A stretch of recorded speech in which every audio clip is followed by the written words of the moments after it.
Hey. Hello, chat. Welcome back.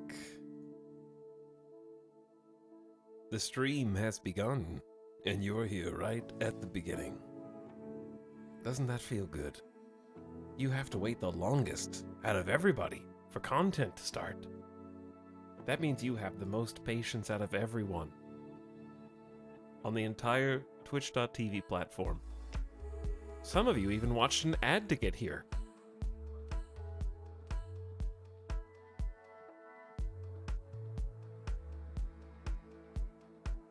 Hopefully you closed your eyes and plugged your ears and went la la la la la la so that you didn't have to hear it.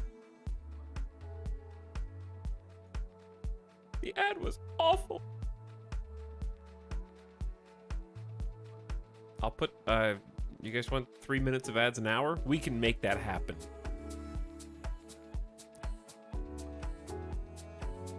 I can get that started for you.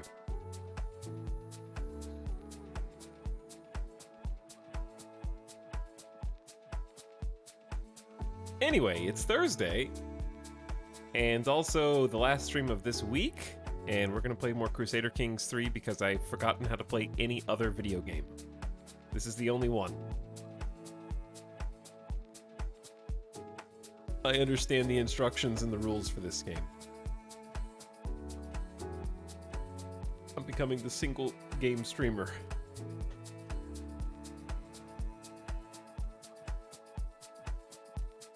Hey, what's up? There's a dog somewhere under there. This is basically my second cup of coffee because it just tastes so good. And settling in for another good day of pretend politicking and warfare and inheritance. Hopefully, should be a lot of goodness today. But yeah, I've been feeling the itch, and there's really only one other game that I would even consider playing again right now without digging into the secret stash of break glass in case of emergency games. So I figured why not just play this while it's still fun before it fades away. A good grand strategy campaign is like a good friend, you know?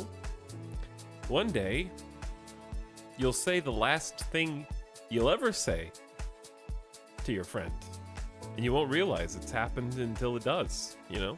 Then you'll look back and be like, oh, I never saw them or talked to them ever again until they get a new expansion or a new DLC. Man, they should really update friends more often. You know, like my high school friends, my college friends. I don't know when the last time I talked to them were. They really need some free updates or something.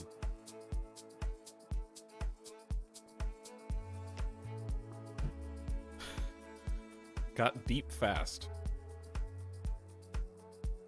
Except in this case, Crusader Kings and video games are the friend that you'll have as long as we have internet access and computers and silicon. I hate pay-to-win friends. I was watching Maniac again recently. It's a Netflix show that's really good. Would highly recommend. And there's a aspect. It's sort of like a faux capitalist dystopia setting. And in this alternative reality, there's a feature. I have no idea what's playing behind me, by the way. Something with drums. Let's change this. No, I don't want any oons oons. No oons oons. Something quieter. These all have the same basic principle. Maybe that's the intent. Almost indistinguishable from one another. Alright, that one's fine. I like that one better. Anyways, in the show Maniac, there's this business where you can hire a friend. You can pay for a friend. Where the premise is you give them a small backstory on your friendship and how you know each other and the scenario you want to play, whether it be meeting at a museum or going to a park or something. And then you just show up for you're basically role-playing as you and your friend. It's like serious RP. I am showing up to this campaign with no previous context. Let's go. Chanksta, how did you manage to miss the other 5 separate streams of this campaign? Don't worry about it. We'll give you the backstory.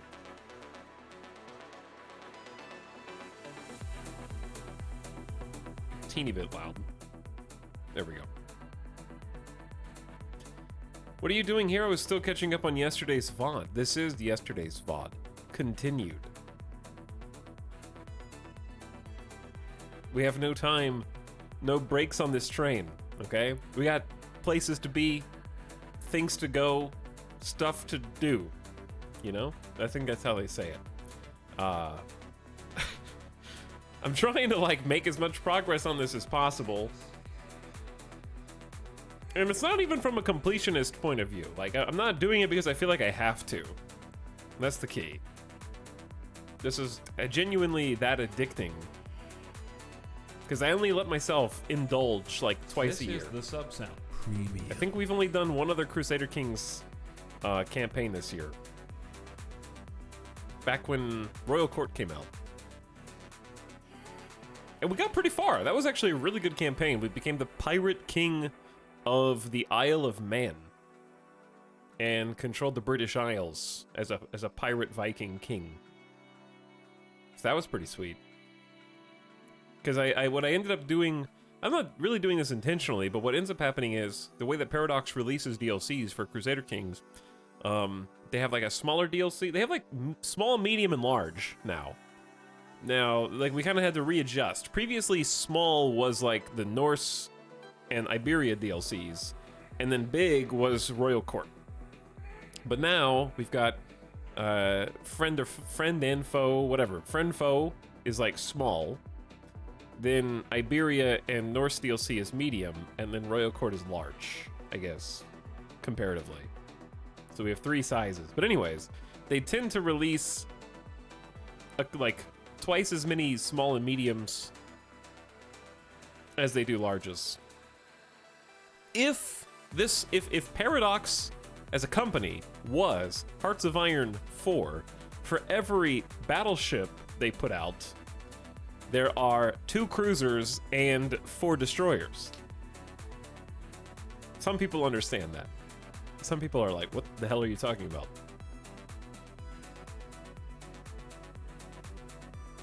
What is this spinning thing behind Etalyx? Yes, this is a fan. It's a fan with a HEPA air filter. Because I have a big allergy problem.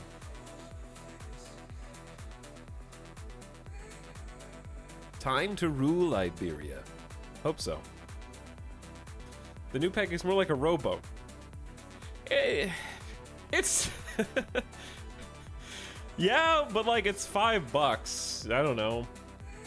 I think there were a few people yesterday in chat that were driving me a little crazy because it's just like it took more effort to sort of critique it and criticize it than to just find $5 and pay for it or not.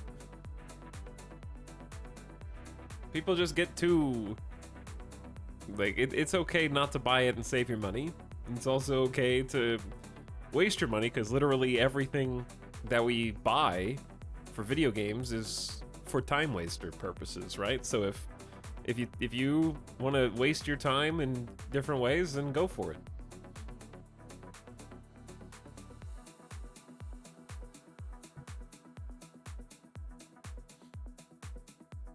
I got the game for $12. I can buy the DLC for $5. I mean, yeah, when you compare it like that, it's crazy disproportionately less value, right? But if you like something, then you'll pay for it. If you don't like something, you won't pay for it. CK2 had a paid ruler designer, yeah. That's the other thing, like, the older titles were monetized to a much more specifically unpopular degree that it just so happens that Paradox is more popular now, and therefore they can't really do or get away with the things that they may have done for like the older game. They sold you the game for 12, so you pay the 5 later. Yeah, it's kind of like that, actually. Like, movie theaters don't make their money on movie tickets. They make it on drinks and popcorn, right? Giving you the base game for either free on Game Pass or $12 on a Humble sale is the movie ticket.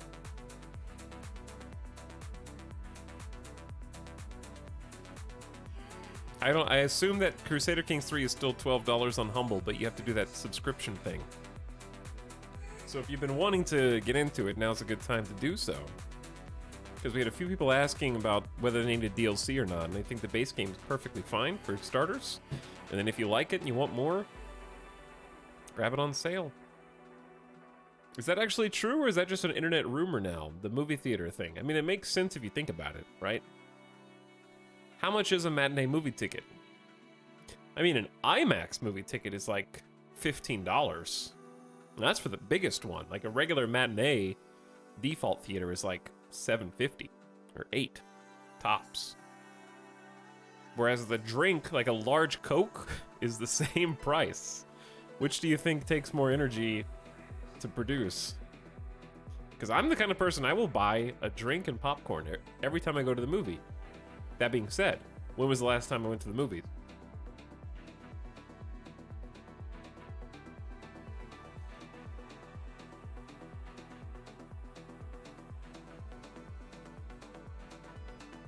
It's interesting that just about every DLC gets lower review score than... What? Ballistic Bro, I stopped following you.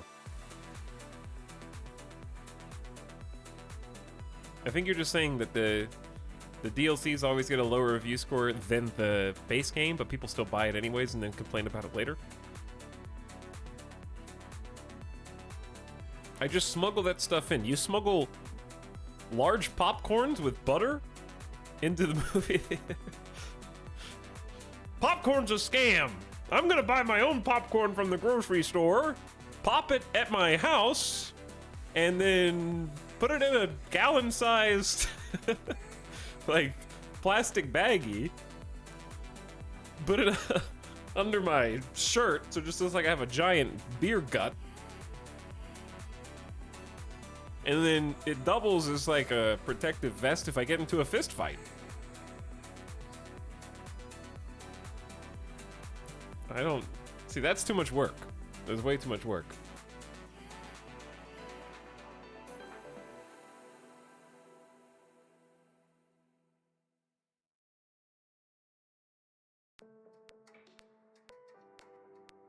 I just bring the raw corn and then ask them if you can just pay them half to use their pop.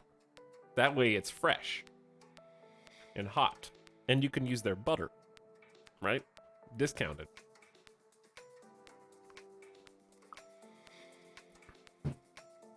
There was a function of my brain that wouldn't be possible without credit cards existing. But it says this: if I am going to go through the effort of leaving the house, let's say to go to a movie theater to watch a movie, anything else that I have to do extraneously, like the amount of work that it feels like to me, I don't know what condition this is, if this is ADHD or what, but the amount of work that it feels like to actually force myself to go do something, even something that is fun, means that I have to like indulge myself in other ways while I am there. If I have to do extra work to either like smuggle in food or smuggle in a drink to try to save money, it's too late. I've already made the decision to go and like waste money on a movie ticket, so everything else just gets caught in the gravitational well of that decision. And it's just like, whatever else I'm going to do while I'm out, I want that to be as easy as possible, and I will pay as much money as it takes to facilitate that. Popcorn $12, drink $12, I don't care. Put it on my credit card and just let me go sit in the theater, and I'll like, future me will deal with it. Probably why I'm paying multiple credit cards still, but hey, And how does that make you feel? It makes me feel better than, like, it's just the kind of thing where if going to the movie, like, obviously food and drink isn't $12. I'm exaggerating for effect. But if I'm already going to something, like a movie, and I can't afford the extra luxuries that come with it, then I'd rather just wait until the thing that I want is available on a streaming platform, or you're gonna pirate it anyways, right? So like going to the movies is a treat because I'm paying for something that I don't need to pay for already. I could just wait and it'll come out in a different form later. So therefore, trying to like cut costs to do something that is ostensibly supposed to be a splurge is counterintuitive in my brain and makes me feel less like I'm actually doing something to treat myself and more like I'm doing work to save money. So what I'm saying is if I'm gonna splurge, I'm gonna splurge, and I'm not gonna like try and go like to the extra mile to make that super cheap. Because I could just wait and make it free. If that makes sense.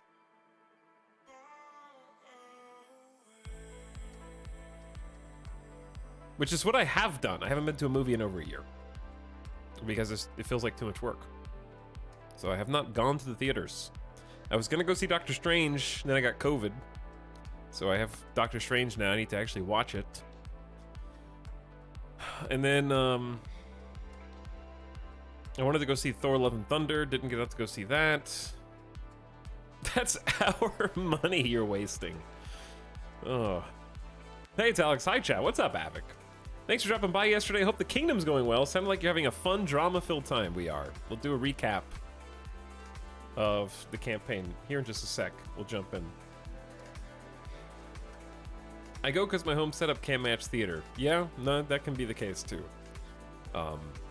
Luckily, I got a TV pre-inflation. I mean, there's always inflation, but it's been terrible. I got like a 65-inch TV, and maybe they've gotten cheaper now. TVs do tend to get cheaper over time, regardless of inflation. I don't know what like a 65-inch TV is now. It's probably significantly more affordable. Chat, when I was in college, this is true, sub 50-inch TVs, like, I don't remember which denomination, it was like 47 or 48-inch TVs. If you wanted like 1080p, not even 4K, we were talking $1,250 to $1,500 for a less than 50-inch TV, HD. And then when I was in college, that was probably 2008.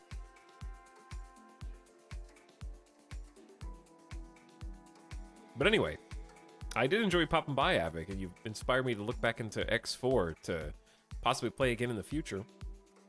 Because I want to see some where the expansions went.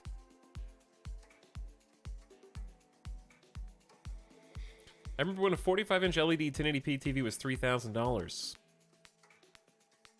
Exactly. So I don't know if TVs have gotten cheaper or more expensive.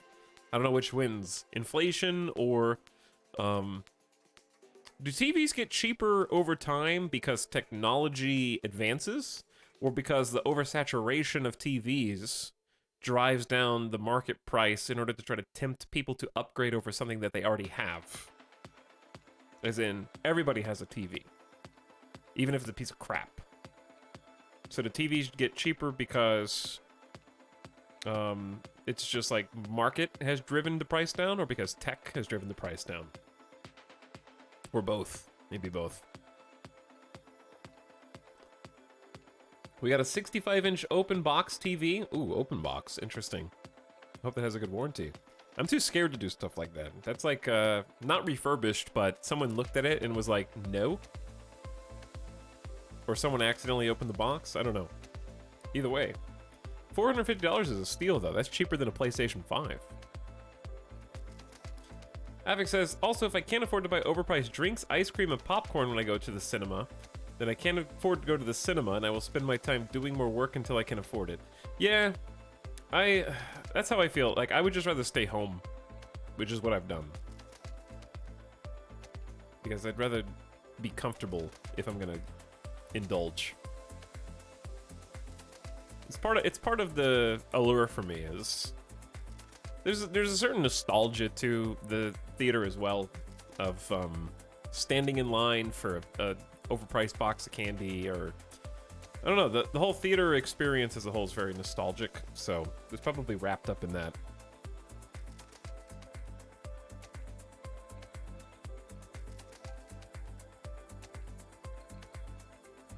The specific 65-inch TV was a display TV, so lots of hours on the screen, but it's still good. So if it's a display TV, it's probably a crazy deal on something that was probably twice that price. That's cool.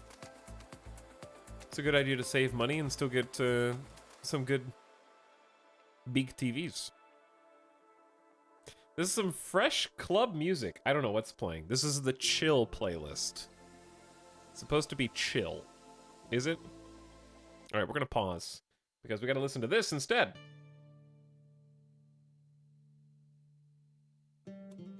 There we go. All right, it's game time.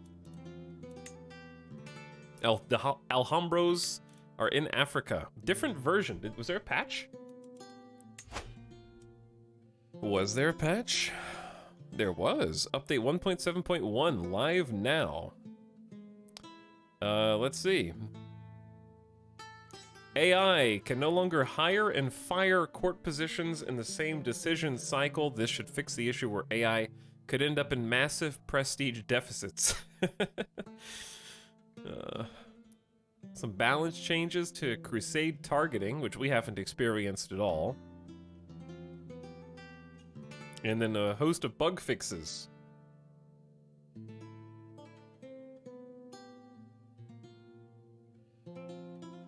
But yeah, I tend to agree with you, Avik. That's how I view this cinema experience. I would like to actually go to a movie soon, but I need a movie that's worth going to see, because I personally almost refuse to go to a movie unless I'm going to see something cool in IMAX. That's my personal preference.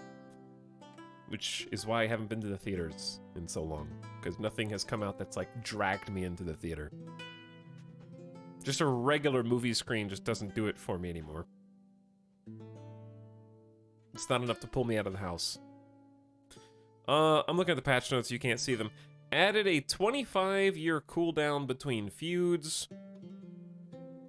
Feuds can now only be started against houses with at least 5 adult members and with heads of house within 1 title tier of your own. We did start a house feud with a house that only had 1 member, so that's been fixed.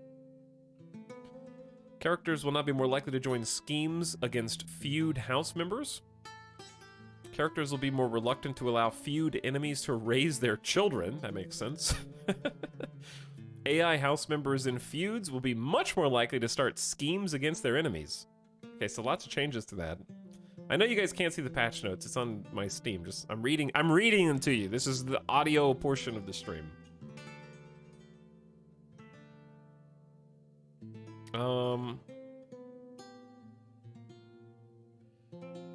Let's see. I think that's basically it. Fixed incorrectly displayed or repeating coat of arms during longer sessions. That happened to us yesterday. We had to restart the game because it was showing everyone's coat of arms as ours. Paradox has been watching our stream chat and they fixed all of our bugs. Cool. Definitely because of us. We did this. I think that's basically it. Anyway, let's jump in.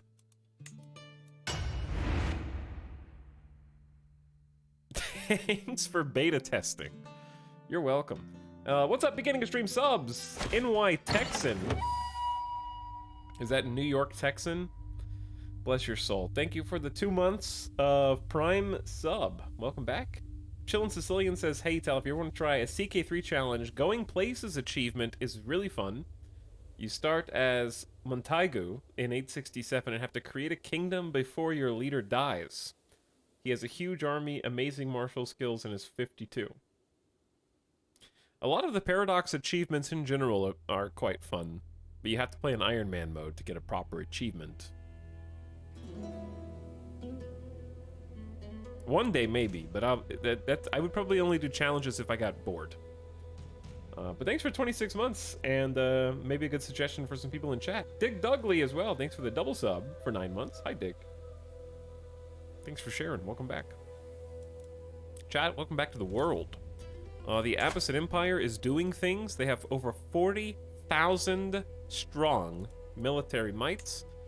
They're very big. And the Byzantine Empire is right on their borders, so I assume something is going to happen here. But that is a Chad. Look at that units. Oh, what else is going on in the world?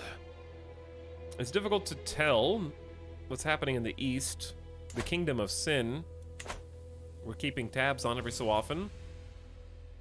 Khazaria's doing not great. They're so big to only have 1,700 troops.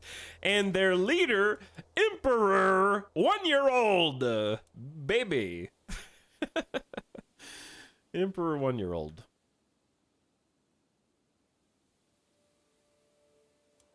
He's doing his best. Up here in Scandinavia, Denmark is trying to reclaim some of its de jure territory. Sweden and Norway keep kind of... Sweden takes over Norway, and then the leader of Sweden dies, and then Norway re-pops out because they haven't been able to form an empire yet. Forming the Empire Scandinavia is quite difficult, actually. There's just a lot of land and a lot of weird places that you need. Meanwhile, in the British Isles, Ireland is actually looking pretty stout. Ireland is here, just needs to annex or vassalize Novgorod or Connacht. The Welsh are struggling historically against England, who actually doesn't have that many troops. The Danelaw is suffering massive infighting right now. Ah, yes, Irish Novgorod. Yep, the...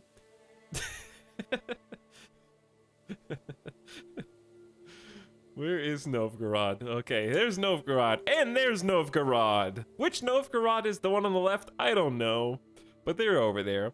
Yeah, lots of infighting with the Danelaw. Alba is kind of just biding their time, as they tend to do. In Western Europe, Italy is trying to reunite the boot.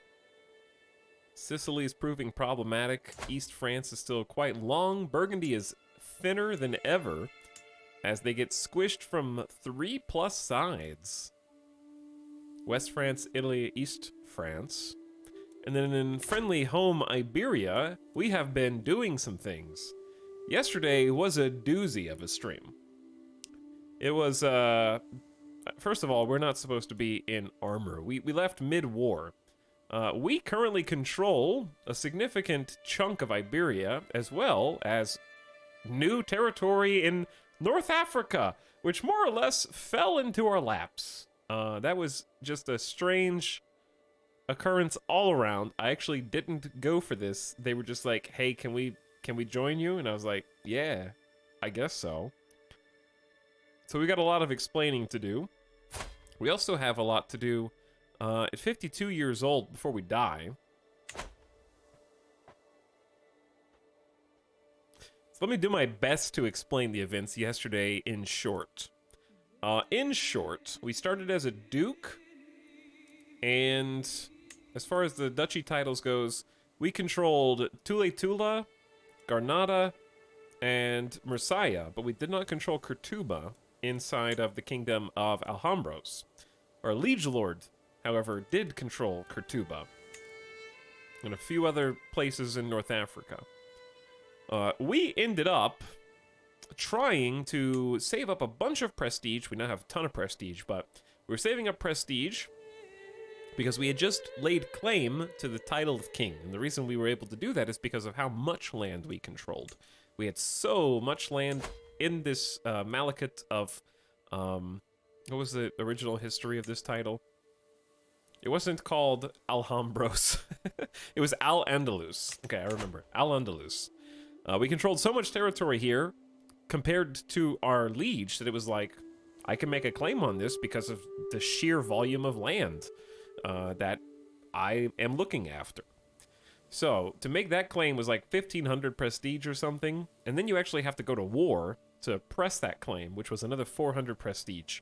But when you do that, you're basically just declaring a rebellion, inherently. So, making a claim is sort of letting everybody know, hey, I think this should be mine. So it's almost like a warning to whoever you're claiming against, hey, this guy might actually do something about it.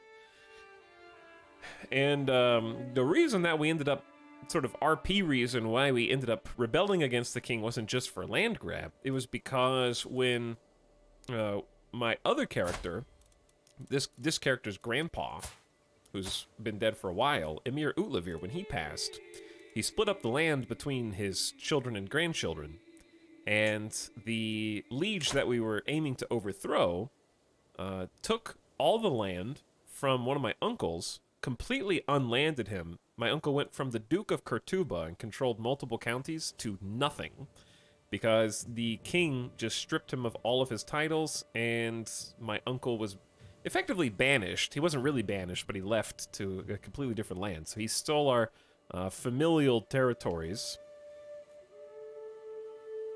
So we were like, I don't think that's gonna fly.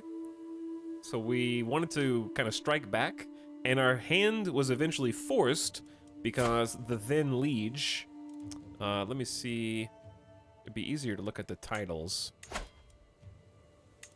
It was this guy, Almundir. Our hand was forced a bit because we actually discovered that he was a murderer, and I think killed his own brother, Prince Jahama. So, as you might imagine, murder is illegal, even if you're a king. It's especially illegal for our religion, and my character, being incredibly zealous, did not look kindly on someone who was so false in their professed beliefs. He's lazy, he's sadistic, he's a known torturer, adulterer, seducer, murderer, basically the opposite of someone that you want to represent your entire religion, which, coincidentally, he was. He was the caliph of our entire sect of Islam, the Muwalladi. So basically just a false religious leader. The king was a murderer, he stole our father's land. We had a lot of reasons to go to war. What hadn't he done? Yeah, he was just a really bad guy. He made for a great bad guy. He was a great bad guy. So here's where it gets funny. We ended up waiting so long to kind of declare rebellion because he had more troops than us. So I carefully laid out an alliance with Zinzir. I carefully got an alliance with Al-Sark, by the way. Now controls a giant chunk that was once Navarra. So they're much bigger than they were before. So I had all these alliances planned. I even got an alliance with, wait, no, I'm looking at kingdom titles. Navarra's still big. I ended up getting an alliance with a place called Fes down here. So I had all these alliances, so I could call them in whenever we went to war and overwhelm my liege. Well, funnily enough, my liege also had an alliance with Zinzir. So what ended up happening was, before I could declare my rebellion, my king declared war on Al-Sark, which drags me into a war with my ally, Al-Sark, even if I don't want to be in one. So they were over here sieging my Duchy of Murcia from Al-Sark. So one of my allies is already out. And then when I eventually was like, well, fine, I guess I have to do something quickly because I can't let the king take over Al-Sark too. Then he's going to have the entire Kingdom 1 and Kingdom 2. So then I declared war kind of abruptly, expecting Zinzir to not fight since they were allies with both of us, not realizing that in Crusader Kings, allies can join up to fight against someone else that they're allied with, as long as they're playing on the defense instead of the offense. So because I was the offense attacking the king, they were called in to defend the king, and so I had to fight both my king and Zinzir, who was also my ally, and Al-Sark, who was also my ally. So all of my Iberian allies completely slipped through my fingers and helped us literally to lose instead of win. We were only able to call in a kingdom of Fes down here to come help us with like 3,000 or 4,000 troops. They were the only friends that we had. Through sheer force of will and strategic dominance, there were enemies everywhere, I think it's fair to say. We were able to win the war against Caliph... Well, that's a different war. We were able to win the war against the now deceased Caliph al-Mundir.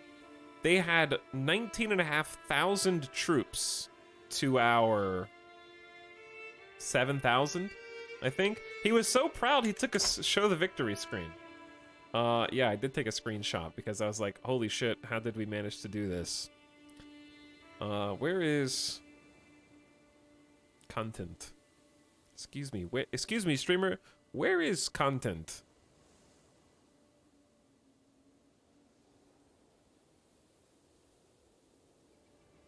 Was it this one?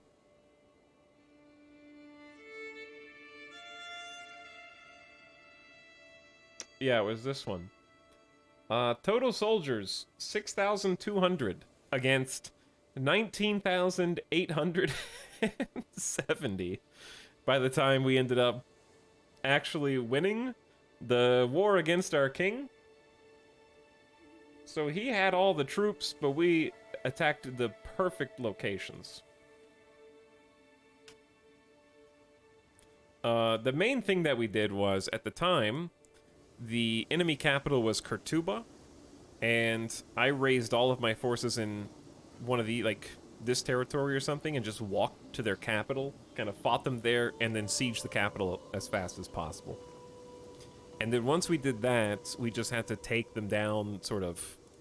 I think we had one major fight where we had to bring in mercenaries, and our allies were able to join us. Won that one, ended up capturing some important characters on the battlefield, and won. Then, after that, what was crazy was we became king, and the old king became our duke, so we just switched roles. I was his duke, now he's my duke. And he was the Duke of Kurtuba. But he was still locked into the same war with Al-Sark that he originally dragged me into. And he ended up winning that war. The war was for the kingdom of Al-Sark. So my liege, who I rebelled against, took his title, lowered him to duke, won another war to become king again, and he became the king of Al-Sark and became our rival superpower in the east. And his territory was like cutting us in half into a big giant cheeseburger, basically, where we were the buns. So then we had to go through a second war to take the territory, this duchy of Kurtuba, because it was right in the middle of our de jure territory, since we're the new king of this area. We're the new king of the Alhambros, aka Al-Andalus. So we went to war for the duchy, took the duchy, removed him of his capital. His capital had all these sick buildings, tier 2, plus a duchy, great mosque of Cordoba. It's a great place. And now it's ours. And then Al-Sark is still controlled by that guy's son, Caliph Jair. So his son is still the leader of Al-Sark. So that was actually a great move on his part to set up his son for the future. But now they're quite weak with only 964 troops. My sister watches The Bachelor. I watch this. Etalyx sought the cinema. Popcorn for this retelling. The drama is delicious. We will start offering popcorn. It'll be $9 for a small, up to $13 for a large. You can hand the channel points. We'll convert them into your local currency via the mods. So much happened. The first 3 hours of the stream will be recap of the last stream. Etalyx, don't forget about the sun challenging you to a duel. You refused the duel. Then I challenged him to a game of chess instead, because he's like 20 years younger than me. Then I lost the game of chess, and in my rage, I declared war on him to take the duchy. That's what it was. Yeah. Is that what you're talking about? That did happen. Whew. So then, when the dust settled on that conflict, it didn't end there, because that was just our episode with the old king's son and the current actual head of our religion, which is, I don't know how to remove that title. We're gonna have to like create our own religion where he's not the leader anymore. Then my uncle tried to assassinate me. Uncle Burstle tried to kill me. He had already sent me poisoned coins, whereupon I touched the coins and then got really sick for 5 years. So Uncle Burstle made a second attempt to murder me, and when we found out the secret that he was the one behind the plot, I decided to arrest him and revoke his titles, except he refused. And when he refused to give up his titles and be arrested, he rose up in rebellion.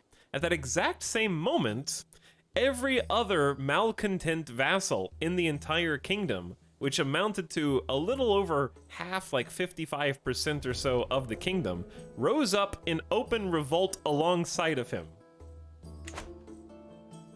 I'd like to show you what that looked like, because I think I made a save, but I'm not sure if we still have that save.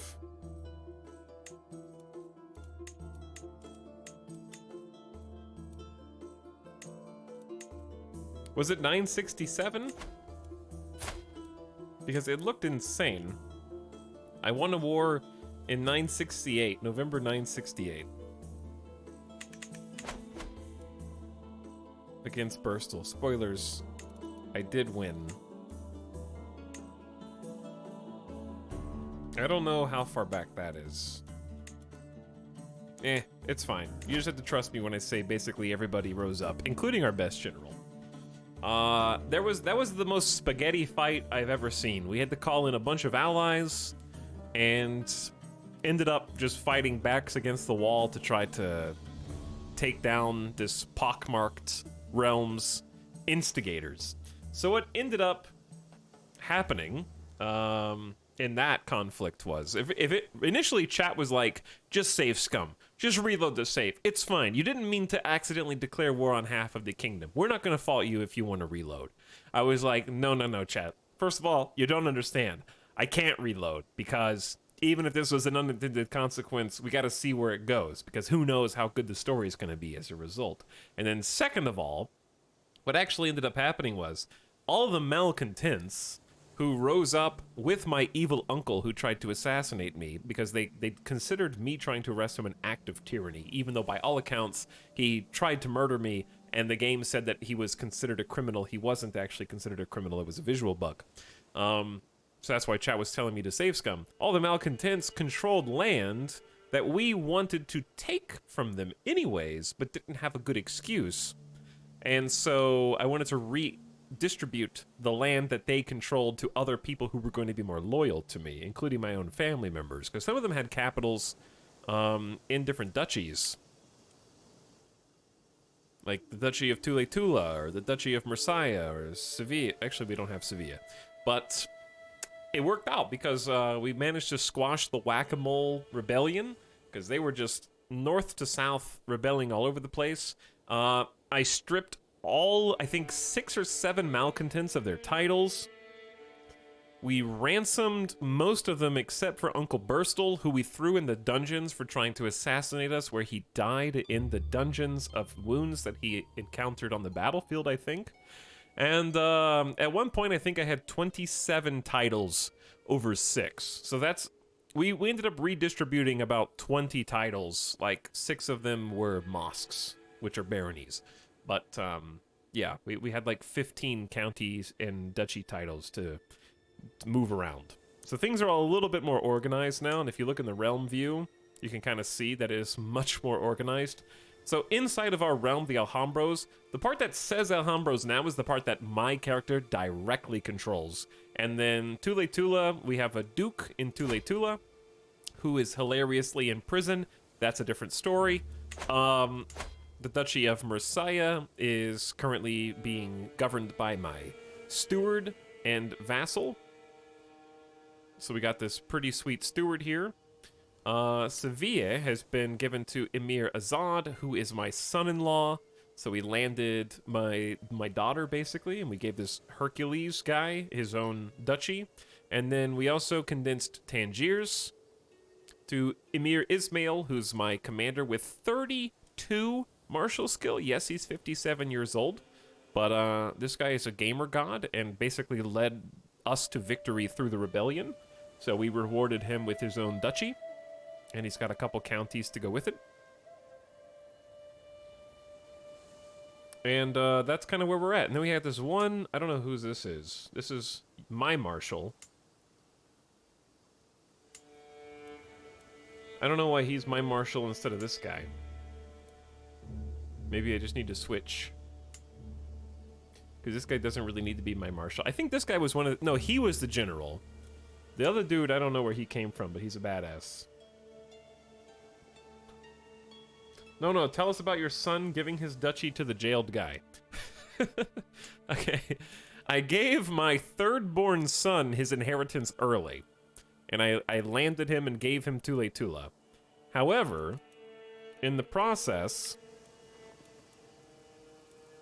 How do I click on... Okay, Emirate title history. There's my son, Mufti Jalman. Unfortunately, there was a faction that rose up and demanded he stepped down and the titles be given to Emir Zachariah, but Emir Zachariah is in my prison. So apparently other lords within Tula successfully demanded, and my son acquiesced to their demands for his titles to be stripped and given to this guy who's in my jail. So what I might do is just revoke his titles again because he's a known criminal.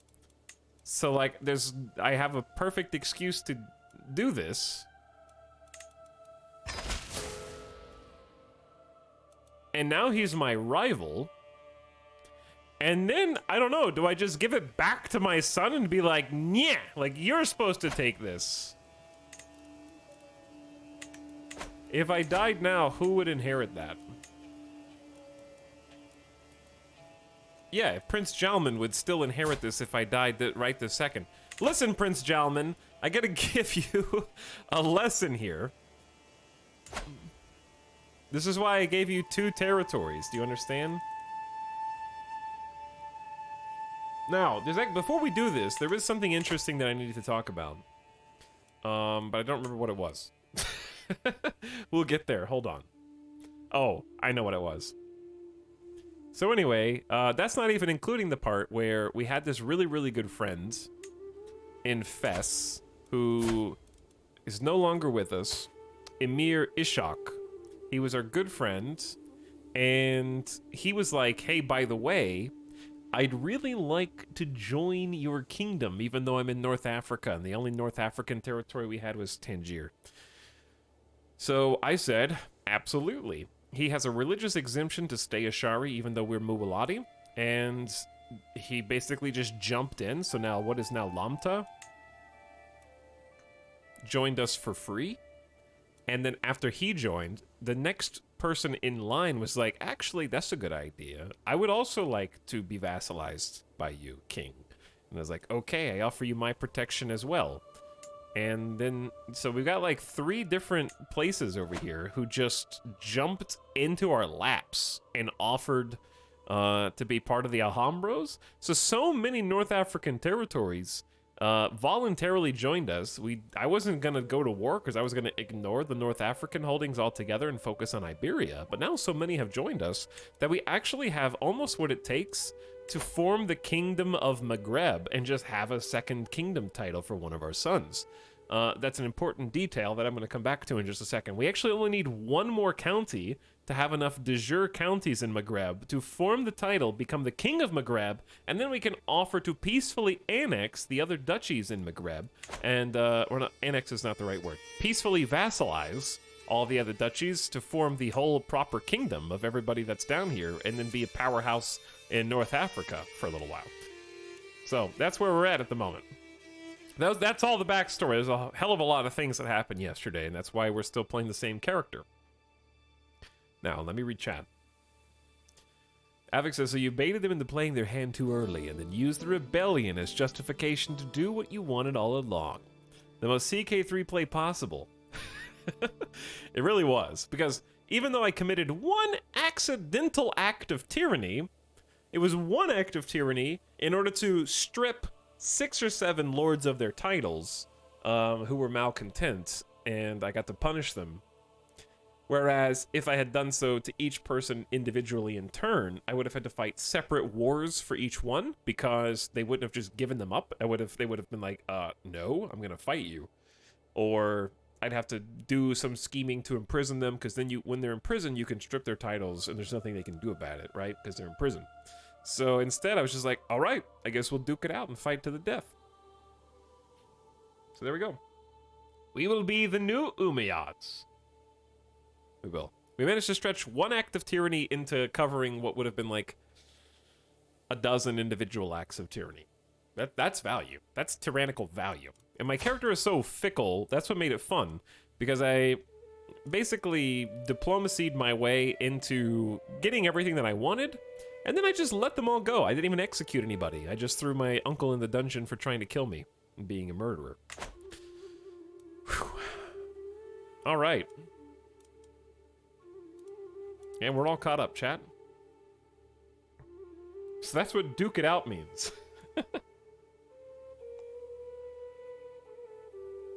We are still at war, so I can't just unpause.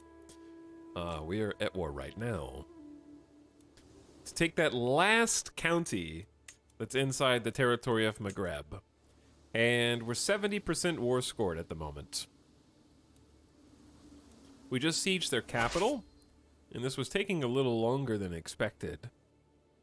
We're at war with Mbaya, which is difficult because there's not that many places to siege here. Like, I don't even know where the next siegeable location is, to be perfectly honest. Is this a place? That's a county. This is empty. I don't want them to counter siege the capital that I just took, though. I demand a Netflix series about this chain of events. I think that someone could just play a campaign of Crusader Kings and then make a movie based on what the things that happen, inspired by true video game events, and it would be pretty compelling if you just gave it a little bit of flourish, you know? Hello, Try Way Too Hard. Thanks for the 28 months of sub, and welcome back. Over 2 years. Much appreciated. Let's check our notifications. We have low control in a few counties, which is just gonna happen. We can have our Marshal sort of establish control. He's currently working in Kurtuba, which is here. It has 47 control. I would like to find somewhere... This place was 7 control. And then work on establishing... control there for a little bit. We have some jobs to do because we have too many counties, and there's another important thing that we have to discuss before we unpause, because I have a big decision to make. I know we have too many held duchies now. Don't care about any of these. Call on your ally. There's no need. There's another guy I can vassalize. I may not even need... This is new. Who are you? You're part of a completely different area. I just have to offer them religious exemption. Vassalize that guy! What happened to Burstel then? Burstel rotted in prison and died of his wounds. We threw him in the dungeons as opposed to house arrest. And there he died.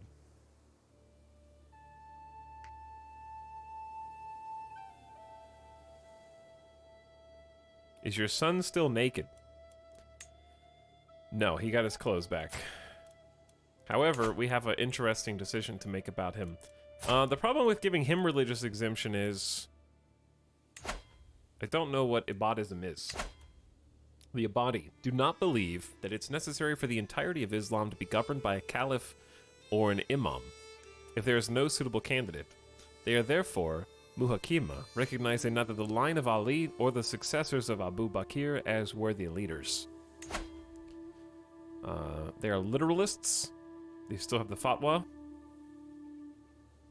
Rulers with high learning can condemn sinful vassals.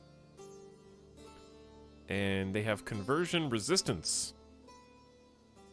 But they will confess a false faith as long as they keep the truth in their heart. It's not a sin.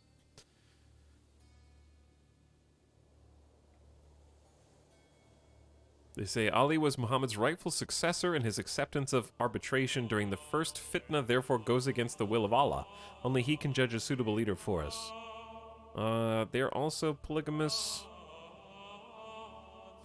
They shun things, but nothing is criminal. Okay. But anyway, I'm debating whether to give religious exemption. You can always change their contract later. It's just difficult to do. You have to give them something else.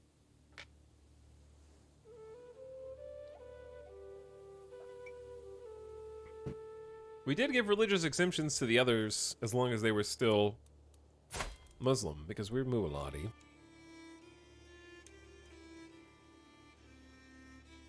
Iberian Muslims adapted to the realities of ruling over a region with large Christian and Jewish populations with strange foreign traditions. So this seems like a faith that does adapt. That's literally adaptive. Dogmatic adherence to old restrictions only harms the faithful. As long as we stay true to the core beliefs of our faith, we may adapt our laws to the world around us. I don't know, I feel like they would be chill with a religious exemption for other fellow Muslims, because they seem a little bit more relaxed. Virtues are just, generous, and temperate. Drunkards, arbitrary, greedy, and gluttonous are sins.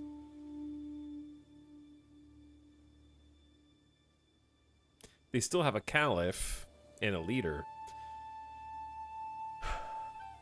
We actually switched from Ashari, which is a little bit more strict and rigid, to this, even though I'm playing as a zealous character because my character is also fickle, so it lets us play both sides of that. We can be both zealous and unpredictable at the same time. So I'm going to say, let's offer vassalage. And gay, yes. We do need to find our king another boyfriend. He's 52. His old boyfriend died of lung problems, I think. So we're going to try and find somebody else today, once the wars calm down. Maybe a foreign leader, to make it interesting and spicy. Maybe we'll try and seduce a foreign leader. But yeah, I'm going to go ahead and offer that. You're in line to inherit titles. Don't need to imprison anybody. 2 prisoners can be ransomed. 100 G's? We're not getting any war score for keeping this dude in prison. This is... Why is this guy worth so much money? Why would he ransom for 100 gold? That's so much money. And then my prisoner... Wait. Is he a bad guy? Wait, oh no, is this the guy whose titles I just stripped? Or is this a different dude? Who did I just strip titles of?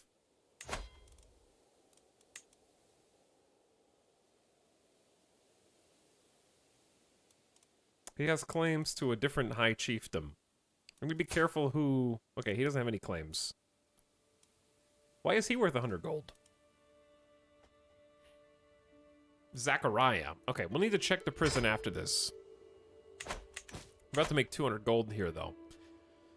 So, before we fight the war and unpause, I realize this is a lot. But that's why we stopped streaming yesterday, because there was a lot. We have to decide what to do with our son. We have a golden opportunity here, chat. Our third-born son gave his titles away due to popular demand in Tule Tula, which initially sounds like, oh my god, you idiot, why would you do that? You're lucky I had the other guy in prison so I could strip his titles again because he was a criminal. However, maybe it's a blessing in disguise, because my firstborn son is kind of a shithead and actually tried to murder someone else in our family. I don't remember who, but he did try and scheme to kill someone close to us. He is also a known criminal. As a result of that, I can punish him without being considered a tyrant. 2 of his brothers, I believe. Yeah, he tried to kill 2 of his bros in broad daylight and got caught both times. So, because my character is zealous, I kind of feel like, RP-wise, I'd probably arrest him. / disinherit him. Why would I let him continue on his blind rampage to kill all of our family members when I literally went to war to stop my uncle from trying to kill me.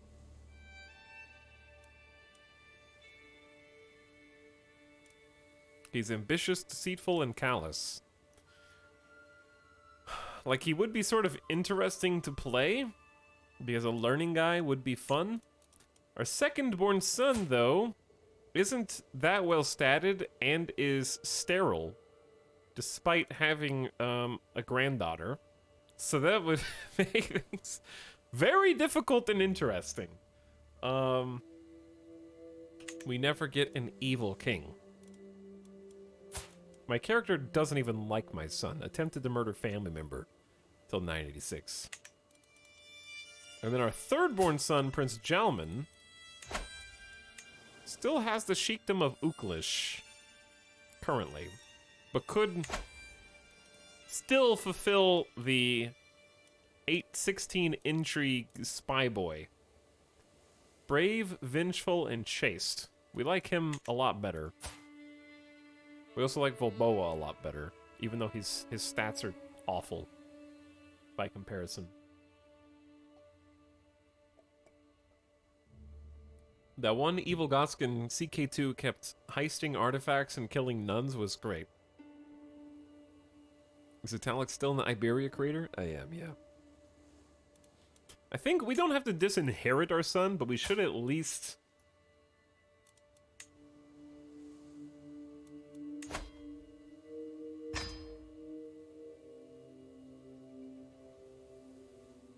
I mean, he tried to kill his family member. Should we not at least, like, imprison him? What does denouncing do? Denouncing will give all members of our dynasty an imprisonment cause against him. Basically, I remove him not just from the line of succession, but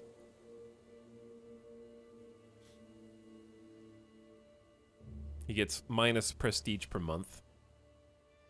This is a crime to you, Muwaladi. Once they're denounced, they can be imprisoned by anybody.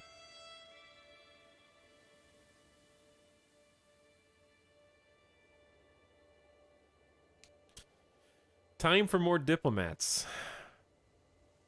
I don't know, I think RP-wise, we have to do something. And I don't know what is the best, because disinheriting is incredibly expensive and difficult. And he didn't succeed. Like, if he succeeded, that would be something else. I do, however, think that we make him serve some time.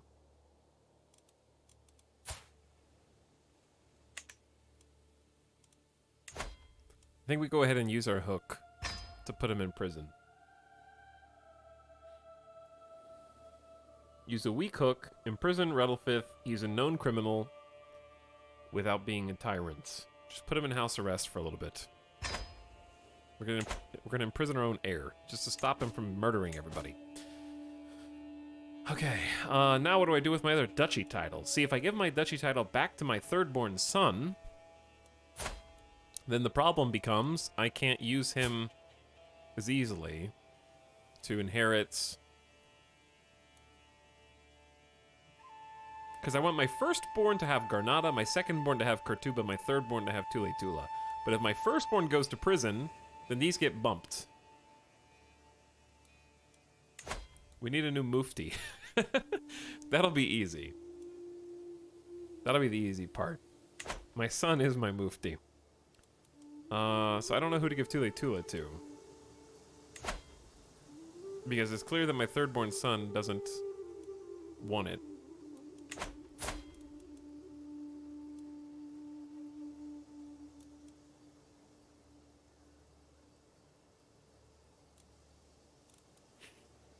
Who's inheriting the Second Kingdom? Okay, that was the other issue. That was the other issue. Let's say that my son, my firstborn gets disinherited, hypothetically. My secondborn would inherit Alhambros, and my thirdborn would inherit the other kingdom. So it'd be weird for my thirdborn to already have land in Alhambros territory while also having a kingdom over here. It'd be very strange. So I'm almost wondering if we should just give Tule Tula to Prince Crixin, who's still at my court. He's 14. He's very close to graduating. Gluttonous, humble, and calm.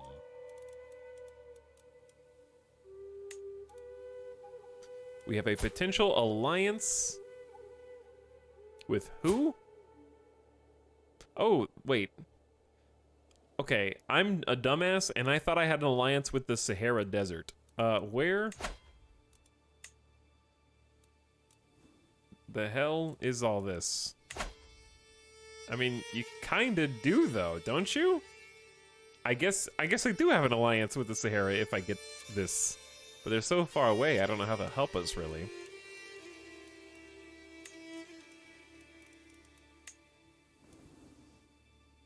That's Zinzir. We already basically have an alliance with them. This is the Kingdom of Castile. Be interesting, but we need to control Iberia. I don't know, maybe we do something like this? We both get prestige from it. She's callous, diligent, shy. Pretty good learning. It's an interesting Saharan alliance. Okay, yeah, let's just do that. Send the proposal. I need to get rid of this territory, though. So I'm going to control his marriage, but then I'm going to go ahead and land him. Let's see what happens. Chaos, chat. The alliance has been formed. Okay, now that I've gotten Crixon married, we need to give him some land. Crixon, congratulations. You are getting Tule Tula and the Duchy of Tule Tula, but you only... Wait. Who controls Uklish? Oh no. Yeah, who controls Uklish? My son, Prince Gelman. Okay, so Prince Gelman already has Uklish still anyways. Why did he not give that up? Why is there a button to allow him to marry on his own?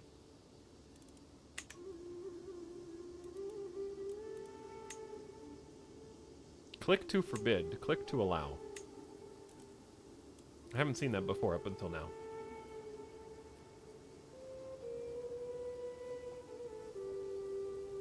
So I kind of have to give it back to him because he's already got one territory. There's going to be brother infighting there, but it's like he gave it up. I feel like somebody else needs to take charge for RP reasons. Whatever, the brothers can fight. What do I care? Whatever happens, happens. Either Crixon can defend his territory or he can't. Those are the only two options. Tule Tula is yours. This is going to get messy. All right, what title do I have that I'm not supposed to? We have 7/6. I think that's fine. We're getting some penalties. I need one more stewardship. And we will be able to have all 7 domain holdings. So I'm really wondering if we just... Why don't we just take one more diplomat perk, and then if we switch to stewardship, we can just get... maybe a focus on duty. We'll get that +1 stewardship. Courtiers and guests will like us more. Enemy agents won't join in on any missions against us, and we'll be able to hold that extra title. Haha, he said duty. I did, and I'll say it again. Alright, I think we're good now. As per my orders, my firstborn son, Rattlefiff, is confined to his home. I've posted some guards to ensure he's compliant with the house arrest. Good.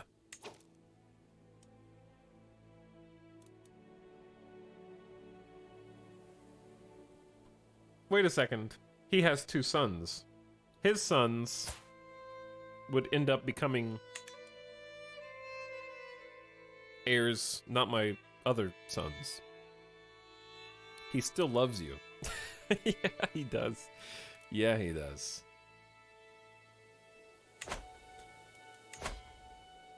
Okay, so this is just some random guy.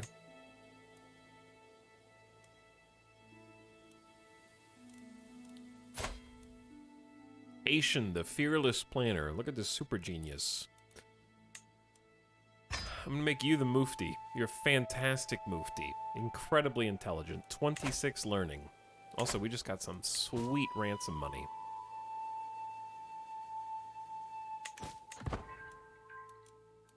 and times that by 2. I agree to your gracious offer of vassalization, my liege. You spineless vassal. Okay. We continue to grow. Every time we vassalize somebody, it feels like somebody else wants to be vassalized. And part of the reason for that is true ruler. It makes them plus 20 more likely to accept our offer to vassalize.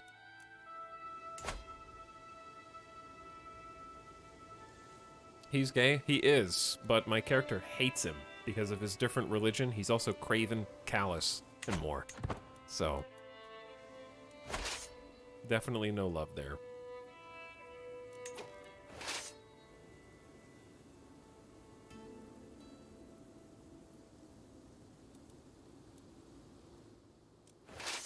I don't know what to do with this army.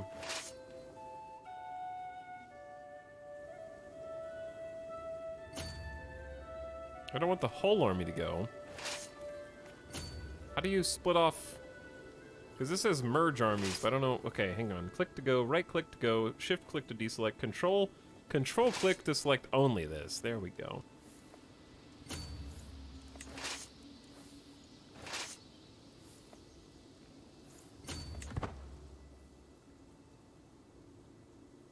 They're running out of supplies. He remembers what you did to Burstle. Who does? The guy that I just vassalized?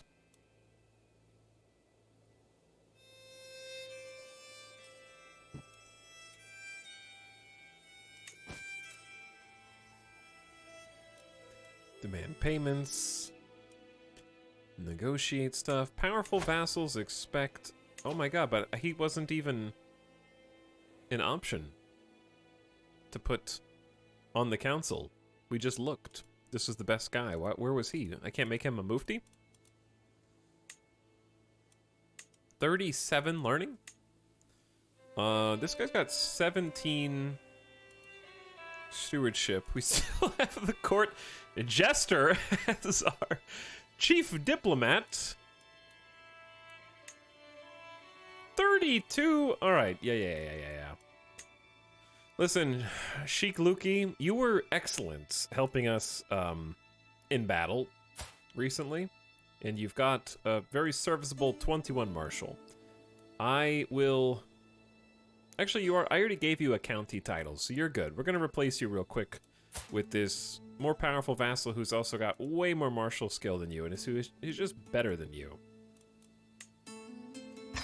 Sorry for firing you, but that's the swap we have to make. So we got 2 potential... We got 3 counselors basically all vying for the same spot, which is just a pain.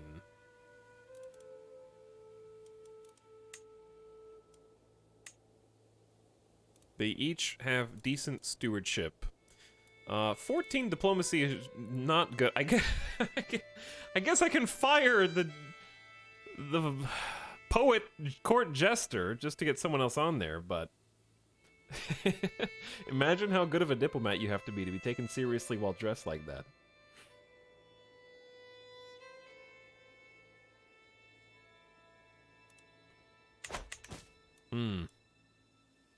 We'll wait just a little longer because they haven't formed any factions against us. Yeah, actually they have. This guy joined a faction. Fine, I'll put you on the council. Suleiman only has 1,000 troops. There's nothing personal, Emir Suleiman. You're part of my house. I recognize that, but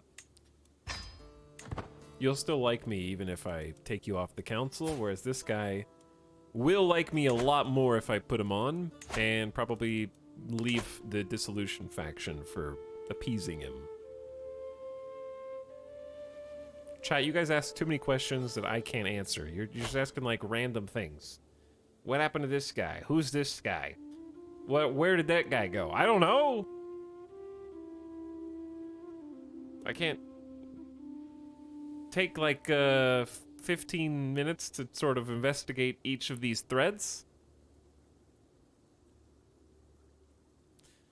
Modest Malik Shaddix of Alhambros. My troops could be very useful in your conflict. You're incorrect, actually.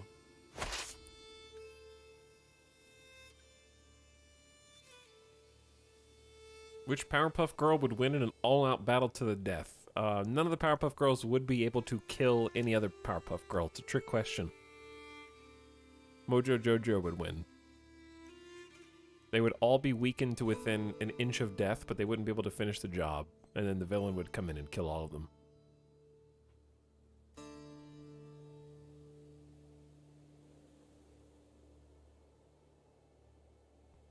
I say stop asking questions and chat doubles down! I forgot I was paused, my bad. 2 secrets exposed. My vassal Wally Zarb, which is a great name, has had an extramarital affair with his lover Hamda. How could he defile the sanctity of marriage? It's a fantastic question. Also, the same Wally Zarb has brought forward undeniable evidence that Boutros was fathered by him. Well, congrats, you're Umayyad now. Who could have known? In a dusty corner of the library, I find a tome bound in leather and inscribed with weird symbols, partially hidden behind other books. It's old, it's obviously seen some recent use. As I leaf through it, I quickly come to realization it deals with some unconventional knowledge. Interesting. I glance around before sitting down to read. +1 learning for some years, or heresy? I'll take a peek, see what it has to say.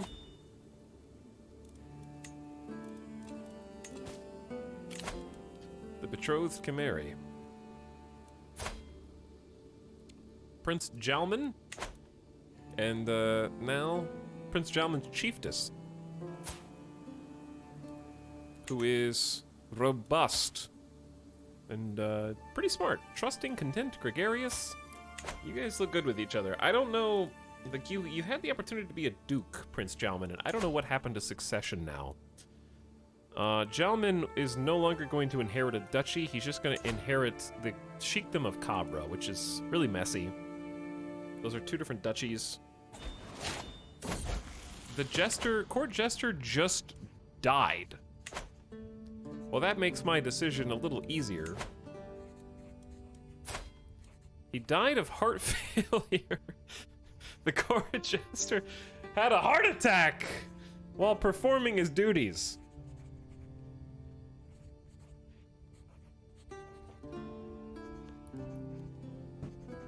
What is your definitive ranking for the 6 seasons of Lost and why? Okay. Season 5, because sci-fi. Then season 4, because it has the single best episode in the entire show, which is Desmond's episode. The Constant, I believe, is in season 4. But the rest of season 4 is eh. I would say then season... probably 1 for the initial mystery. And all of the mystery boxes are actually interesting. I'll use the JJ phrase. Then season 2 and then season 6. Because even though I think season 6 is the worst single season, I think the ending is actually fine. I actually dislike season 6 because Flash Sideways was a complete waste of time. So just mathematically, half of the season is worthless, but the half that happens on the island with all the characters, I like.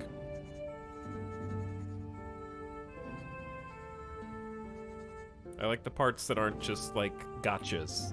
In season 6, they show a pretend crash at the bottom of the ocean, dude. It doesn't do anything. Like that was a lie. That was just there to trick you.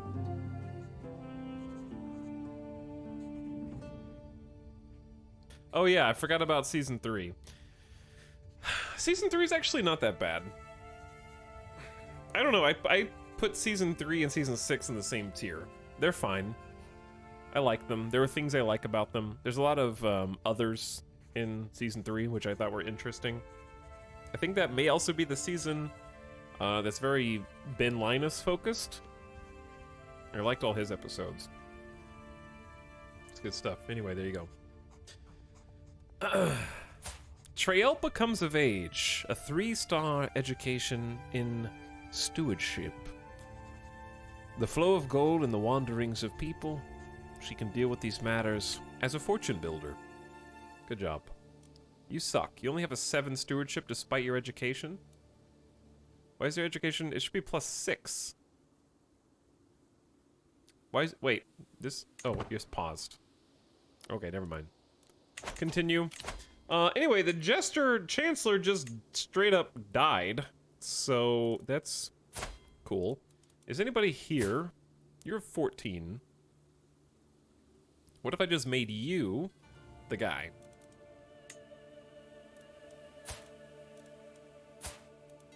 So we're putting Emir Suleiman back on the council. And then we're gonna swap the 2 of them. There we go. Okay, so I'm putting powerful vassals with strong armies on the council to keep them happy. And if they're happy, hopefully they stop the dissolution factions against me.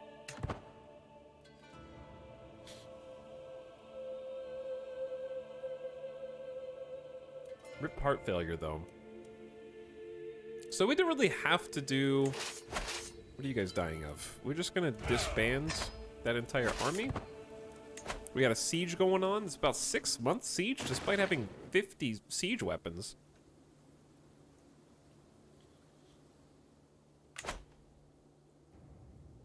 And while we control the capital of our enemy, this will just tick up. We control the war targets. So 78% war score is just going to go up all by itself over time. I have no idea where that battle happened. Stop asking me that question.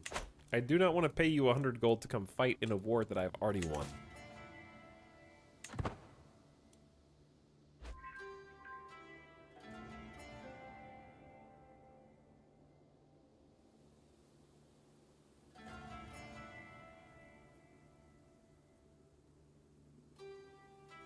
Whew, okay. Sorry, chat, got some allergies. Now, where are we?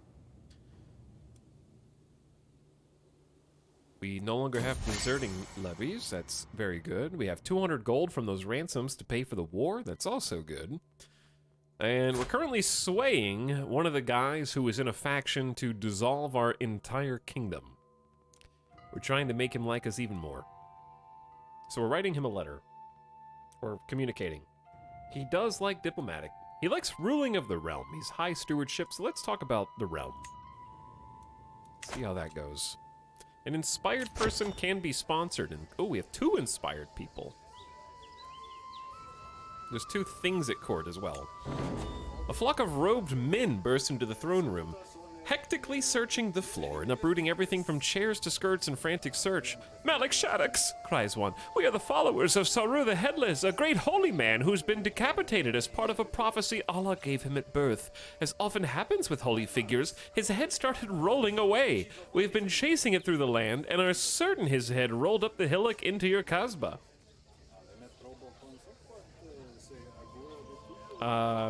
You have my leave to look for the head. He joins my court. You spend 6 grander for this. I don't think I want... Wait. Yeah, Abd al-Qadir joins your court. This guy sucks. And he's also an idiot. Let me join the search.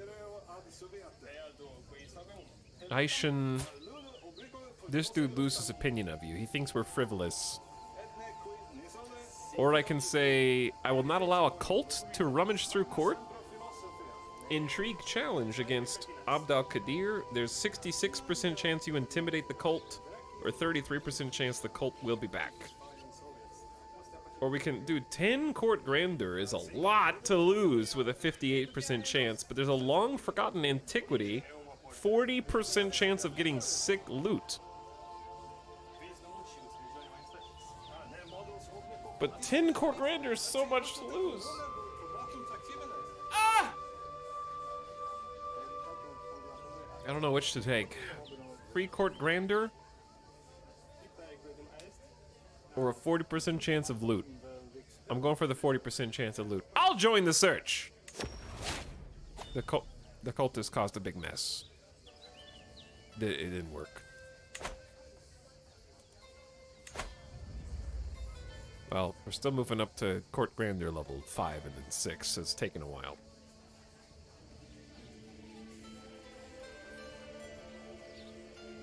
Who would have thought? Who would have thought? A pool of blood is congealing under the feet of Lub, a diplomat sent by my ally, Emir Mudrik of Balansaya. By the immense quantities soaked up by my fine carpet, I can only assume he's been bleeding on this spot for hours. My apologies for this mess. I was defenestrated by a dwarf trying to rob me in an inn on my journey to Granada. However, as the rapscallion cushioned my fall, the diplomatic visit can continue. It'll still be days until my blood loss is fatal. Guards, force this man to see a physician. 91% chance he gets his wound treated, 8% chance he dies and you lose 55 gold, and you must clean your carpet. My calendar only has space next week. Can you hold on? He bleeds even more? You have to buy a new carpet. Lose 55 gold. What? This is only bad things. We can talk now, but your liege is paying for my carpet. Mudrik loses 30 opinion of you, get 100 diplomacy XP, 25 gold, and 10 court grandeur.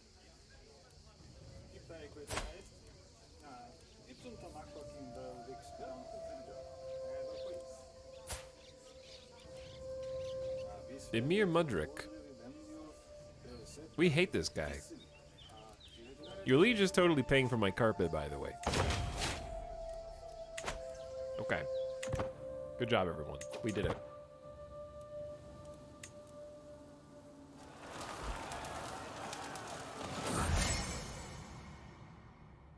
In response, my Chancellor Emir Abdallah encouraged my slight dip into more personal topics. Now, I just have to keep pretending I don't know anything about stewardship. Gains 10 opinion of us. That's really good. Lub died.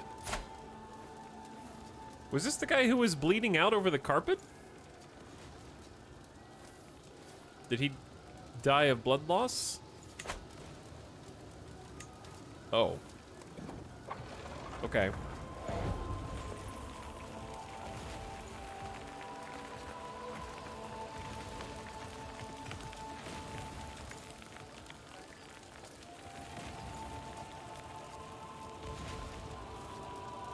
Yeah, at least we got a new carpet, I guess. So it could be worse.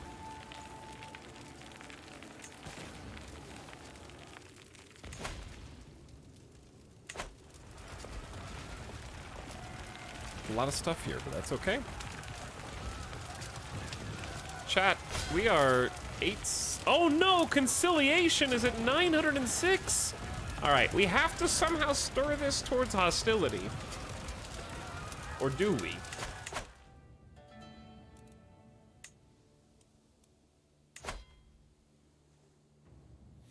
I only have 19 de jure counties out of 64. You need 2 kingdom titles. Murder? Murder. Break a truce with an involved ruler is 25 progress. Become a rival or nemesis. Usurp a new title, which is part of the de jure Hispania.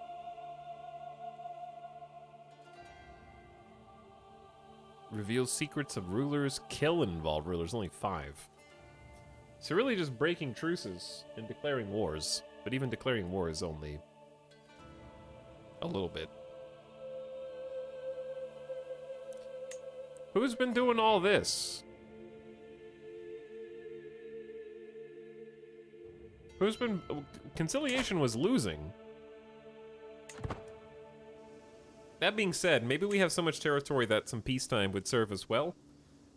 Because it's just been, you know, been a little chaotic anyways. We're kind of doing a bunch in North Africa now that we didn't really anticipate doing. Alright, so we have 99% war score. We control all this territory, and that's 100%. Do-do-do. We just did this for one single county, which we now, I guess we still need, yeah.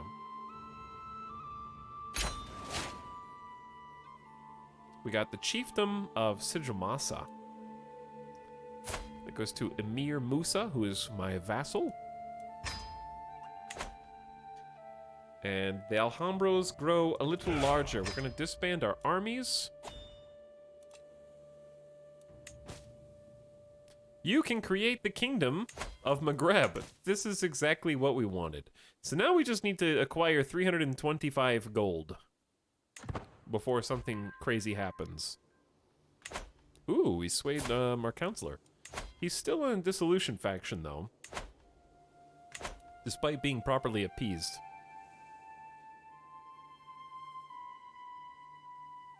Have you looked at the Iberian decisions? Like Iberian decisions? I guess not, but I can't do any of them.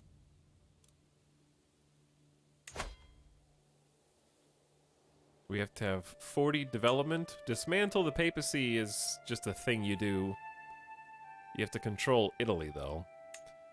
Found a new empire is always there. 3 or more kingdoms, which we're actually on track for, believe it or not. Dynasty of Many Crowns is 10 members be independent rulers. We're not even close. Strength and Bloodline is a normal one. Avenge the Battle of Tours. I'm allergic to avenging the Battle of Tours. Form Portugal is also something that we have to have a bunch of titles that we don't have. Found the Holy Order is the only one that we actually do meet the requirements for.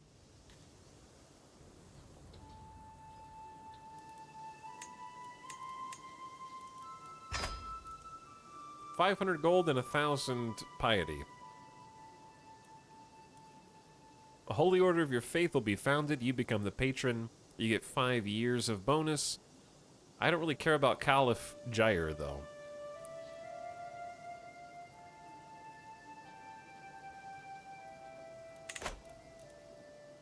What else do we have? Commission an Epic is something that we're going to be able to do with or without soon enough. But I think since the war's over, it might be nice to... This character does need to undertake the Hajj before he dies. That's true. He is zealous, and undertaking the Hajj is kind of important. Alright, let's take a look at the prison. Because the prison, we have 8 prisoners, including our own son and heir. This guy, we will allow you to leave if you convert. Zachariah is my rival, who is not a criminal, so I cannot... Wait, he is a known criminal. He revolted, allowing me to execute him without being viewed as a tyrant. I'm considering doing this because people gave him his, they demanded he be given his titles back. He doesn't have any children. So basically just end his line as punishment. He's the only one that I would only behead him because he's just a person, a problematic person. I don't really need the stress loss right now, which is funny. We're actually stress-free somehow.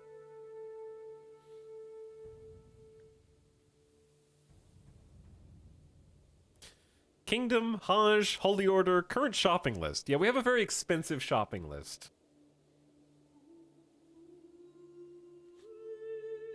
What's up, old grumpy dude? Thanks for 22 months of sub. People arriving. Yo. Welcome back. Little Bobby Tables. Subscribing is my duty. You have done your duty. Congratulations. How about... Okay, it would be weird to execute him when we released everybody else, but he is my rival. Because I stripped his titles, and I hate him. And my character is fickle, and I'm within my rights to execute him. So I'm just gonna do it. He's dead. I also think a little DLC for flavor for executions would be good. Like in Crusader Kings 2. Where different things can happen. I can get 1 gold for this guy. Awesome. Don't really care about that. Let's just negotiate release and demand his conversion. Negotiate your release. You're already Muwalati, treacherous villain. We'll just let you go for a hook. I don't need it. Prince Hamza, son of Malik Adi, the Impaler of Zinzir, neighboring ruler. I'll let you go for 12 gold. What a steal. Adfans ibn Makaya. Makaya. Grandparents is the same dude in Zinzir. They don't have any money now. I'll gain a hook on you.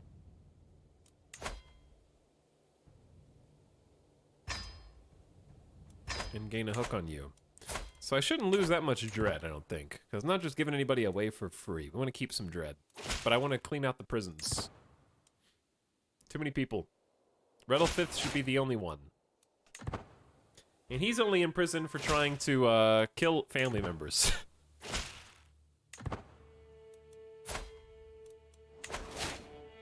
I'm not sure how long I'm going to keep him in prison, though. I was shocked when I caught my daughter, Yolkamana, trying to steal from a travel chest of the visiting Wali Hubam. She gave me an impressive speech on how she now understood why everything she was doing was wrong. She can stay humble, calm, humble, and curious. We are but small pieces of the world, that is true. What should I do with my son who has become melancholic? That's a moderate health penalty just forever. Utlavir Ibn Reddelfith, 5-year-old son. Education focus. We have a choice between intrigue and martial. Clearly martial's better. And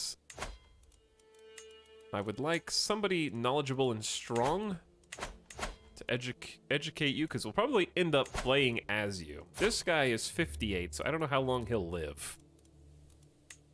But he's got a ward position open. So I'm going to have my grandson plus 296. Damn. That's a lot.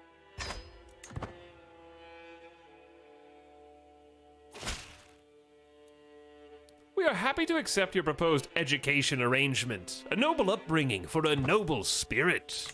Indeed. Okay, so now it's money-making time, chat. We don't want to spend money, we want to make money.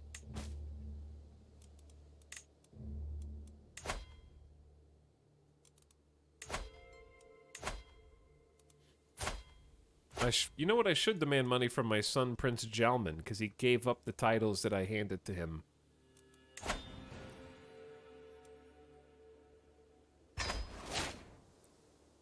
Obligations have been paid off to the family. I am the family head, and I can demand taxes whenever I want. Anyway, what was this? A call to war? Modest Malik Shaddix of Alhambros, honor our alliance. Oh, really? You want me to honor your alliance? Who is your enemy? Is that, some dude spy master? Well, you guys are super dead. Join the Liberty War. Alright, fine. I accept.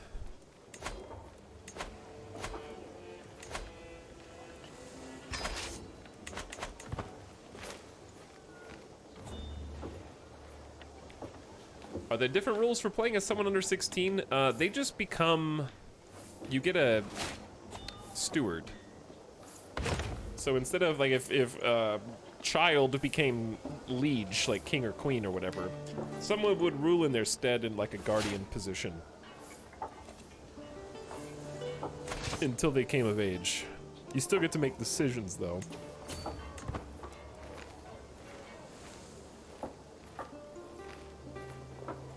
You can look at the Iberian decisions if you click on the Iberia phase icon. What are you talking about?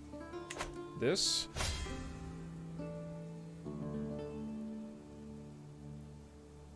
And click View Ending Decisions in the center. Oh, yeah, no. Yeah. No, I've already looked at these. I didn't know what you were referring to. The 3 outcomes. You can either unite via conflict, peace, or status quo. Dominance equals combat. Status quo equals I give up. Détente equals we're gonna unite everybody and be cool and equitable.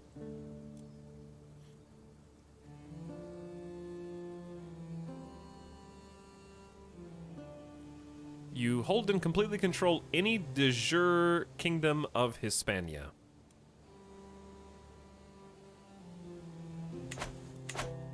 So the only place that I don't control, I have all of de jure Al-Andalus, except for this one little squiggly right there. And you know what I'm gonna do? Wait 8 months. Because there's like a steward task that I think... I forgot how to get that steward task. We'll look into it in a second. So that one's actually doable. We just have to make, what, 7 people like us? If we wanted to do peace? Not Liberty War. Wrong button. Unlocks creation of the Empire of Hispania. All involved cultures gain plus 50% cultural acceptance of each other. Permanently allow interfaith marriage. Disable holy wars between all involved cultures. You gain 35 stress because you're zealous and your character definitely wouldn't pick this. 10,000 renown. And House Tahuna gains conciliation, which makes everybody like us more. But yeah, this is... I could definitely form an alliance with the other independent rulers, for sure.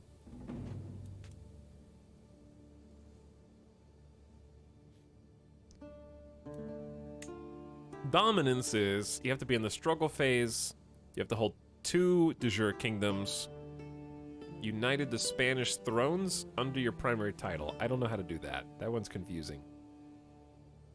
Every de jure county of your capital kingdom must be Andalusian and Muwalati. That's 17 and 19. This one's very doable too.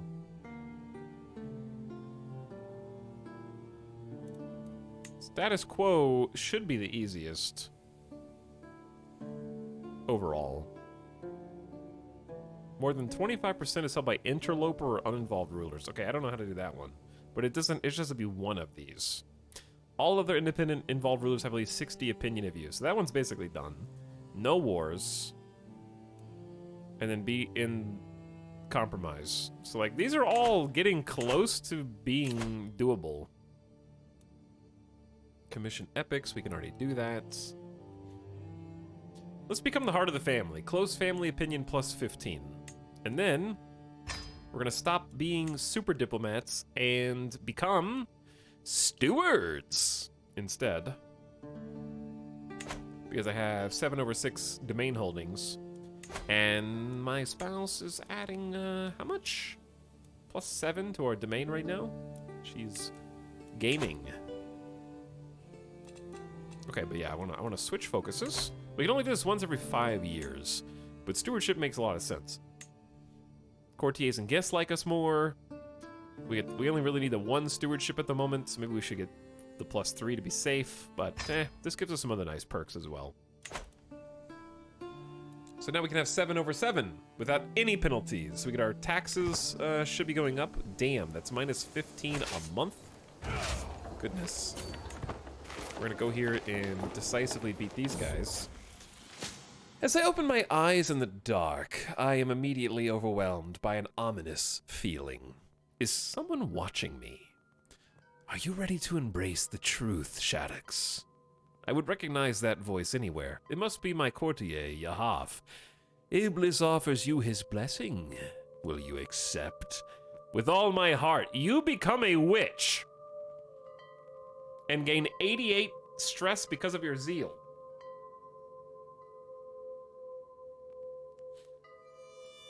I want nothing to do with this. Begone, demon! Righteous lackey. Possessed. The world will know of your sin, Yahaf. Too zealous for that. Way too zealous for that.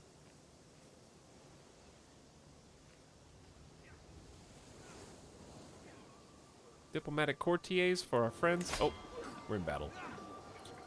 Should go easily for us. Commander Ismail was wounded while leading troops in battle. How are you wounded? Are you fine? Are you good?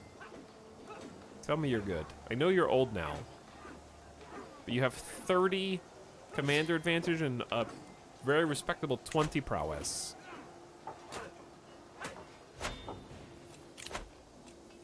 $249 of us defeated versus 1,100 of them, and then we're just gonna go lift this siege. Why do I have to fight for you, Alsark? Did you know I'm gonna become your leader? Because we can definitely become the de jure king of Alsark. Then we have to fight Navarra. They have maybe too many alliances. Oof. That's a big boy. They have a lot of alliances. It's easier to become the king of Zinzir at this point.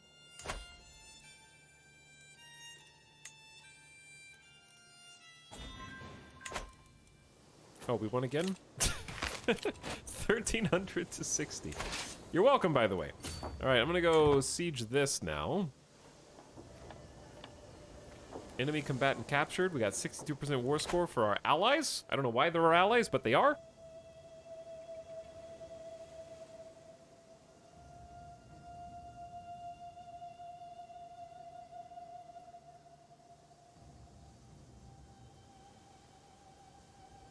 About to go get some allergy medicine here in just a moment. Chat, we need to make money, not lose money, dude. We're losing a ton of money.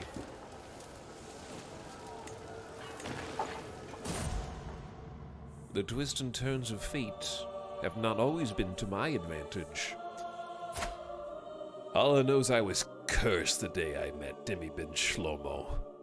That curse has now been lifted. Fate smiles upon me. For he is dead. Chad, why do we hate this guy? Did he cheat on us with our wife or something?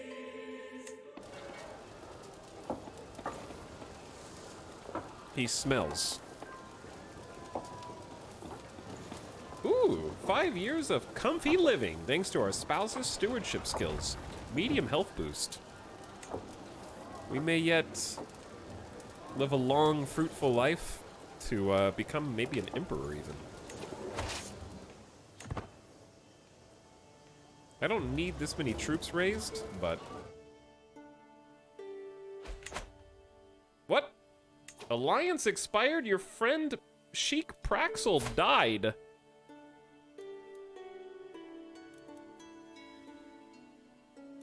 Sheik Bealton's son. Bealton is dead. Now Praxel is dead. Old age at 77.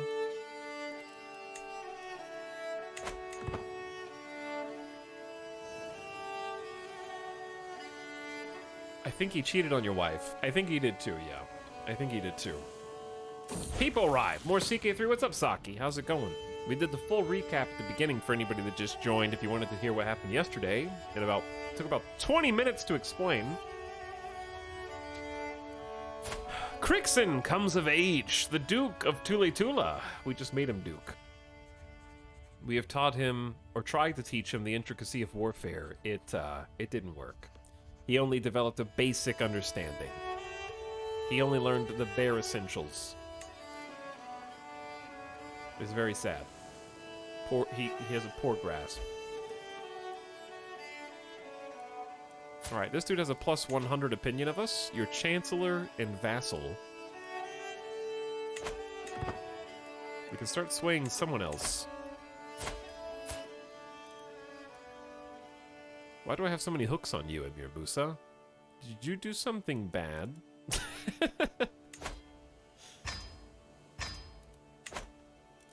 Why do I have so many opportunities?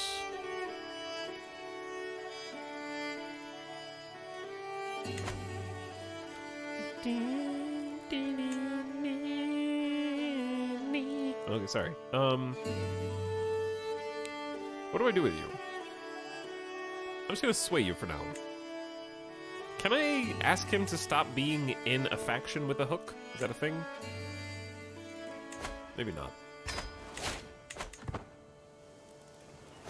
But yeah, I don't really need this many troops, but it's too late. There's only 30 days left.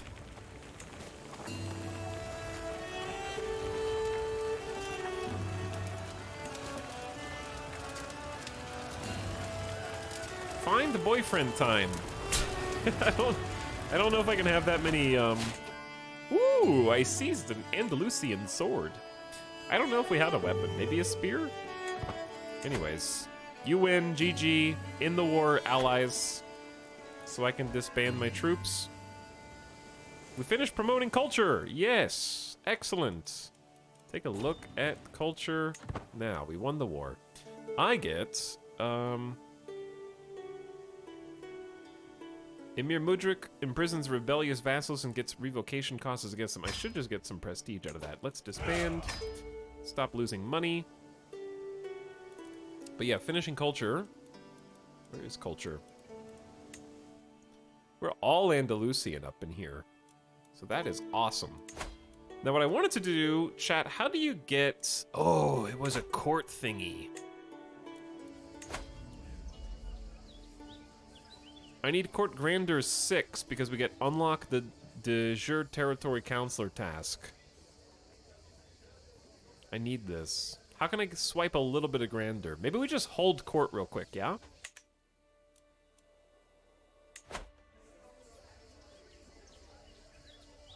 What's happening in Tule Tula? Infighting.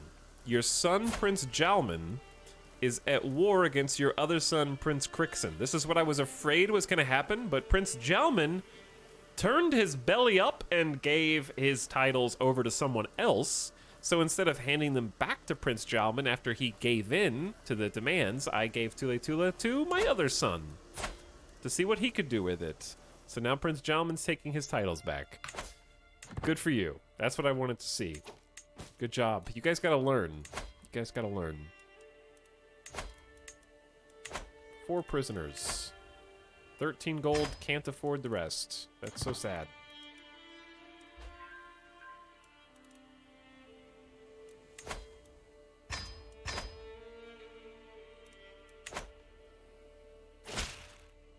Alright, get out of my prisons.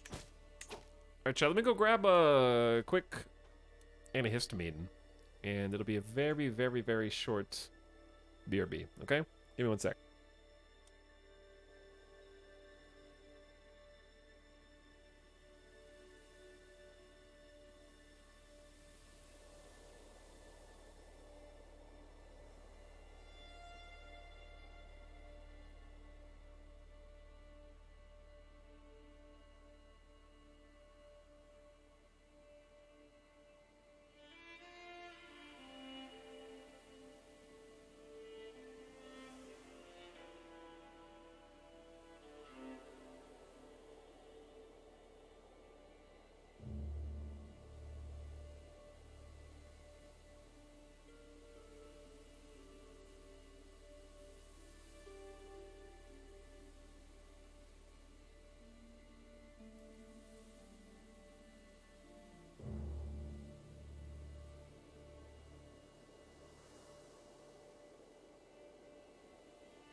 Okay, and we're back. Can you take over the whole map? Yeah, but it would be very difficult to do. It would probably take a very, very long time.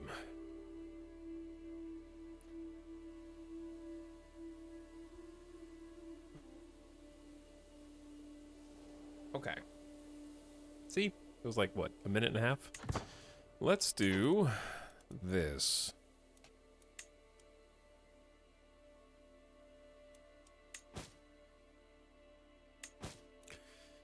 Hold court.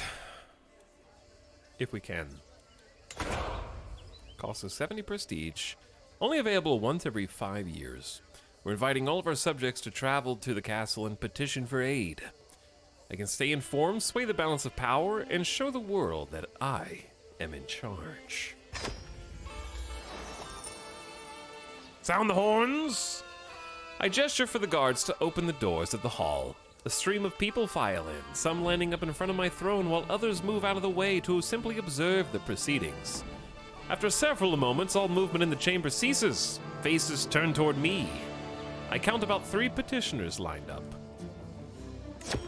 Here is the first.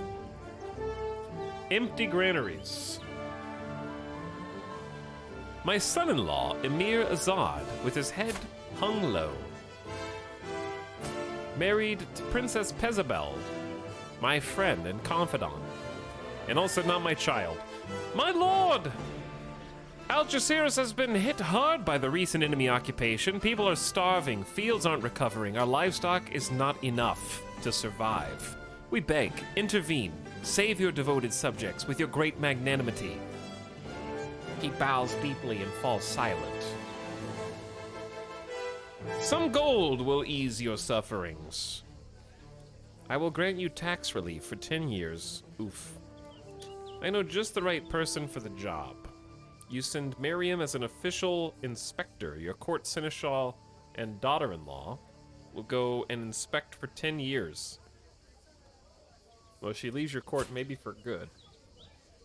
I'm sure you can manage on your own. Dude, I can't afford to really give up that much money.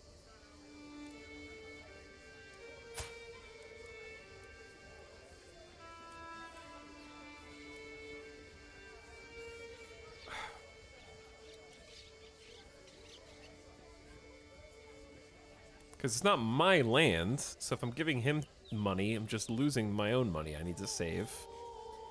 Okay, fine. I'm just gonna give him tax relief for 10 years. You've gained an indebted hook on Emir Azad.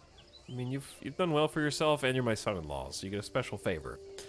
The woman who approaches my throne next is clearly a commoner. My lord, she begins her speech, I represent the local community of Granada, the capital. In the last few months, our cemeteries have been plagued with the disappearance of bodies. All have been dug up and left no trace. At first, we feared wild animals, or obscure powers at work, but then your own court physician, Hamida, was caught red-handed, hauling the dead away for her own experiments. Well, she is an incredibly renowned physician. Studying the human body is a sad necessity. Grave robbers for 10 years? You gain 35 stress because you're zealous? Arrest her! I don't think I want to dismiss the court physician. Hamida, please, just stop. The next petitioner is evidently somewhat of a stranger in court. I don't recognize her. And the eyes of Marshal Ismail have been on them since they first entered. My lord, I have come to declare the people of Alarcos are refusing to pay taxes you levied. In times past, our land and people were granted rights and privileges which your recent exactions ignore. We request you address our concerns fairly, or else. What do you mean, or else? Emir Ismail. Imprison this wretch, Marshal, and crush the rabble. You imprison Neela. Marshal challenge against Emir Ismail. 100% the upstart peasants are defeated. Ismail gets experienced crowd control. You get 100 martial XP. I mean, he's a god against peasants. Trick the ringleaders into an ambush. I am willing to hear you out, peasant.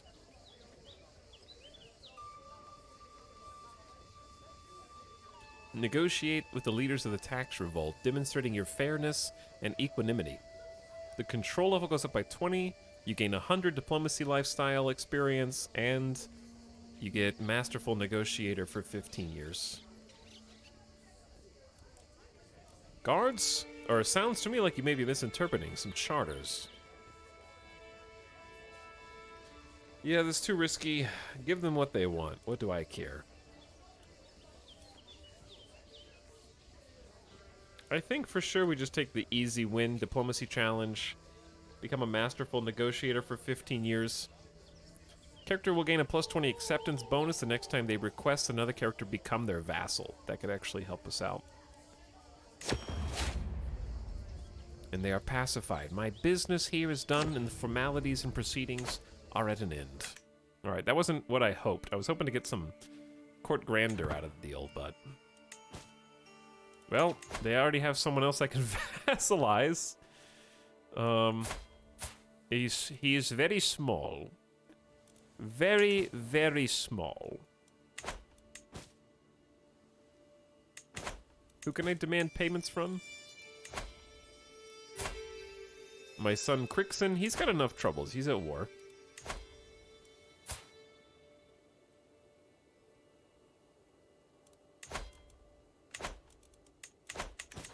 Alright, taxes are back up to 18 bucks. That's pretty decent. I don't know where it was before, but now it's good.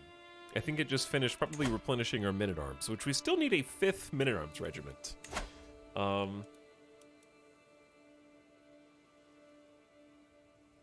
Chat, any tips for getting some quick and dirty court grandeur?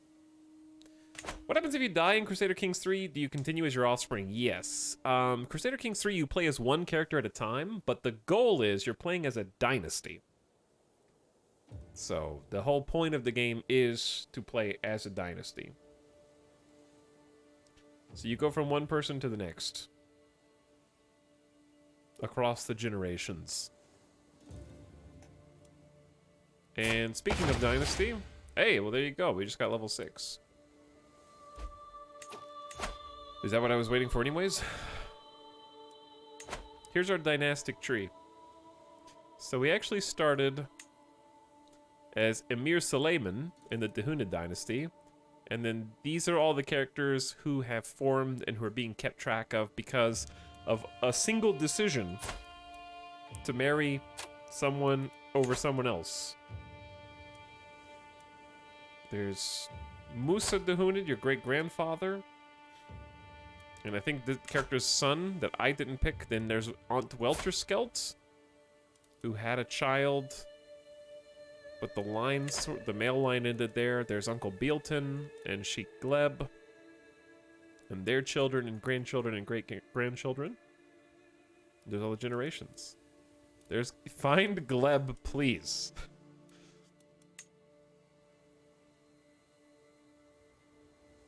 There's Gleb, okay? There's Bukkus the Hunid, but Sheikh Suleiman carried on the line. Sheikh Luki is one of our knights now. 27 prowess, he's very strong. He's got the blood of Gleb. And then Emir Suleiman is my steward in the line of Gleb. So Gleb is still in there. What I love about custom names is random distant relatives in your dynasty can show up with goofy names. They can, yes, because whenever you make up your own name, it gets input as a dynastic name, which is really fun. Anywho, I don't know what just caused us to increase court grandeur. I think it's just naturally going up to this. In which case, dude, Navarra is getting a little large. The clash against the Kingdom of Navarra. Okay. Anywho, the reason we were hoping to get to level 6 is because it unlocks a special counselor task to convince a de jure territory. Because... I mean, that's an 8-year task.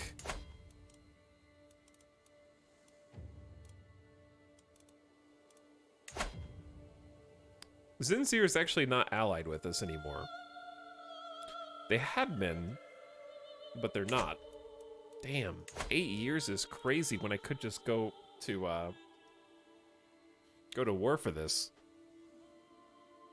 The reason we want to go to war for this is because of this nasty border gore, and the territories in here are ours by right, but they don't actually belong to us yet.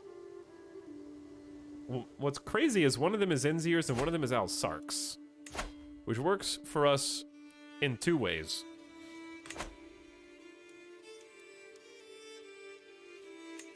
I say we just hold off for just a moment.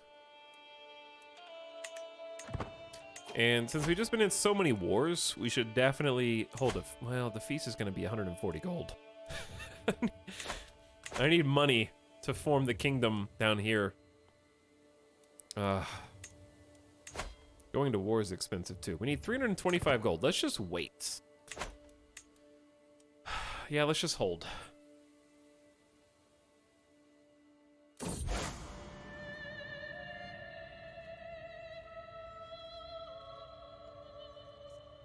The poor and the needy are always welcome in Suleiman's mosque. The Emir of Alhambros has become famous for his generous nature and his many works of charity. His examples moved many muwalladis to abandon their material possessions in the pursuit of divine reward. My steward, vassal, and knight is an example to us all. At only 24 years old. Our son, Prince Crixon, is ready to marry.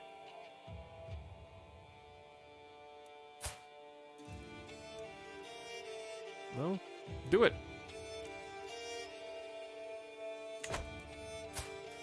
Did you win the war? Are you guys still at... He's still at war with Uklish. He's actually being sieged. They just had a marriage while the capital is being sieged. Please accept my invitation. You and I should be friends. I'm sorry? Should we be friends?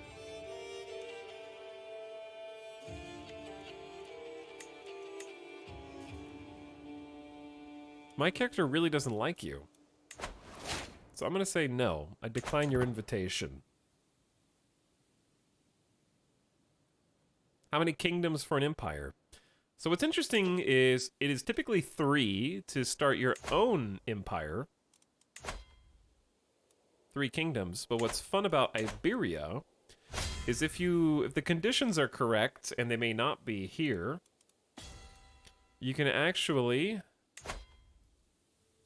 hold 2 de jure kingdoms completely in Hispania, but you also need to be in the hostility phase.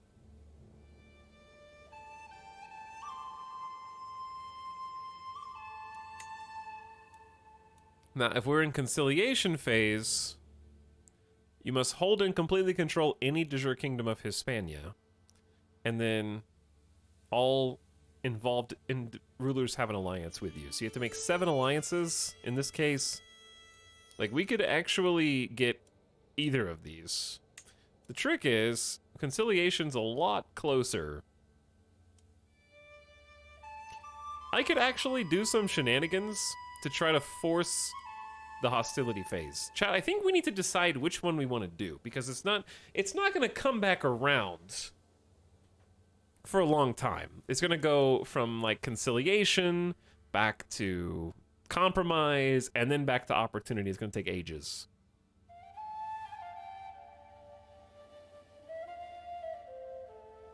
Another thing that's worth mentioning is once per lifetime you can actually invade a kingdom for 2,000 prestige, and I could go for the entire Malekith of Zinzir in this case, which would basically just give me a second kingdom. So that's the second kingdom that I'm referring to, Archmire. 1 war would give me my second kingdom. We'd like to do that before I die.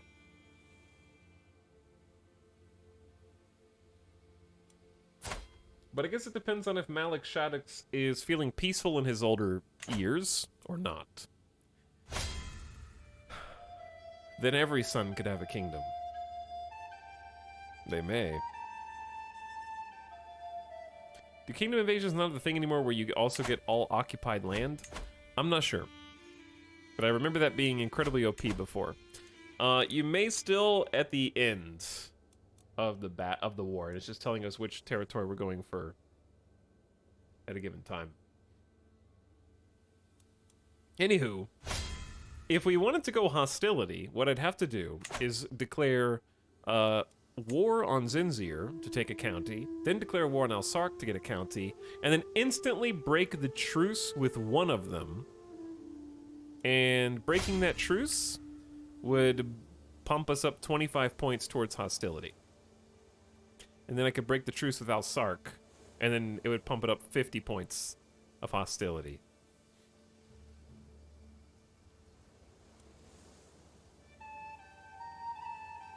And basically all other rulers, like that would be a commitment to war. Because what breaking a truce does is it makes all other independent rulers think much less of you. Which is a little scary. So we'd have to fully commit to all-out war for the Alhambroan dominance end.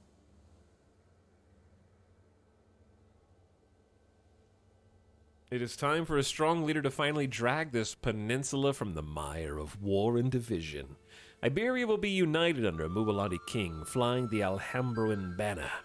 We'll gain 10,000 renown, get the nickname the Conquistador, unlocks the creation of the Empire of Hispania, struggle clash remains available, convert faith and promote culture is plus 50%, characters of the same faith and or cultural opinions get plus 15 opinion, other faiths minus 30. Select one of the following modifiers for your house. We get faith hostility, same faith opinion up, cultural opinion up, or fighting bonuses. The Alhambros is a great name for Muslim kingdom, to be honest. Thanks. Came up with it yesterday.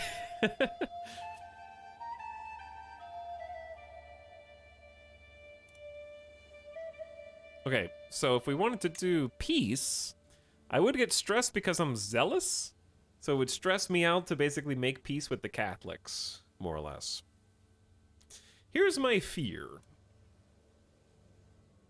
It feels bad to get cool nickname for someone who's about to die soon. The peace one is interesting just because we just need one kingdom and a bunch of alliances. Does Chad want no peace? Chad wants a war.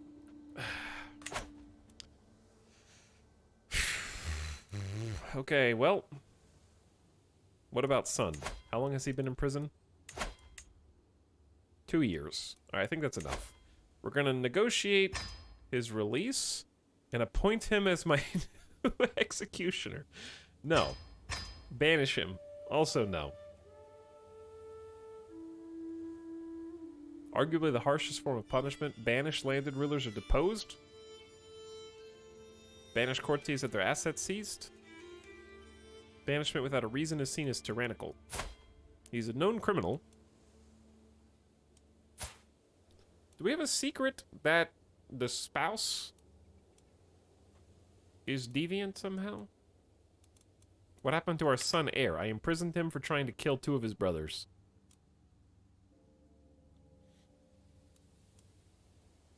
So, we have a choice to make. I have the grounds to stop him from being the heir, because he's a criminal.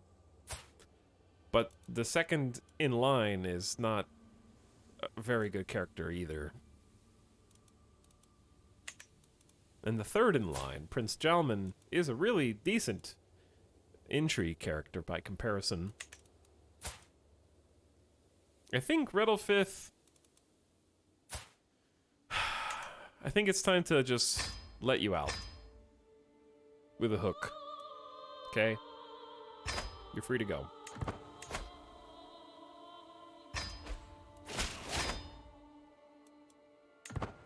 Redolfith is out. Why am I above my domain limit? I knew this was gonna happen. I lost 1 stewardship somehow.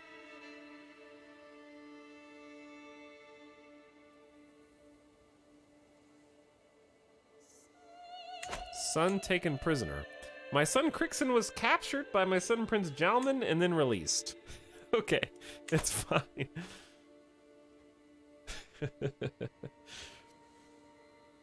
There's a lot of things to figure out right now, chat.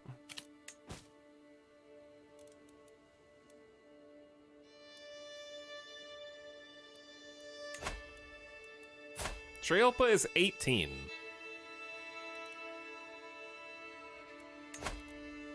Okay.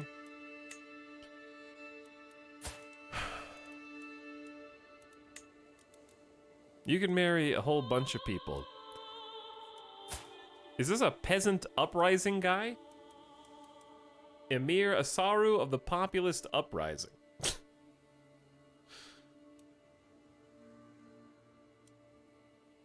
Okay, but look at him. 26 martial, 18 diplomacy, 17 stewardship, brave, compassionate, diligent, brilliant strategist, strong? Matrilineally marry, will not accept. You don't, oh, you have a title.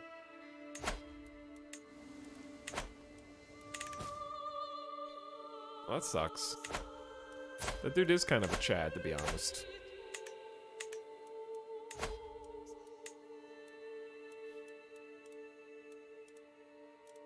Let's sort by sum of all skills. Yeah, he's the best.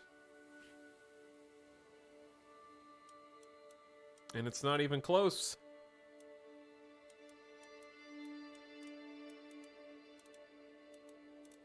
Okay, do alliance power and see who's available.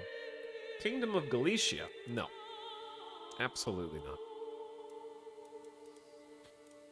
How about we get a new knight out of this? Sort by prowess. Let us find you a handsome knight. Brave, humble, ambitious, Andalusian, 25 prowess, 21 martial skill. Sure. Fairly young, matrilineal marriage. She loses a bunch of prestige. And then once he joins, we just go, hey, by the way, switch to the Muwalati religion, and suddenly my character likes him. There you go.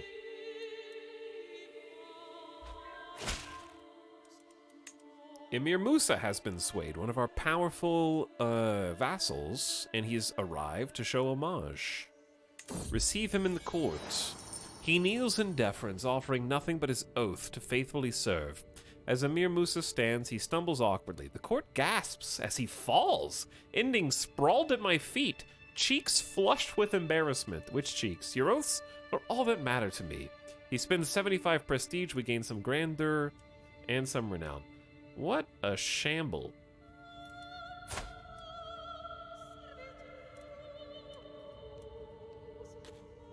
I can basically either insult him or not.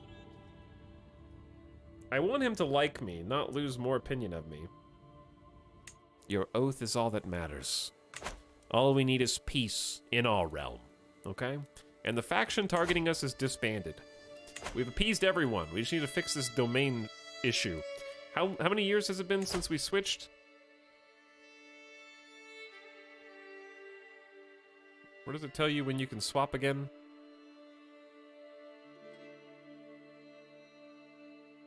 It's not been 5 years, that's for sure. Prince Gelman has been married. Prince Gelman is now the Duke of Tuletula again. Yes. You guys have matching hats, I'm concerned. We have been conferring with one another for a while now, husband. We would like to give something back to the community. Under the guidance of Timmy, we'd like to enroll ourselves and others in studies related to diplomacy and the art of the sheathed sword. My two wives look at each other in unison and nod. 240 gold.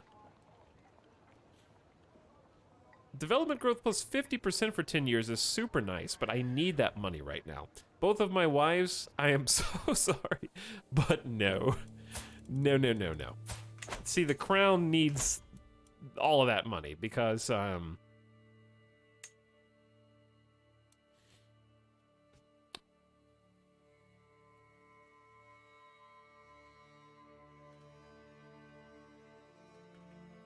King of Many Crowns is about to be born. Chat, it's time. Our plan is in motion. After we only went to war for a single county in North Africa, and we took it from our neighbors in Mbaya, who we don't like anyways, because they are maniacs and evil. Everybody else here was like, voluntarily vassalized. So the Lamta Empire is under our umbrella by choice.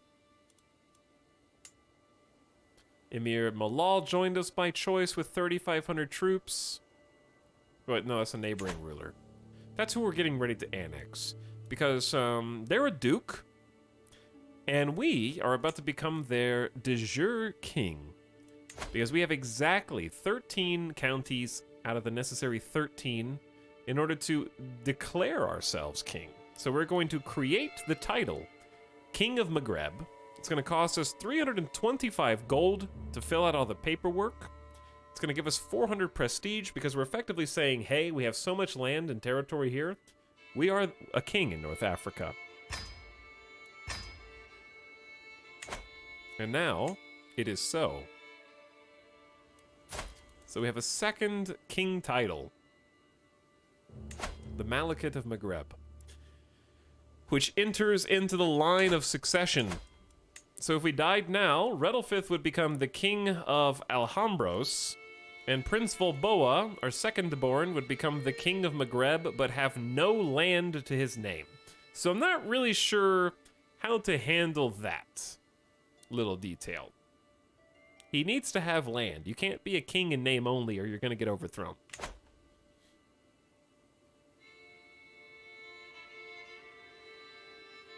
So I'm not really sure what to do there.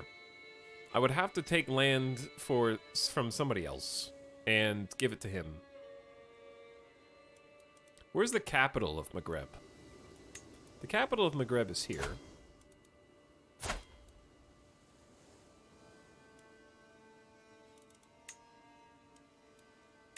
And I can offer him vassalage, even with no religious exemption, and he would convert because I am his de jure king. The de jure king is... Oh god, we have some amazing traits. You are his rightful liege. Because I purchased the title, we get an extra plus 20 to vassalizing him. Wholesale.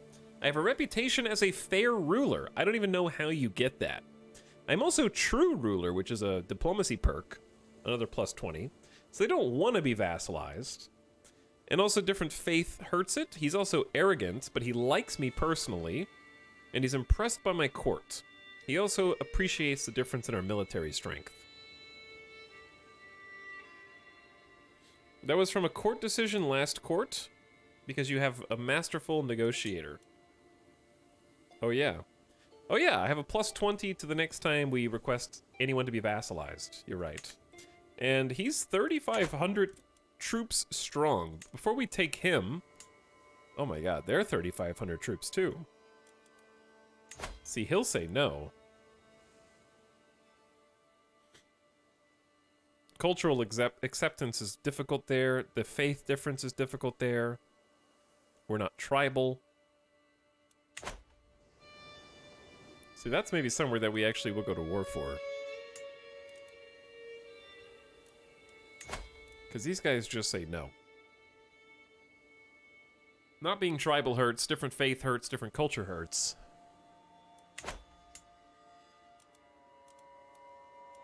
This guy, what are you, upset?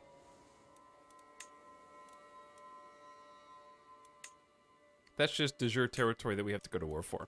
So yeah, I think we go ahead and just take this vassalage opportunity to peacefully take Emir Malal, 3,500 of his troops. He's an amazing diplomat. And give him no religious exemption. And then through our shrewd diplomacy and also emptying the royal coffers, he accepts. He immediately doesn't like us. Because I'm over my domain limit is at -10, which isn't helping. He's also a powerful vassal that wants a seat on the council, so we need to do some shuffling.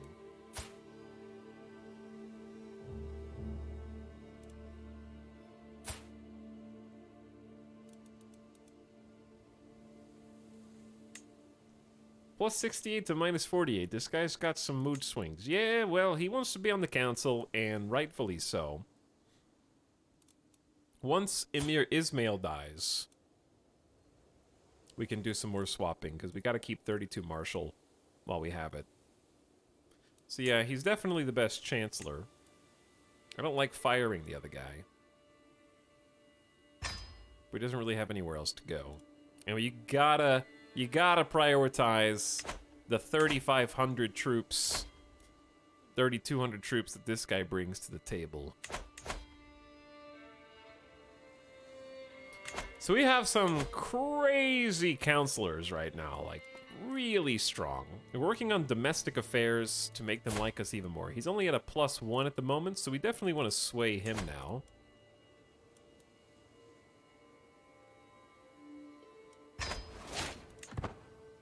And start getting him on our good side. Alright, that was very, very clutch. Chat, we're transitioning to conciliation, I'm sorry. I'm not ready to, like, do the 6 wars in a row. We don't have enough money because getting this kingdom was just too good. Like, it's already there.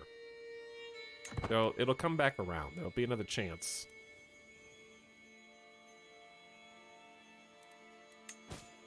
So, we have a hook on this guy. Your rival, rational zealot, too far away to interact with. Okay.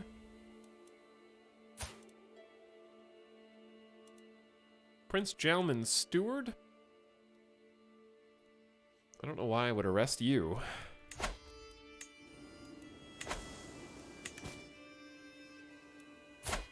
He's apparently a known criminal. What did he do?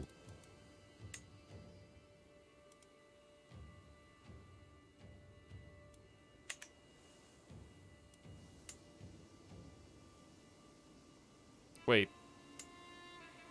Oh, you got the duchy title, but Crixon kept Tula. Oh. Well, I actually could just imprison this nerd. Only a 13% chance it's gonna succeed. Never mind. You're the first in line to get Tula. Powerful council members. Realm will lose land. Yeah, I know, but there's nothing I can do about that. I'm working on it. Alright, we only have 90 days. There's the faction, as expected, from the guy that I just fired from the council. He's upsetty. Alright, before it becomes more difficult, we need to do a couple things. It's wartime.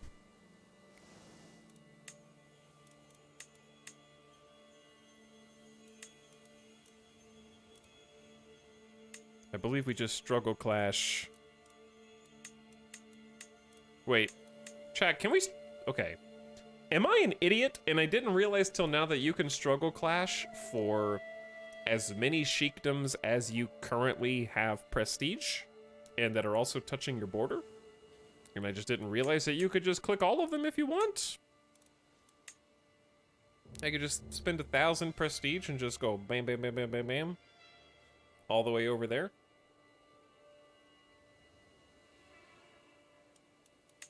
That's certainly one option. Option B is we just go straight for the whole kingdom of Zinzir.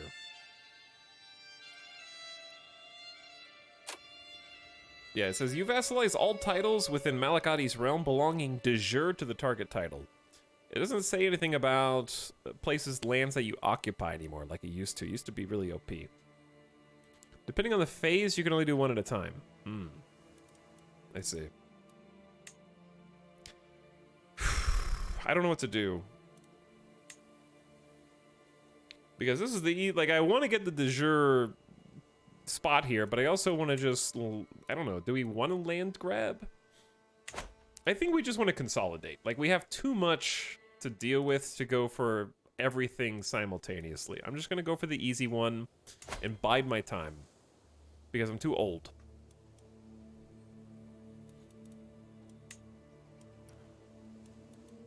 I'm just too old.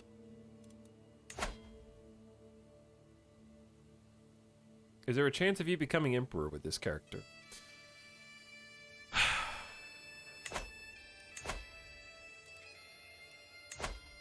You have to have a lot more money than I currently have. So via founding an empire, no. Via the Empire of Hispania, Also, no. I would have to do the hostility or conciliation ending. It would just be a huge pain in the ass. Basically. Because, like, I probably could. But I would have to, like, go with the peaceful option now. Since it's going to conciliation. I'd have to go for detente and get, full control of just one kingdom, and then... Which I'm about to do, actually, and then form 7 alliances. It would give me some stress for being zealous, but it would make peace with the Catholics as well. So I think I actually could get a Iberian ending. But chat said no peace. But it might be easier for peace, actually. Peace is going to be easier for once. Because I just need 7 alliances. Because you do still get the title, right? Yeah, you can unlock the creation of the Empire of Hispania. So you still become an emperor. You just don't have all the cool titles. Alright, just do the thing. Do the thing. Seize my de jure territory. It's easy peasy.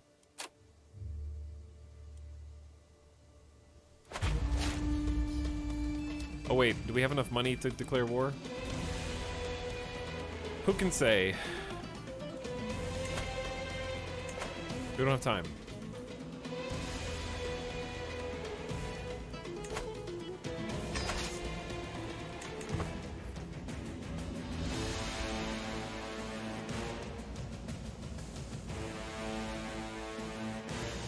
Who are the allies that we can call in?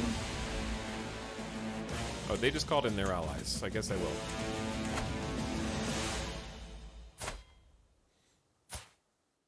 This is my Saharan ally. That's a lot of prestige. And then I can't call you. I guess I will call you. 350 prestige isn't that much. I know it's going to take you guys a long time to walk over here. Time to go into debt again. Oh my god, minus 20. Raised armies are 41, huh? Let's go back to raising taxes. Oof.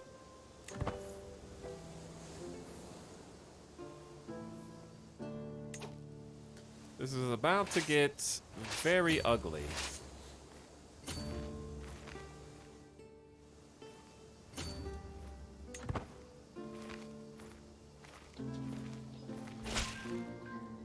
Of course I shall join you in this war. All right. Let me know when you get here. Okay, there's 5,000 troops just right there.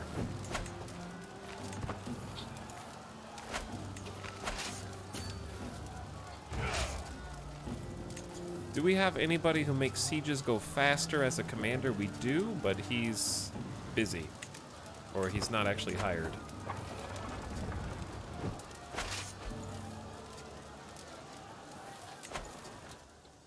It's going to be a 6-month siege versus their 10-month siege. And then there's another army over here that's going to be backcapping some peoples. This is gonna get tricky. Also, what's up, Kazzy? Who's back for 40 months? Thanks, Kazzy, for the sub, and James W. Big Mac cheesing and waving at the same time. Howdy. Appreciate the subs.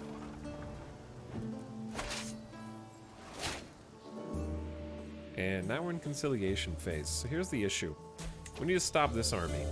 So I'm gonna split off a new army.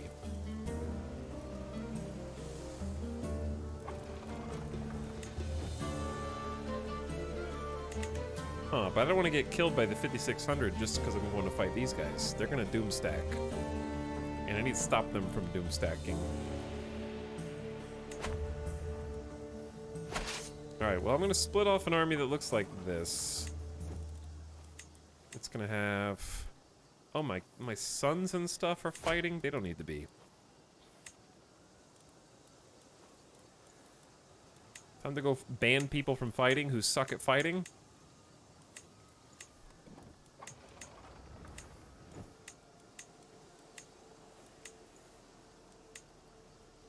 I mean, come on. 7 prowess, please. Double digits or bust. And if we end up with fewer knights as a result, then so be it. Alright, anywho. Now split off a new army. I want to keep the onagers here. What are their armies composed of? That's all peasants. Okay. This one's horsies, pikemen, and heavy knights. So there's no need for my horsies. We'll do our abadrar, because they counter both horsies and knights.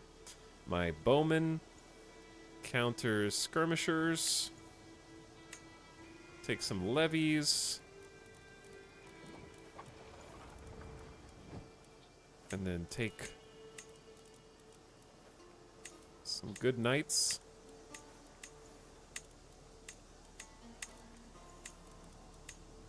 Okay, 5 knights with you.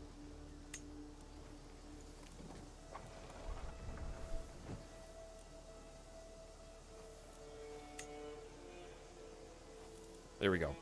Alright, so this new army is going to have a commander. We're going to swap these real quick. Because this guy's an organizer. Organizer equals move speed, which is so good. So we want the army that we're about to move to have that bonus move speed. They're going to be quick and not get into any trouble. We're going to go try and intercept this army. Maybe pull these guys off of the siege. I hate how it brings you to the top while selecting troops. Yeah, it's kind of a pain in the ass.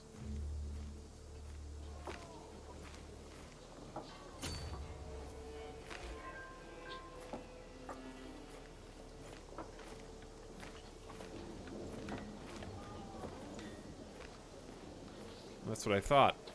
You better run.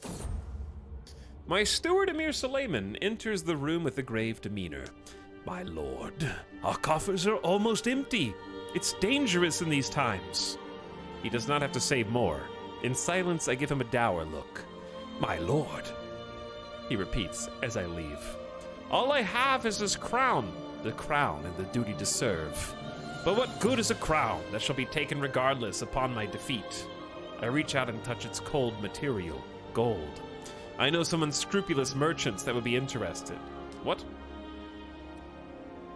You gain the nickname the Crownless, gain 300 gold, and spend 350 prestige? The other crown, however, Emir Shaddix's crown, is destroyed.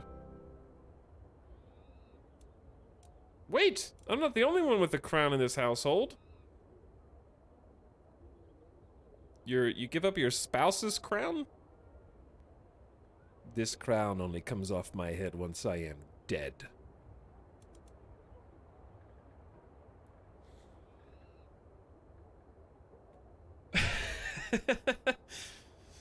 I don't know. Chat, what do you think? I have plenty of prestige. What say you? I can just destroy the crappy crown.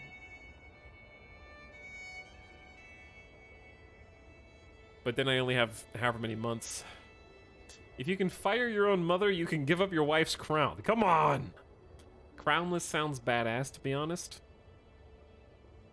Take the 300 Gs, or destroy the shitty crown for 150 Gs and make another one.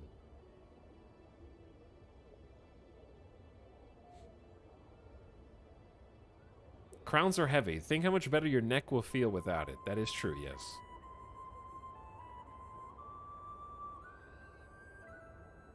I'm gonna pawn off the crappy one.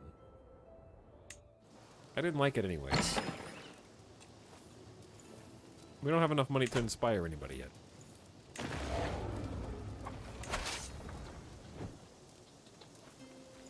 I have no idea what these nerds are getting ready to do. 7 months left on their siege, 2 months left on this siege. Yeah, I know we don't have enough knights. It's okay. So this is a cheeky little war. We just entered the conciliation phase, which makes it a lot harder to go to war.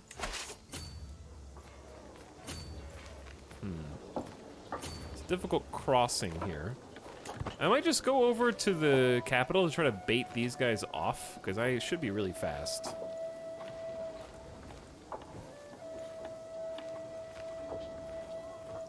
While I finish up this siege. Still need the Hodge and the Holy Order. Yeah, we got a lot of things going on. We don't actually, do we not have enough troops? Or is it just a really high level? 17-month siege. Just gotta pay attention. 20 days left in this one, because they might try and lock us in if we're not careful. And then come smash us. It's possible. We just need to be ready to move at a moment's notice. Okay, they're going the other way. Good. Very good. Dissolution faction is disbanded, but yeah, we're just blocking these guys off. Alright, that was worth 17% because that is the primary objective that we're fighting over here. So now what we're gonna do is try and stop this siege from happening just so we don't have to unsiege it later. We have 2 months left. I probably want to send...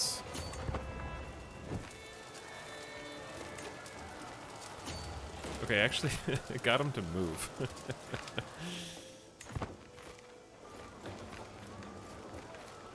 They got him to move off the siege, which is pretty funny.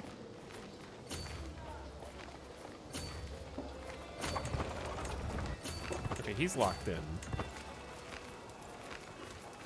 We would love to fight him on the hills somewhere, or at least unite the armies, and then fight him together. They saw you walking in their general direction. Yes, they're gonna cross the river.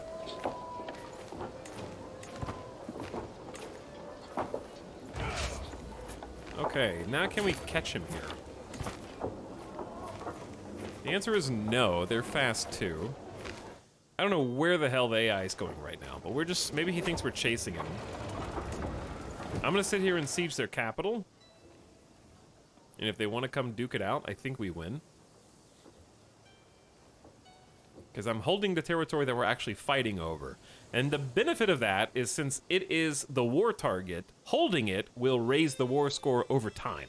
And in fact, I could probably just win the entire war by holding this for a suitable length of time.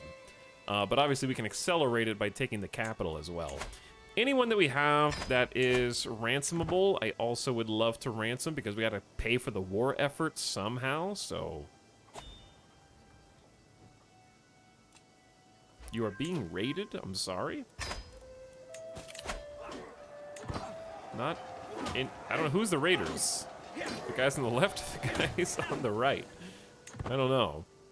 Somebody's raiding somebody, though. If you also take the capital, do you keep it? Not in this. It depends on what your war goals are. This is a de jure war for a single county called a sheikdom. So at war's end, I only keep the war target. Even though I siege the other place.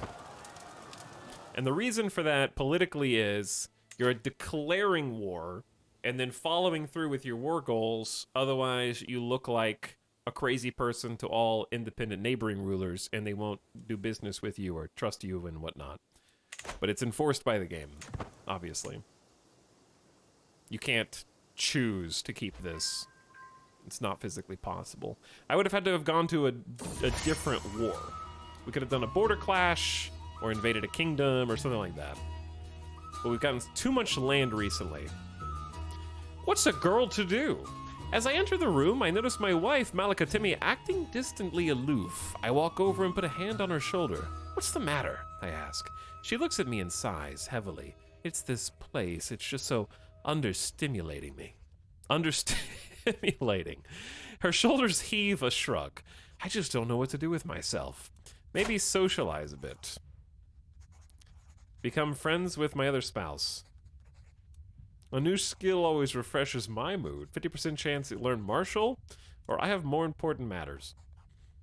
40% chance your relationship hits a snag, and you and Asnith grow closer to forming a rivalry. Listen, dear. A new skill always refreshes my mood. She failed. Failed student. It's very sad. understimulating. There are people face planting and bleeding out in the throne room. I know, right? Aishin brought my daughter, Yokomana, to the market today. Yokomana was to hand out alms to the poor and needy, to learn about charity and a ruler's plight to the less fortunate. The scatterbrained child couldn't decide who to give the gold to, Aishin says, visibly annoyed. At the end, she had given 1 coin to the one-legged stable boy, 1 to the blind urchin, and another used coin to buy strawberry compote, gave 1 to me of all people, and lost the last one in a ditch.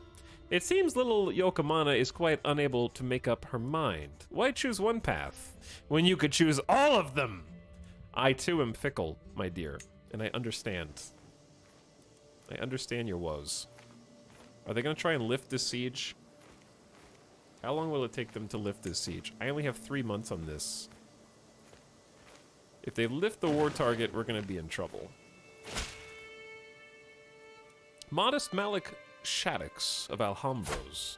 Alongside this letter, you will find the severed head of one of the thieves running amok in both of our realms.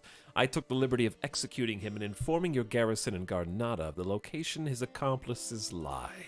He's brought me a gift. A gift. Thank you, King. All right, it's only 4 months versus 3 months. That's a little spooky.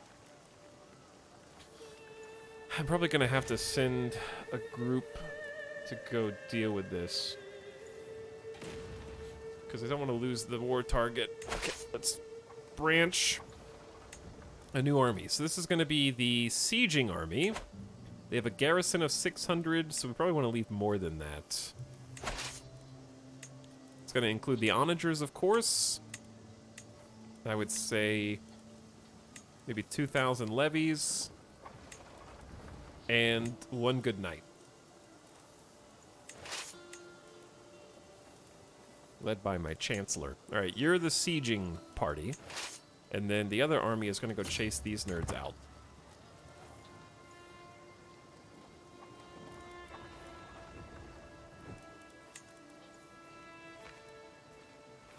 Oh, hi. Why, hello there.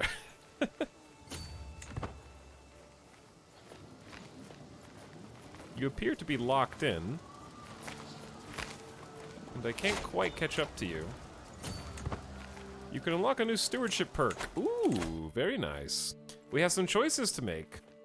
You can demand payment for hooks. That leads to income and war, up, extort subjects, or more vassal taxes. Collect taxes is 25% more effective and buildings are cheaper.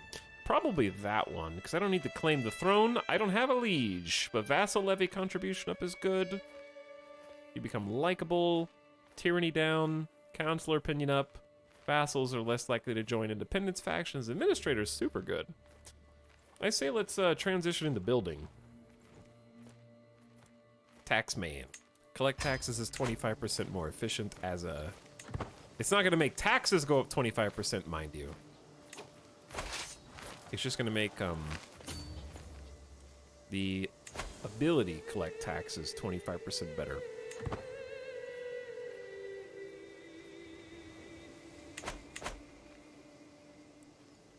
All right, contribution to the war chest. As I look in fear at my almost empty coffers, my herald announces that 4 vassals have arrived. We come bearing gold, my liege, a donation to defeat our enemies, while Yahaf announces. With me, I bring the elegant Prince Jalman, your son, Wali Hubab, and elegant Sheikh Amuk. We only ask you lead us to victory. What happened to you? You have the great pox. Ow. Plagued by sores and inflammation, Yahaf suffers the venereal plague. Ouchies. I welcome your generosity. Gold, you say, gods? Seize all of it. You are much too generous. I welcome your gift. Thank you for the 40 gold.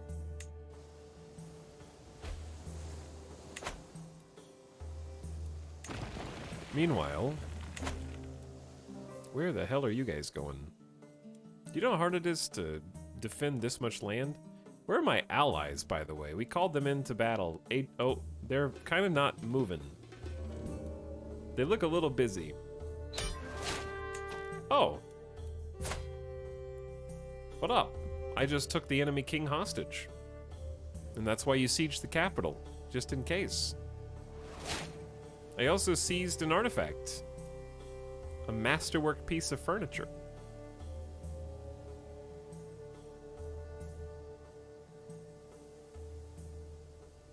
Execute the fiend. I could, but then I would have to stay at war, so it's sort of a problem.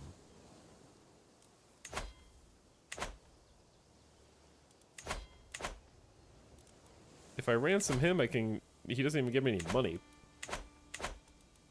Did they patch that, chat? From yesterday? Because I was ransoming people right before accepting the enforce target. He's 117 gold in debt. Oh, that explains it. Okay, we did all this just for a single county, but it is a very important county. In fact, as we...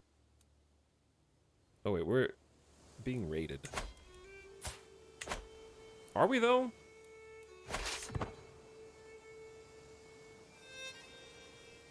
Doesn't look like we're being raided.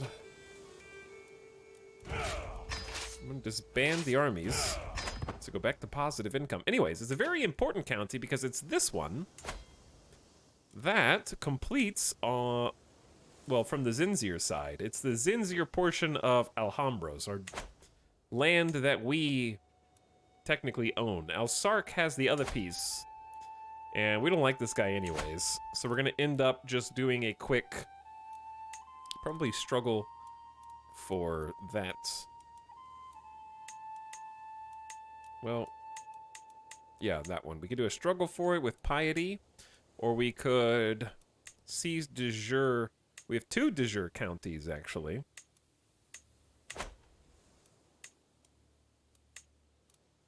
I'm not sure why this...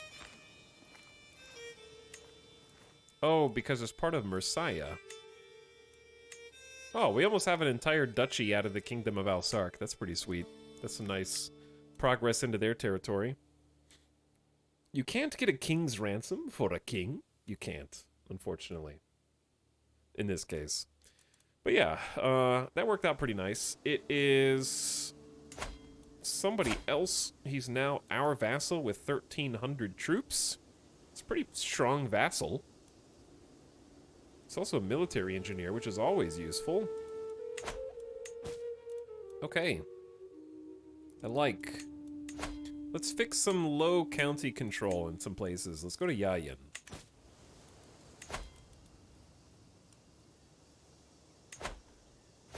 Increase control there.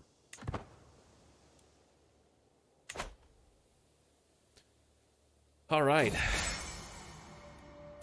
You're swaying your chancellor, brand new chancellor with 25 diplomacy. One thing that strikes me is the place that I am visiting, his castle, is full of unfinished projects. I'll stay for a while. Maybe I can help him out.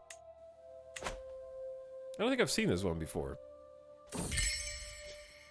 Whenever I talk about Yolkmana, my daughter, with my wife, Malika Timmy, she always grows distant. At first, I didn't think anything of it, but maybe she's not my daughter.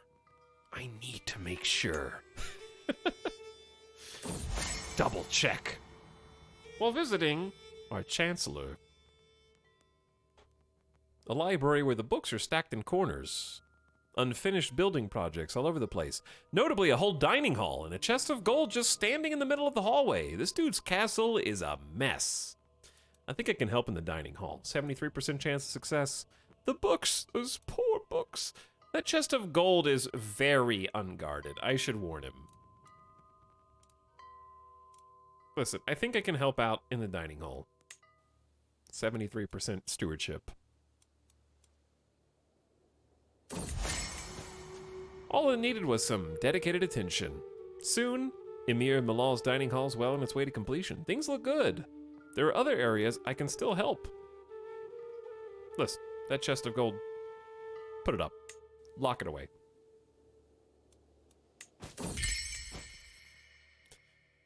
My initial concerns about Yolkmana's lineage seem to have been misgivings. Ah, such a relief. Why am I always so damn paranoid? Oh, Oh, of course that chest shouldn't be out there. Thank you, Malik Shaddix. Things are looking good, but there's other places I could still help with. Chat, should I do a learning challenge? Those poor books. Let's do a 3 for 3. Bound books, loose documents, decorated spines. After a lot of reshuffling, there's some semblance of order in the chaos. I have done all in my power to help. Now it is time for bed.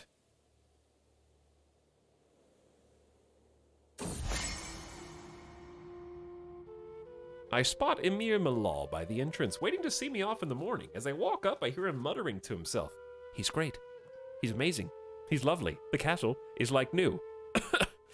After a quick goodbye, I'm soon back on the road again. He gains plus 20 opinion of you. Ooh, that's nice. Free opinion perk. My daughter, Alskaverv, can marry. Very good steward, quick, chaste, content, and honest. Well, we might keep you unmarried for now, because we might need to negotiate alliances if we want a peaceful Iberia. It really depends on what we want to do.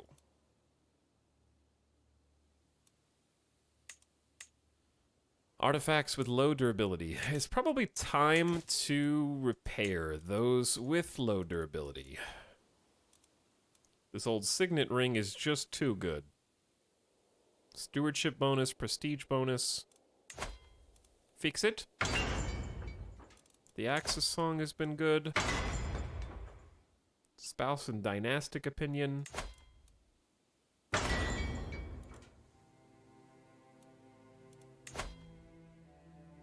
don't know if we really use the spear.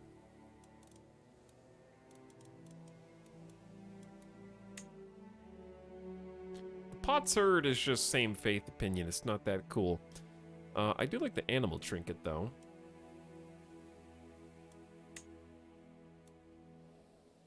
What is reforge? Oops, wrong button. Wait, am I poor? You have to have an antiquarian. Do I not have an antiquarian? We need to apply a lot of these court positions. I've just sort of ignored them on accident. Prince Redlefith, I know that you're so trustworthy you'll never steal anything from the court, right? Never. He would never.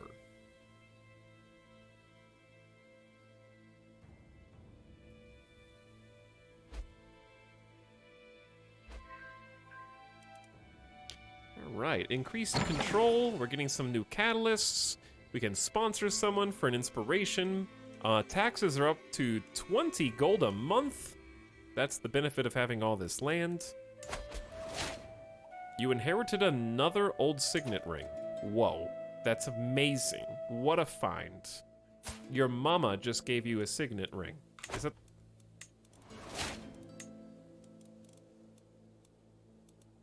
Now we have 2.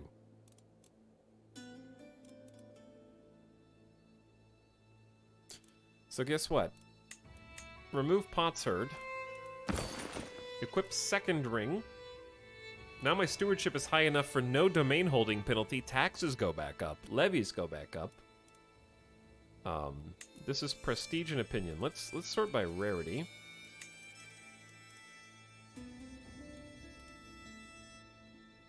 Prestige and attraction. We definitely don't need prestige anymore. I would say switch this for animal figure. And then prestige and powerful vassal tax. It's fine. I don't know if there's anything else that's better.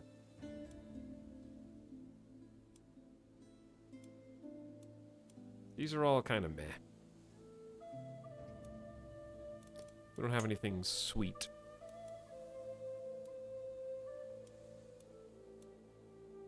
What are we wielding right now? A blessed fine spear. I think this fine sword is better. Knight effectiveness. My crown is gone because I sold it and we don't have any armor. Okay, what I was going to look at is how difficult it is to vassalize these guys. He's at war, so very difficult. With you, can't vassalize you because you don't belong here. And I can't declare war on you because of the truce, which I could break, but it'd be fairly pointless. But anyways, rest in peace, Mom. She died of old age at 74 years old. Our dad, Volboa, died in his sleep at 39. Ages ago, it feels like. My daughter-in-law, Miriam, has given birth to a daughter. This is my granddaughter via my player heir. Your daughter's name is going to be...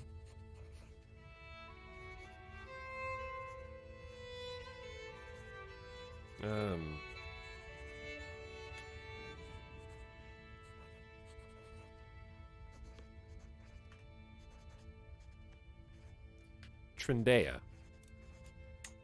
Trindea. Not Gog, chat. There's a faction created against you. Emir Abdallah made an independence faction. Aw, but your father was my friend. Who are we swaying right now? Emir Milan. He's on the council. He's got a pretty good opinion of me. Let's go back to swaying this guy. We're such a good diplomat. We have to take advantage of this while we have 21 diplomacy. It used to be a lot higher. I don't know what happened to my... I had like 30 diplomacy at one point. My son is not going to be the best character to play as, but he's 35 and getting older. Hopefully we live for quite a while. We're feeling fine, healthy, temperate. We're countering health penalties via a masterwork pedestal item with a small health boost.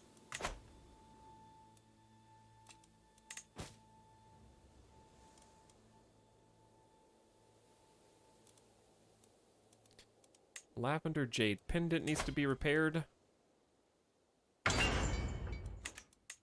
The Blessed Fine Spear isn't that good anyways. I guess Hill Advantage, meh.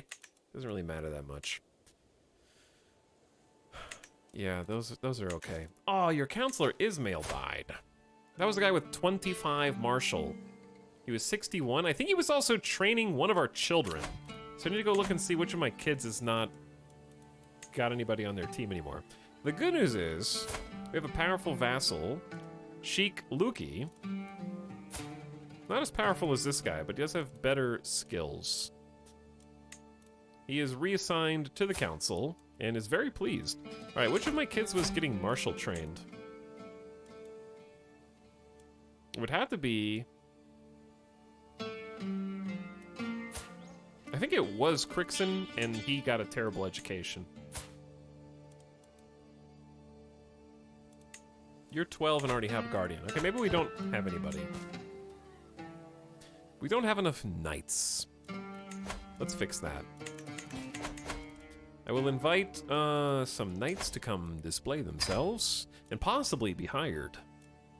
Now we should start saving up money. Dude, 24 income? Where's all this extra income coming from? We haven't even been building any buildings, which I would definitely like to do, but I'd like to go undertake the Hajj. 600 gold?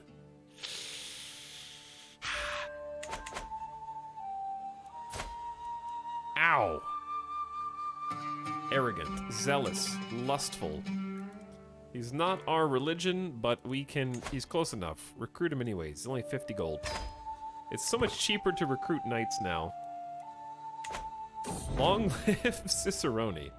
Did your dad take the Hajj? I mean, we never played as him, so I don't think so. People Arrivers. Hello, People Arrive chat. T. Birdland Saki. Justinius. Neither Jadir nor Aishan notice as I creep close to their boisterous hallway conversation. Physical supplication is key. Every groveling induced bruise on my knee is fresh coin in my purse. You just can't go wrong with prostration. Nonsense. Just keep stacking adjectives in front of his title and you'll be rich till you die. If you've got air in your lungs before you get to Malik, you're doing it wrong. I cough, hushing the mortified toadies instantly. Honestly, you could both try harder at this.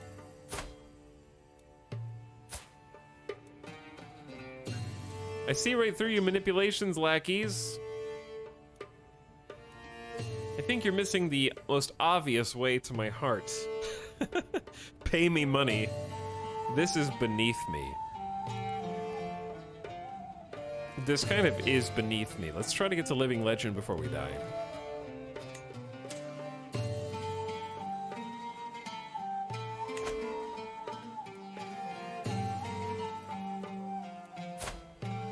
Okay, anyways. Once these two are no longer at war, We can try and either vassalize them. You can't convert your friends to different religion. They're not going to join us because of the cultural differences and the religious differences. So if we really wanted to unite the Kingdom of Maghreb, our newest kingdom, we should probably do a few wars ourselves. That way our son, who's going to inherit the kingdom, actually has something to go with it. Conquer Duchy is 750 prestige. I don't know if that's the best. Where's your other place? Oh no. Oh no. The Canaries in Sea.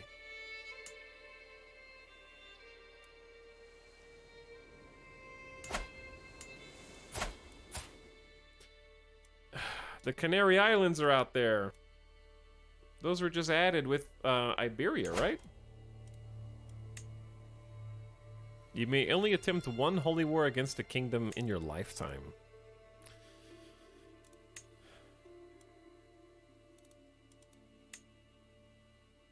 Forced vassalization actually is something we can do diplomatically. Here's my issue. Via succession, we have one son who is going to inherit the Kingdom of Maghreb but have no land to defend it. So chat, what to do?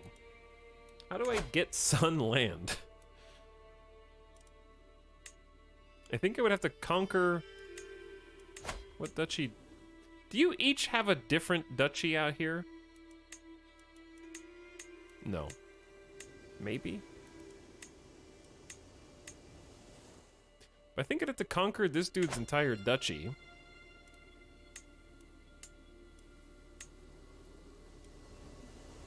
Which there's only 3 counties if I conquer the duchy, right? Conquer means I get the titles, if I'm not mistaken. Chat, is the Duke... I'm sorry, is the Duke of Su have one warrior who is a champion?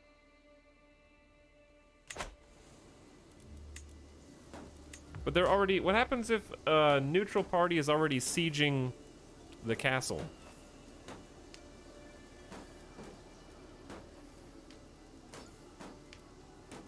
I can't stop them from sieging the castle, right?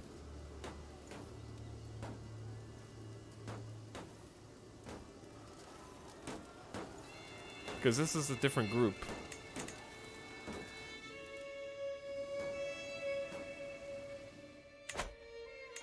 I think we just chill for a minute.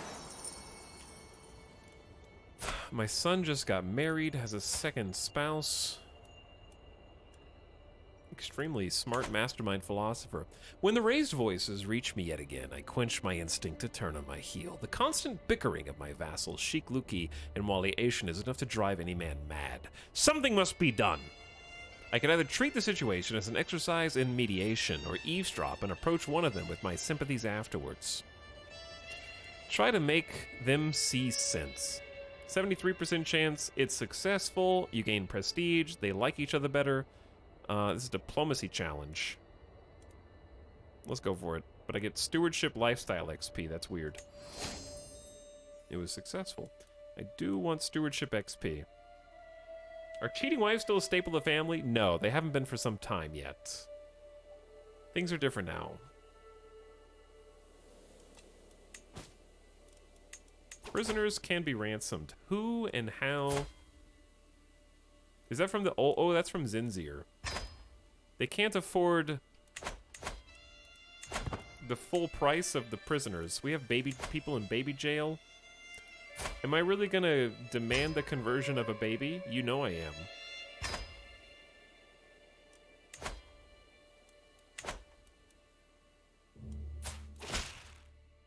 Prince Suleiman. I have one of these guys' kids.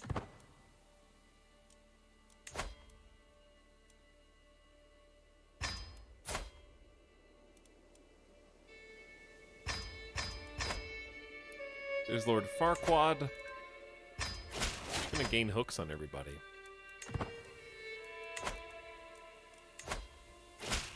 For 24 gold? Absolutely. Clean out the prisons. Oh, that's Zizi. Princess Zizi, your cousin Zizi. Oh. Zizi of Zizi. Formerly Malika Zizi. Alright, you get off easier. We're just gonna let you go because you're family. How old is this kid?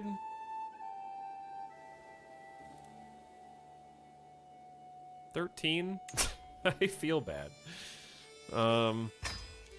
Look, just change your religion and we'll call it even. How's the playthrough doing? Well, the Alhambros are quite large now, so I'd say it's going pretty well. We're not an empire yet, but we are 2 kingdoms.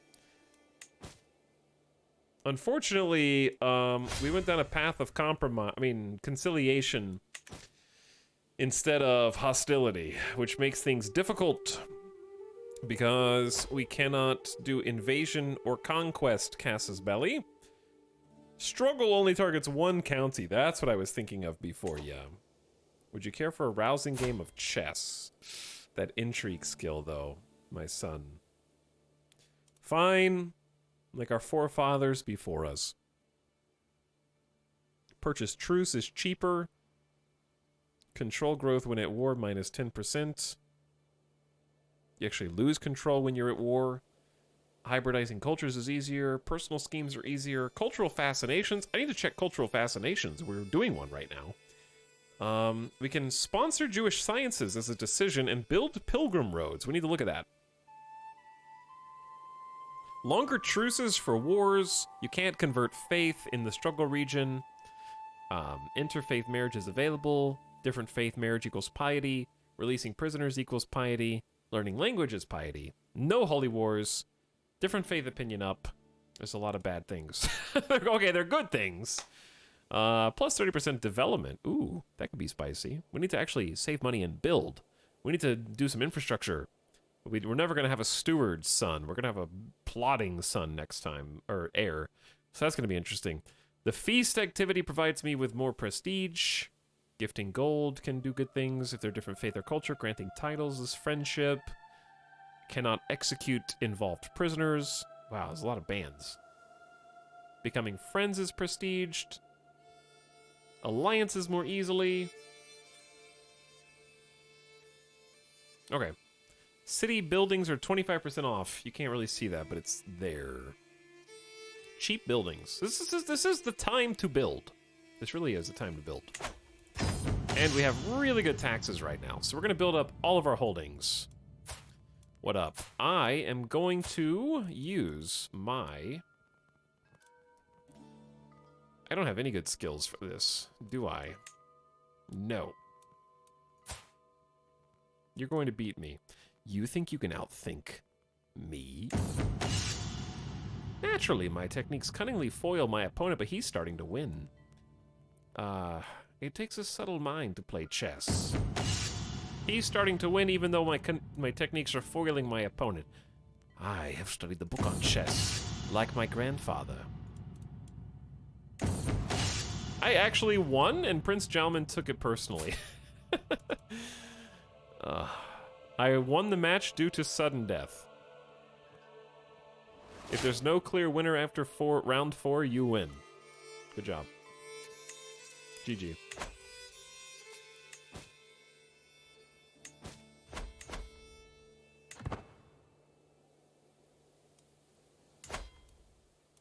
Wow, you guys have no alliances.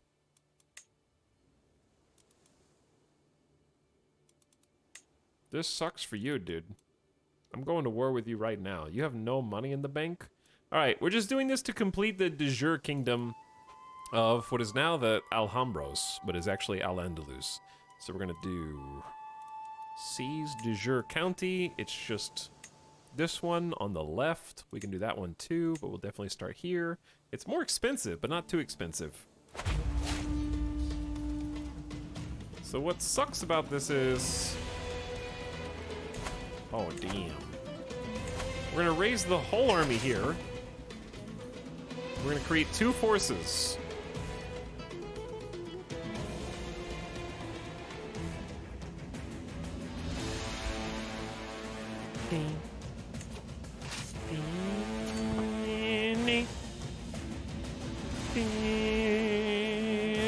know where he's going to raise his troops, but he's looking like 2,000. So we're going to create a special army of onagers.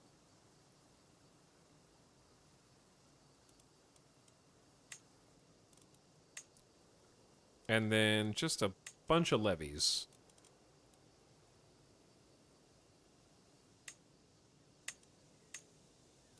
Bunch of levies. I'll give you guys a couple decent knights. There's Oslam. And Emir Suleiman. Alright, and we're gonna select that army and go siege the... that's not the right place. That place. Chat, did my super commander die? That's so sad. But yeah, we're gonna do Aslam. You're gonna lead that troop. And then Emir Malal is gonna lead the primary troop and go siege the enemy capital little by little. In a recent communication, Chancellor Emir Malal expressed a want to focus on his ambitions and interests more. I could make sure that our coming letters contain more on a topic close to his heart. He loves diplomatic matters, military as well, but especially diplomacy. A knight has appeared in my court. He's gluttonous, he's greedy, but he will fight. My character kinda hates him. Actually, I'm gonna dismiss him. Or just let him go. What a treat! The guy I'm swaying is also interested in diplomacy. Okay, so we can stop swaying him. There's 2 members of an independence faction who we need to start focusing on swaying instead. This guy wants to be on the council, but alas, there is not a good seat open.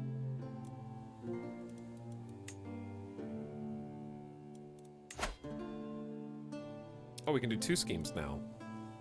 Cool. Maybe abandon the scheme to sway and start the scheme to befriend. We have a 100% chance of befriending this guy. The easiest way to get him to be okay with not being on the council is just to be bros.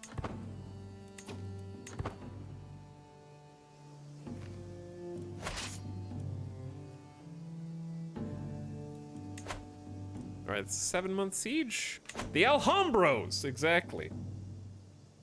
What if he doesn't love diplomatic matter, but is just really good at it? It's possible. I don't know where this boat's going, but they're going. We have become a paragon of virtue. The Muwaladi think very highly of us. And Yokomana is now an adult. I was hoping that good tutelage could teach Yokomana the intricacies of diplomacy, but it didn't work. Not too many people will be impressed by her adequate bargaining.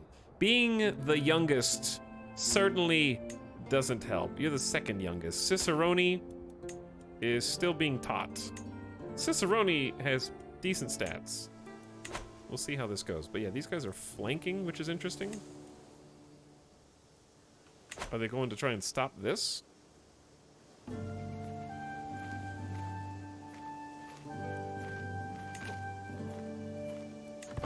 I'm not really sure what they're doing here. Okay, they're gonna siege that. That's fine. That's a 10-month siege. This is a 5-month siege. And we're taking our war target as well. Chat, how the heck has it already been over 3 hours? Streetwater, what's up for 13 months? And T and Leadfoot for 81. Thanks both of you for the sub. T and Leadfoot, it has been an extremely long time. Thanks for coming back for one more. And Streetwater also for Baker's Dozen. Yo, what's up? Perk time. I do want buildings to be cheaper, constructions to be cheaper, because we're about to go for mass building. Building time down would be really nice too. CK3 burns time like nothing else. Yeah, I want to get to 1000 AD today. I think it'll be doable, because I think we're on the cusp of snowballing into something amazing. I'm tempted, just because of how long we're going to be in this struggle phase, to just become the Emperor of Iberia via peace instead of war, but I don't know. Good diplomatic courtier bonus. You want a siege. Okay, so that was the primary siege.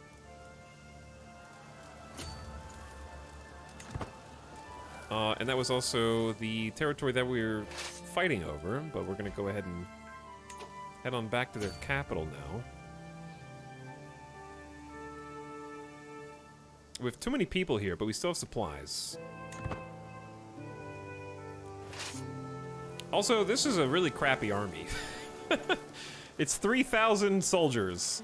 And the good news is their owner is 2 years in debt. And we also get the defensive bonuses of fighting here. So even though we're fighting with a bunch of stinky levies.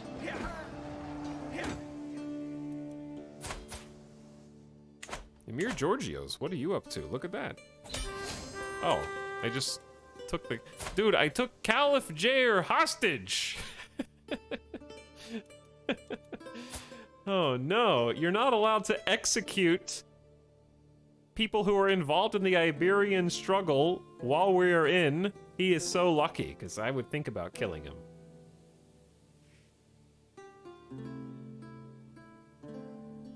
What is destroyed liege title? 10th of October 976 is when we have the minus 25. What title did he destroy? Torture. Might discover a secret.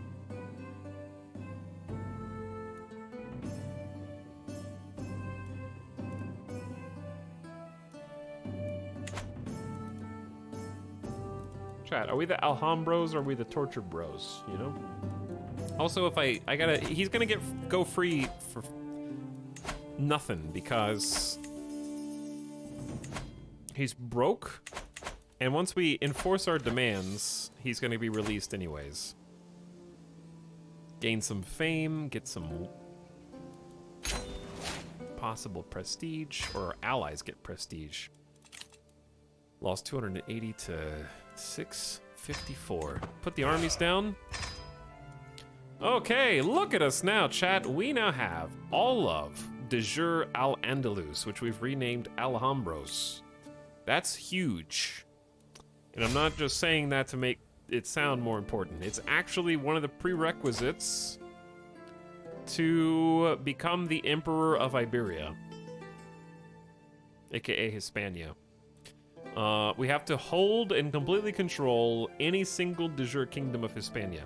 Now, if I wanted to end the Iberian struggle, I could create 7 alliances, one with each other independent ruler. Zinzir, Alsarc, Navarra, Castilla, Leon, and Galicia.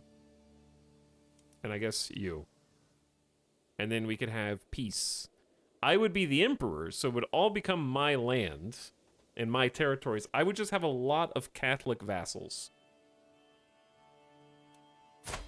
My character is zealous, but he's also fickle. What the hell is Ireland doing there? Don't worry about it. Ireland's running out of space up here, so is Wales.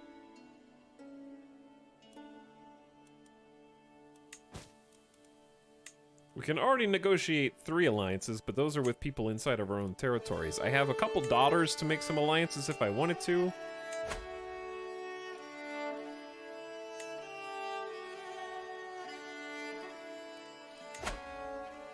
Stop swaying this guy. Start swaying this guy. God, diplomacy is so powerful. We're just so good at making everybody happy. I am 58 and apparently in fine health, so we still have time to figure out exactly what we want to do.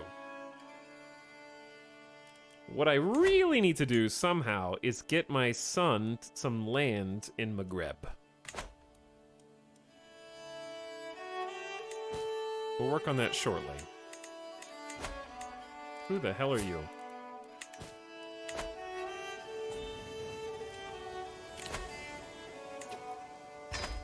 Alright, we need to empty the prisons again.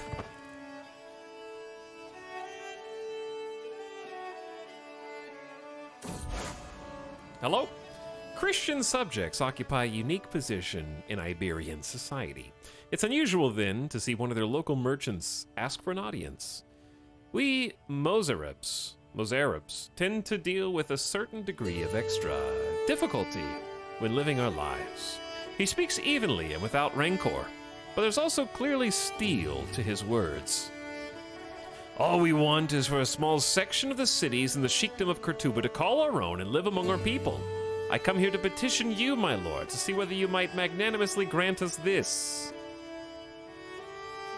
You lose 200 gold and gain 67 stress because you're zealous. No. Absolutely not. Stay out.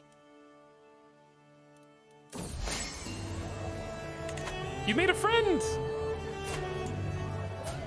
The Alhambros have a new friend! Emir Abdallah. By my request, I was seated next to him for the duration of dinner. We both had a great time. I was surprised how much there was to talk about.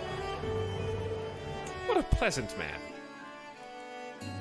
And I think that disbanded the faction after we became friends. Chad, do you know what time it is, besides baby jail?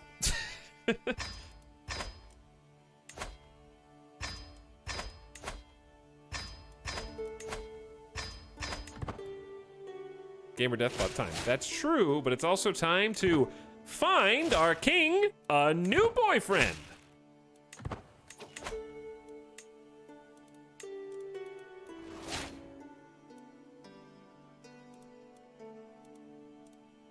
And let's try and see if there are any inspired choices who are also rulers.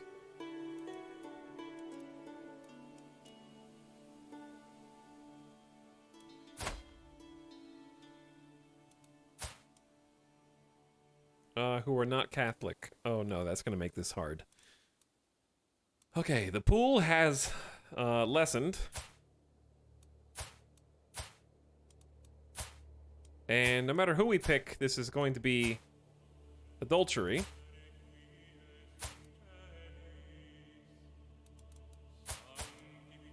Why don't we go way over here? How did you even get here, by the way?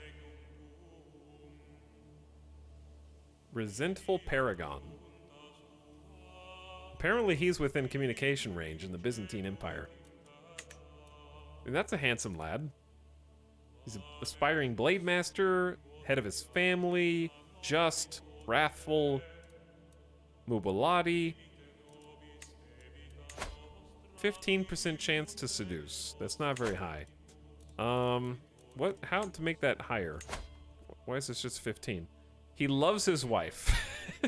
He does not want to dishonor himself by committing adultery.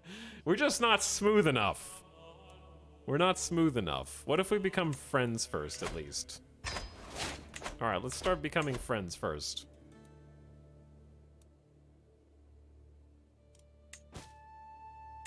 Anyway, it's also gamer death break time. It's been 3.5 hours. Time flies by in this game, chat. It's a little scary, but we've done so much, and I'm gonna keep doing more. So let's zoom out, and I would leave the game going, but I kind of need to be here for things. So I'm gonna BRB. Thanks for being here. I hope you guys are having a nice Thursday. It's 6 o'clock here in Vegas, and we got a lot more to go.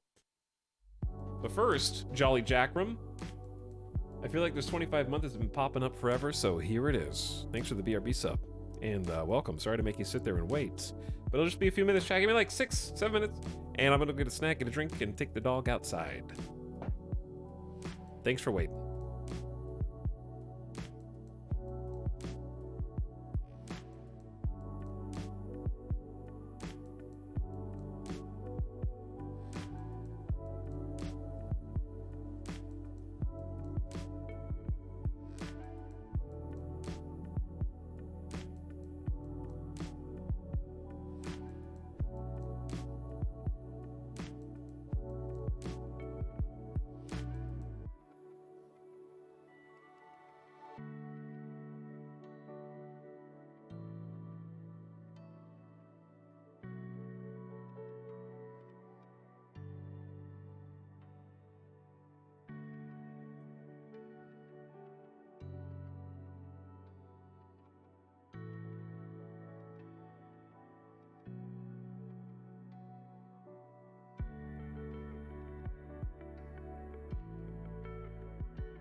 Hello, gamers.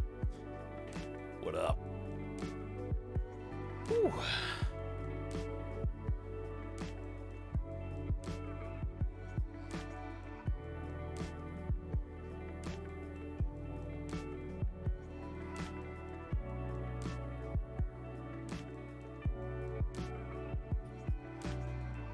Ooh. Okay.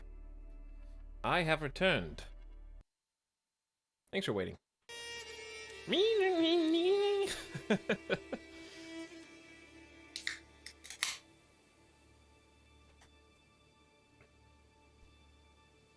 Hey.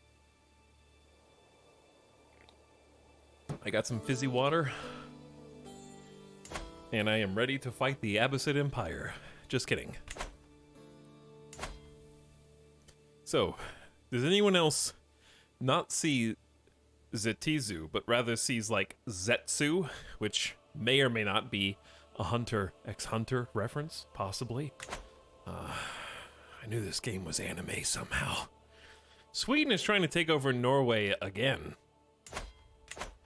only to eventually release it upon the death of that ruler. This is actually coming to a head right here. Things are happening. Things are happening there.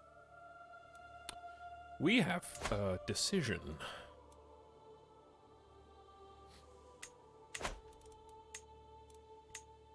I'm actually tired of going to war. I think this character's had enough war where they're just like, I'm old and angy and I don't want to war anymore, but at the same time, I have to get land for my second son. I just do.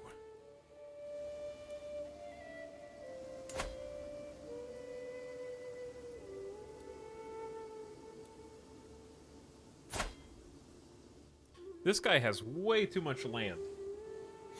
It'll be broken up, though. Have you had your holy war yet?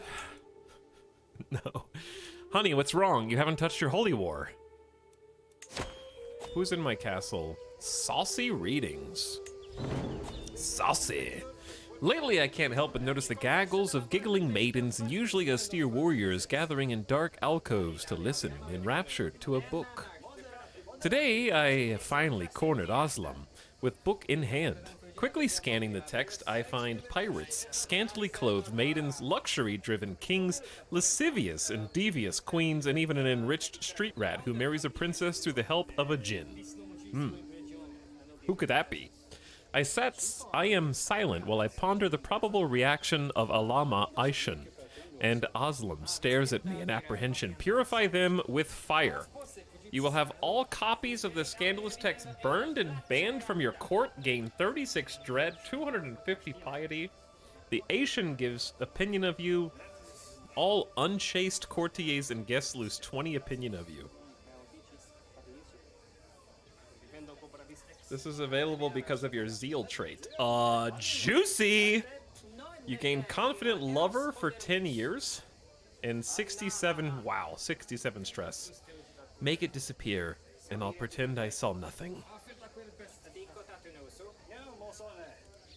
I don't think I want to lose like 20 opinion of every single courtier and guest, but I guess I do like dread at this point. I have been a little tyrannical.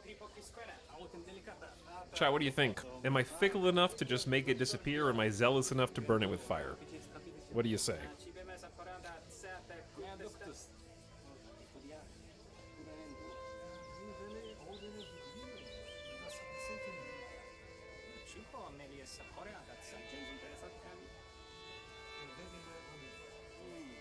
Chat, you just wanted to say burn or do fire emojis. Admit it. I'll purify it with fire.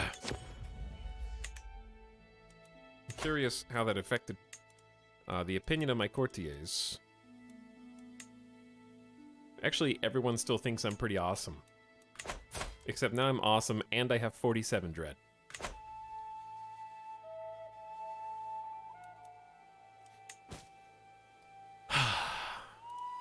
Wait, something else is in court? Oh, it's a new artifact. Well, where is it?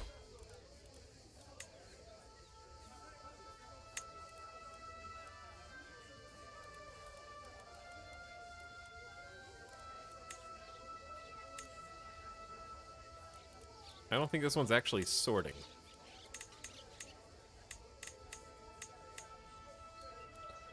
Yeah, that one's not actually doing anything. We need to commission some new things, but we need peacetime for that. We got the trunk. We got a trunk? Where does trunk go? Not there.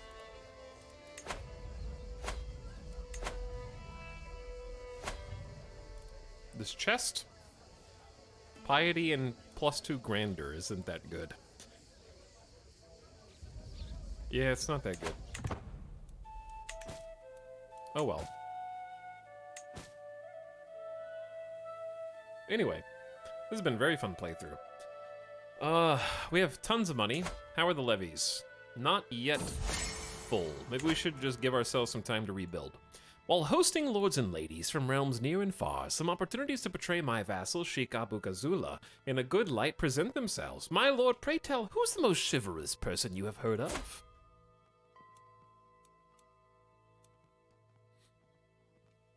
Well, me, of course. Duh. Is that even a question? Be real. Your alliance... excuse me. Fizzy water. It's so fizzy. Your alliance with Sahara expired. Our alliances do run thin, but look how many troops we have now, chats. We're growing quite strong. It's a miracle! Emir Abdallah has had a vision from Allah. He ensures me that Mufti Gregoris and I are divinely ordained to be friends. Befriend gets +5 success chance. No. Let's pray together in gratitude. Okay, so there's some decisions I wanted to look at and see exactly what they do that are specific to this phase of the Iberian struggle. One is building pilgrim roads. It's a 625 gold endeavor. You gain 250 piety, and the Sheikdom of Fes, which is just a county, gets 50 years of pilgrim roads. Why is it just the Sheikdom of Fes? That's just a single county. There is a holy site in your realm without a pilgrim... Oh, it's a holy site.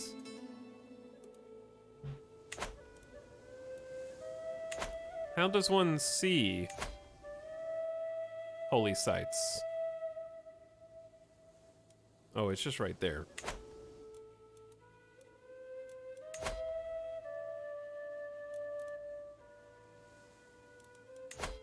Okay, and that'll give us building construction costs down, holding taxes down, development growth down, etc., etc., etc.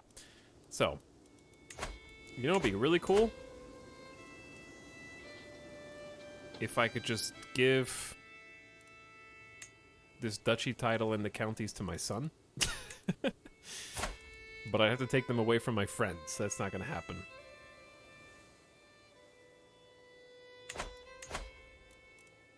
The second thing is sponsor sciences. Iberia is home to many scholars around the known world. With a little funding, we could achieve a new era of learning and establish a hub of culture and knowledge sharing, which will reign supreme for decades. You get 120 years of plus 15% monthly renown, different faith opinions, cultural fascination. The Sheikdom of Granada gets epicenter of the Golden Age for 60 years. And that's our capital getting plus 5% development for 60 years.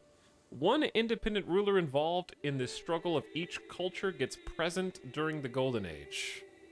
Basically, it's a bunch of cultural fascination, which is basically our research. So at the moment, I am the head of our culture, the Andalusians, by far. And as the head of culture, I get to choose what we're focused on, which... Chat, we're doing Royal Prerogative, yes? Yeah, we're doing Royal Prerogative. Expected to be discovered in 13 years, so we can get High Crown Authority. It's very important. I don't know who was getting... I guess Chronicle writing is just happening, but this doesn't... We don't need this. We really need Crown Authority. Especially if we become an Emperor. We're going to want to stop vassals from fighting each other, unless they use a hook on their liege. We'll also get better levies and taxes.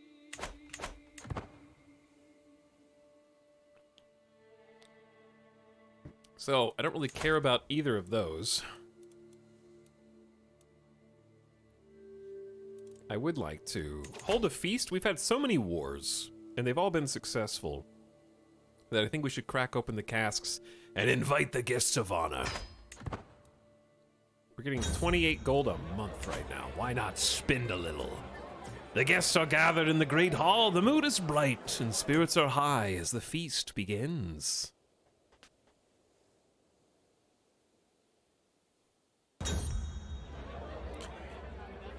Sometimes good things happen, sometimes bad things happen. I ensured that Sheikh Abu Ghazula and Volboa would be as far from each other as possible, but it wasn't enough. They've come to blows in the middle of my feast. One of my guards is close to the brawl and looks to me for orders to intervene. Throw Volboa out. Cool him off. Friendship with one guy, rival with the other, or vice versa. Or halt. We'll talk about this later. It's a diplomacy skill.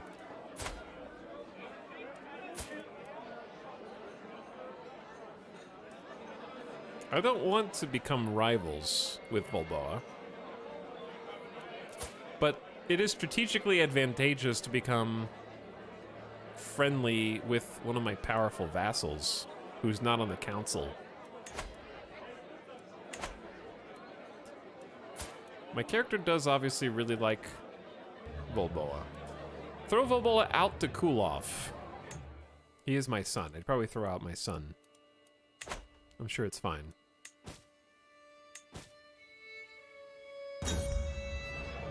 As one plate of food is replaced by the next, my acquaintance Mufti Gregorus goes on and on about court politics. And that was how we salvaged that mess. You sure I'm not boring you, my lord?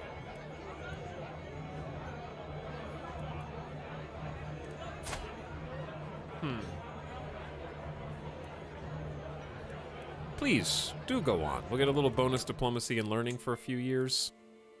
I think that's fine. Fickle. Murder? Kill? Murder? With all the guests having done fighting for the last of my meager table scraps, it gives me great relief to watch them finally leave with loose clothing and growling bellies. What? Did we do like a really terrible feast? Does that mean we starved them? I don't understand what that's supposed to say. Until next time. Oh, we became an eager reveler. More diplomacy and intrigue, and every guest gets plus 20 opinion of us. A new trait, no food feast. Apparently. That is how it seems. Who's at war again? Who is Sheikh Talha? Prince Jalman. They're attacking Prince Jalman. Oh. Prince Jalman may not be a duke for very long. Sheikh Abdul Ghaffar has approached me, claiming he has discovered the continued legitimacy of my lineage is at risk unless I take action. He's offered to provide me everything he knows, including names and evidence, in exchange for a lump sum of gold. That's not good. I can give him 300 gold. You learn the details of an unknown secret.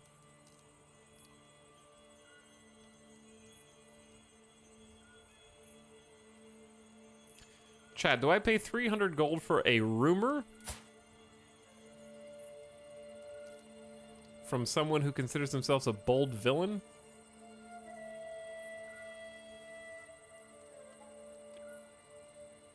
That's so much money. Are any of the kids ours? I don't know anymore.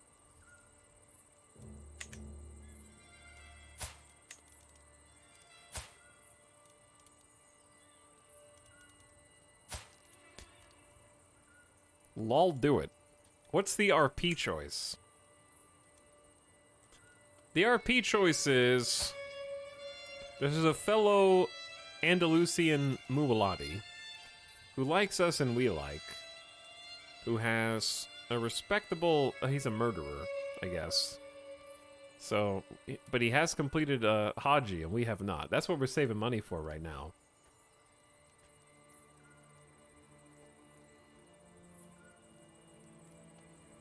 Sounds like the RP choices. Yes. I am fickle and hard to predict. But I'm also temperate and not super arbitrary. I don't know, dude. I want to know what the secret is. What if it's a big secret? What if it's a terrible secret? Like, what if it's awesome and it helps us out a ton, or what if it's absolutely nothing?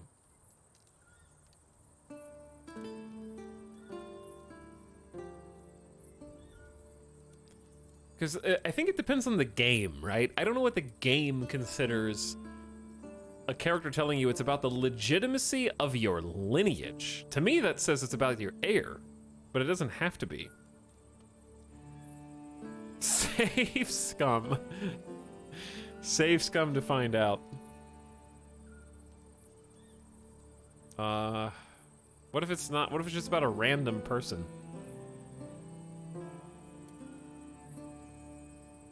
How long? Okay, think about it like this. It's 300 gold or 10 months of taxes.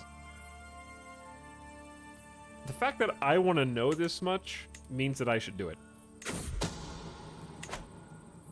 After examining the documents, it becomes clear my acquaintance Alfonso, who I am not related to, was sired by Hamid, your cousin. How does this... False advertising. Scammed. Scammed. I have been betrayed. You've learned of Hamid Umayyad's secret child heritage.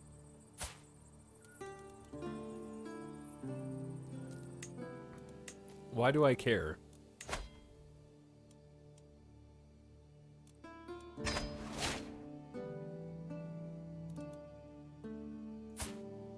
He doesn't even have any claims. They're unlanded. It was this guy, right?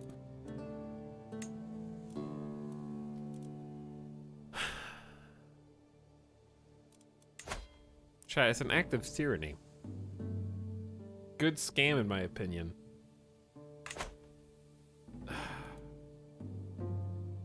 A lesson has been learned.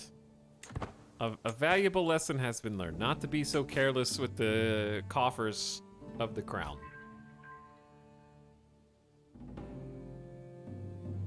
Dude pocketed literally 3/4 of the royal coffers for high school drama.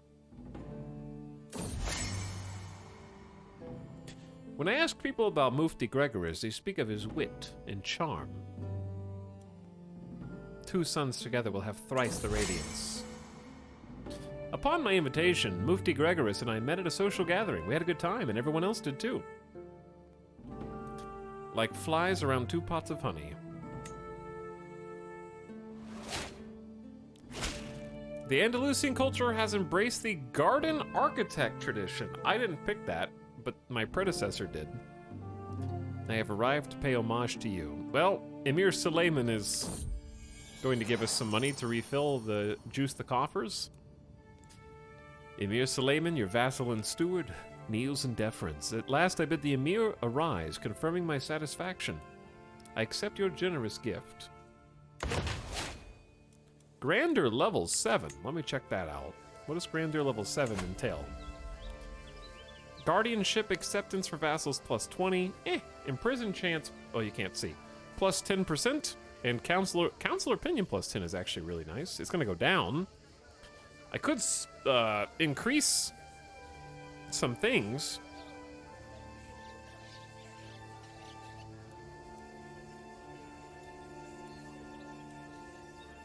We could get a better court grandeur bonus. Let's at least go to outmoded fashion, if nothing else. Courtiers and guests get better stress loss with food. Let's go to the basics. Lodgings are always good because guests will join schemes in your court as agents. And inspirations are better. And stress gain is down. We'll bump that. And then more servants equals guests even cheaper, but I'm going to leave that where it is. This is going to be an extra coin a month. It's not that much. We could probably like get close to maxing these with this much money. But that's fine.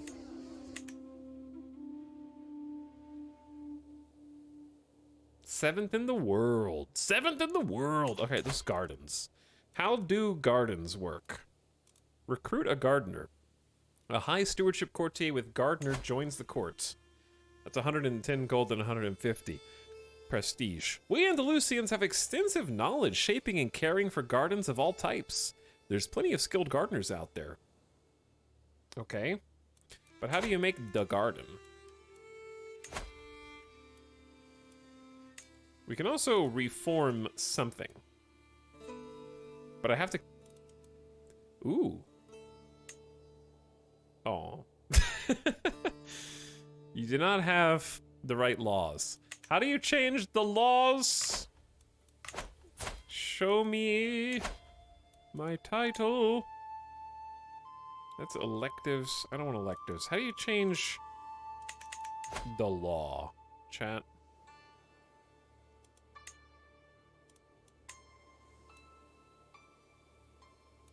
That's succession law.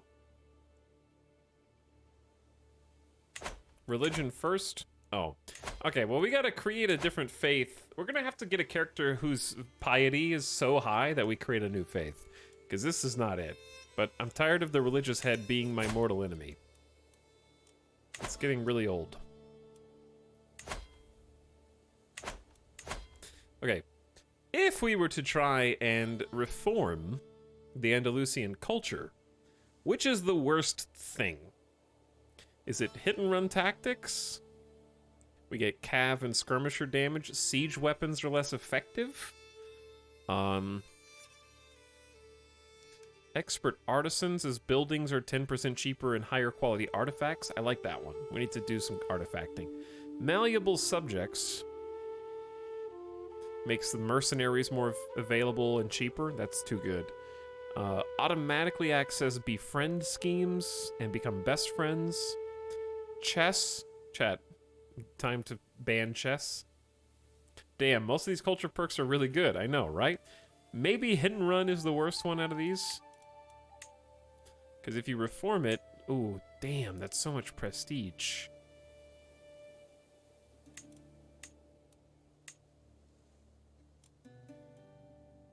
Okay, is realm different? There's so many of these? How am I supposed to look at all of them?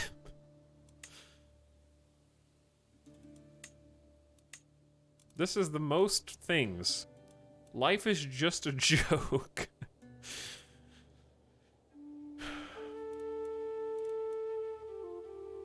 Etalyx, can you be my uncle? No. How can I be both your uncle and your dad? Chat, that's charisma right there. Children tend to do better in the diplomacy education. We do have a lot of diplomats. Children are more likely to get the charming trait.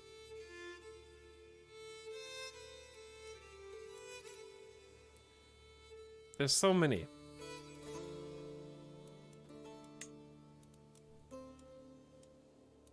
What's this one with the exclamation? You have to have a feudal government for these? Alright, long story short, we need a minimum of 7,500 prestige for anything good. 10,500 for something amazing. Okay, so that's all we need to know right now. We need more.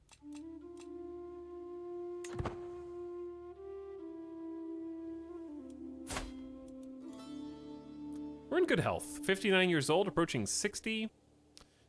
Temperate actually gives us a small health boost. It's very small, but it's there. What are we trying to do before we die? We're trying to do two things. Let's finish. Did we finish the feast already? We finished the feast, so we can go back to war now for RP. Oh, we made a friend. We're trying to get this guy seduced, but I don't know how that's going to work. By my request, I was seated next to Moofy Gregoris for the duration of dinner, and we both had a great time. We had so much to talk about. By the time I left, it felt as though we'd known each other for a lifetime. Such a pleasant man. We did become friends. What happens if you seduce your friend?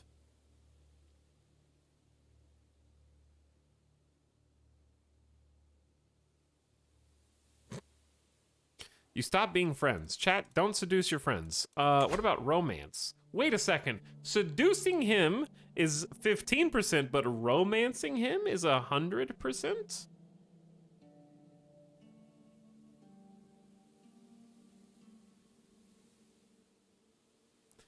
He likes me a lot. That's a plus 50. He wants more than just sex. Just likes zealous. Good. He dislikes fickle, but not as much. Patriarch likes a diplomat. Your rank is higher. Ooh. Ooh. He likes a man with power. Conciliation phase makes us higher. Paranoid, minus 25%. Why is that green? Isn't that bad? The time has come to let my feelings toward Mufti Gregorus be known. I want him to remember this day for the rest of his life. That's the opposite of what you would think a man who loves his wife would prefer. Why not both? Sing a love ballad, plant a letter, write a love poem. Go with my gut. I don't think I want to sing.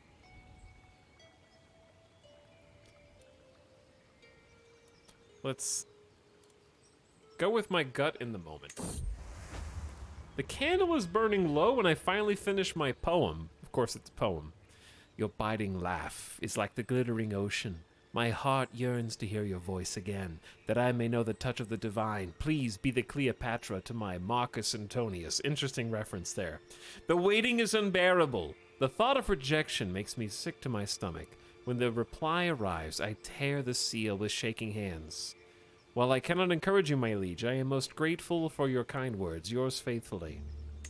He won't resist my charms for long.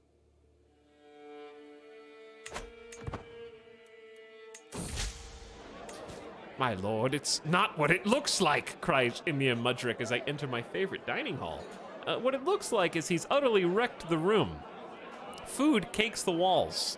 The tables are all but shattered. Someone stacked every chair into a pyramid, and the comatose form of Debegum Takoi, totally nude, lies face up, slathered in soup on my bed. The two diplomats only arrived yesterday. I gave them permission for a good meal and some light entertainment, not a party fit to raise hell itself. This is my enemy's chancellor? And then a neighboring ruler's chancellor. You will pay for these damages. They pay, wow, 430 gold. You lose legendary party aftermath. The character's court bears the devastating afterscars of a shamefully excellent destructive party. Lose 5 grandeur and grandeur goes down. You also gain lacking diplomatic immunity. Everyone knows that a diplomat visiting this court is a little less safe than tradition dictates. You gained legendary party aftermath for 10 years. Or, alright, you trashed it, you clean it up. Servants, a mop. Humbling hall for 10 years. Diplomacy per level of fame +1. And some grandeur. One night, pathetic. Make way for the party king. They both gain 50 opinion of you. You gain world-shattering party aftermath for 10 years. You gain 17 stress because you're temperate, or wordlessly turn around and leave the hall. You leave them both to stew in their own fear. They both gain stress. You become an inscrutable host with intrigue per level of fame and natural dread. Hot court to the mega!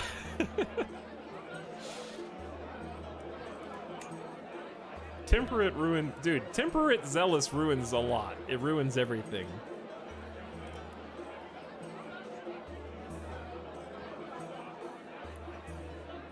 Eat the poor. So either fund the Hajj or out party them. Basically, yeah.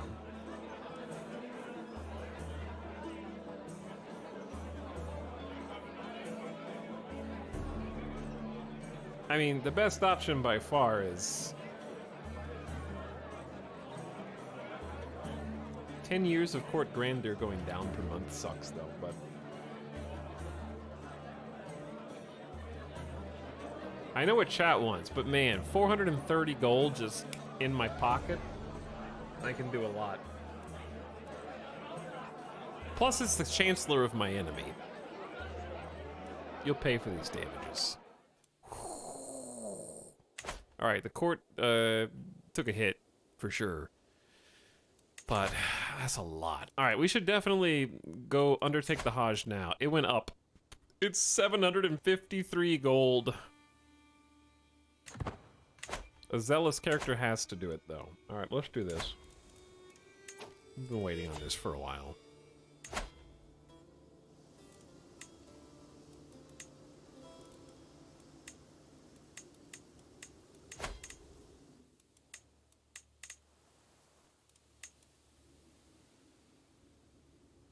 Would it be...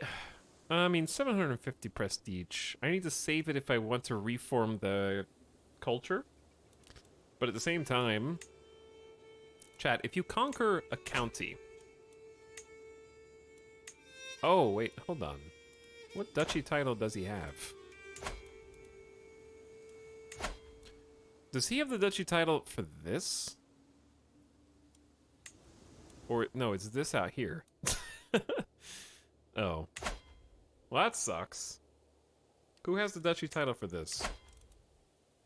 Your chancellor and vassal. You got too many titles, friend. But I can't revoke them without tyranny. But I do have a lot of dread. And he will accept 100%. Wow.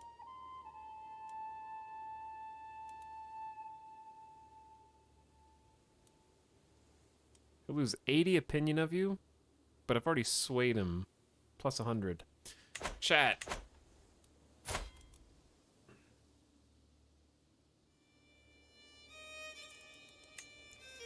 How much can I RP a little tyranny? I guess I have the dread for it. Because here's the thing. The Malakit of Maghreb, right? The seat of power of the Malakit of Maghreb is this duchy building right here. And my son is going to inherit this kingdom.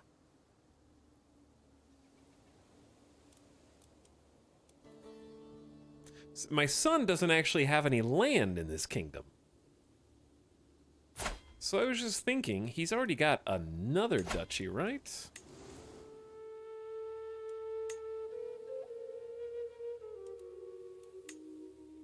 Yeah, he's already got another duchy. I don't know how good this one is. It's probably not that good.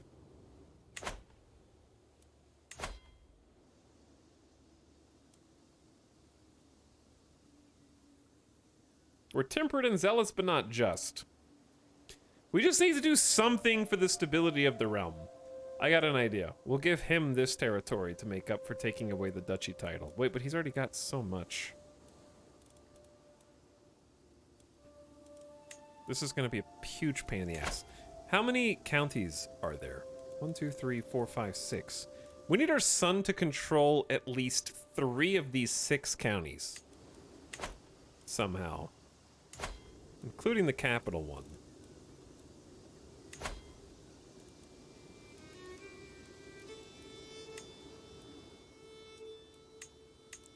So we can take the 2 that he's got.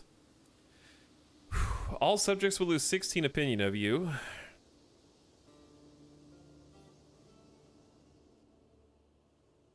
He will accept 100%.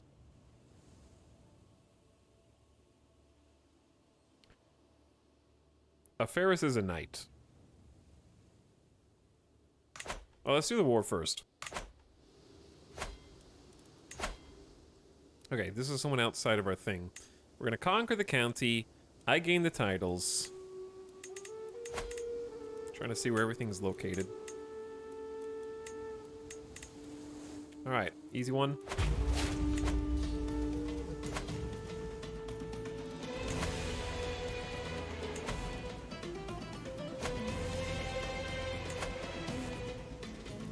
We're just gonna raise men-at-arms only. What the hell? What? Your son is dead! The conflict between Al-Magret and Tule Tule interested me little until my council's summary of the Battle of Valeria. I know immediately something terrible happened to my son. There, among the dispatches, it reads, "We confirm Prince Crixin was killed staunchly resisting the Tule skirmishers. He was slain by Abdulaziz, Knight of Sheikh Tala, in a fierce encounter. I could not have saved him, but no parent should outlive their child." You bastards. Abdulaziz will not get away with this.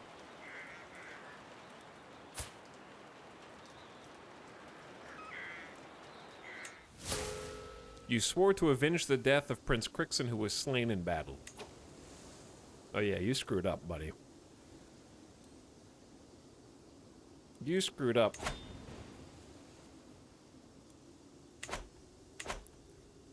Some guy's antiquarian slayed your son. I know! It's crazy.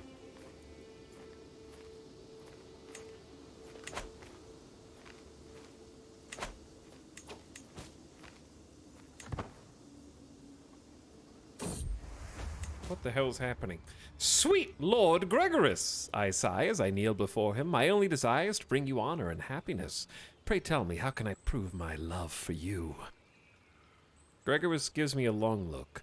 Lord Anthemos' necklace is lovely, he says, and nods his head in the direction of Mayor Anthemos of Pergamon. But it would look even better around my neck. You don't say. Commission the necklace. Offer Anthemos a favor for his necklace. Steal it. Or compliment Gregorus's taste. Don't we already have a 100% success chance? You have great taste, my friend. I'm not going to steal that for you. Whenever I talk to my son Redlefith about my wife Aesnith, she grows distant. Oh, when I talk about my son Redlefith to my wife. All right, we're going all in on this one, chat. I need to know if my heir is my heir. This is questioning my son and heir's lineage. We only have a 62% chance of discovering the truth, if there is any truth. This dude's inviting me to a feast. Absolutely not.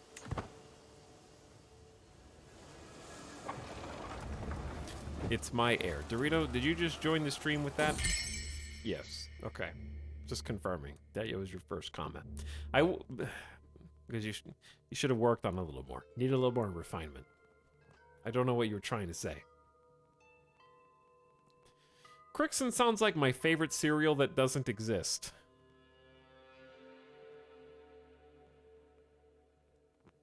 Crixin Puffs.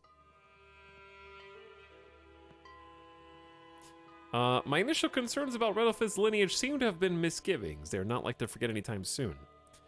I gotta know, though. Follow them. Keep your eyes peeled. Despite following Redlefith everywhere, we have found nothing to suspect his lineage. Unfortunately, Redlefith is upset I would harbor any suspicion at all. So, he is my child after all. Okay, if you say so. If you say so.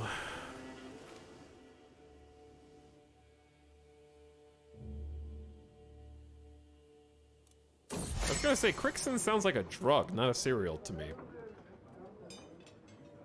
While his attempts to curry favor have not gone unnoticed, I can't help but feel irritated by Hatim's sudden interest in me.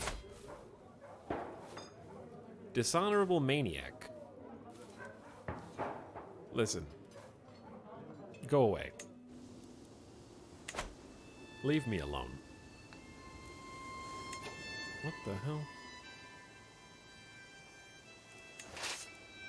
Where did this army even come from?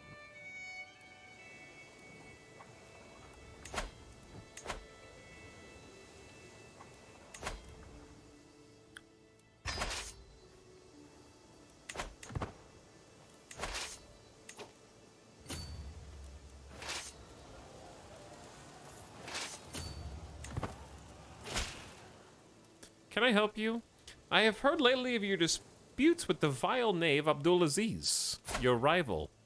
Is this the guy that killed my son? Emir Suleiman. You hate him as well. We become friends with this mutual hatred? Diplomacy challenge against Abdulaziz? Abdulaziz becomes Emira's nemesis. The message infuriates Abdulaziz. What? This is a low play. Grow closer to forming a rivalry with Emira. What?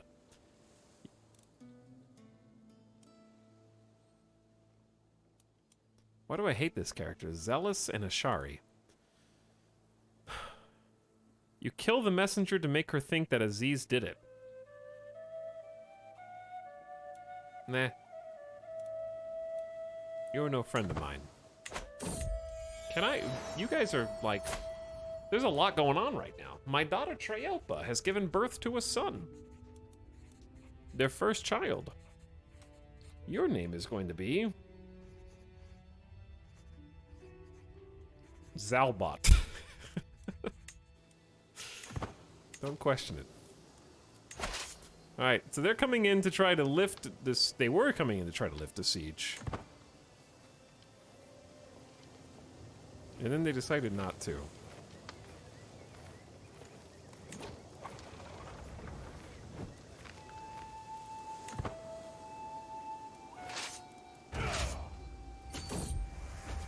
Lord Gregorus, let me prove my devotion any way you deem fit.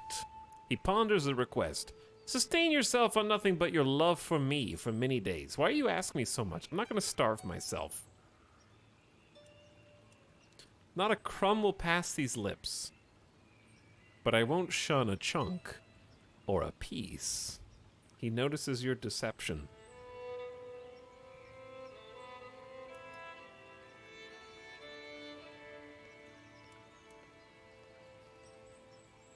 I don't want to be slightly starved for 2 years. I'm gonna lie. No one uncovers the ruse. They don't know that I lied.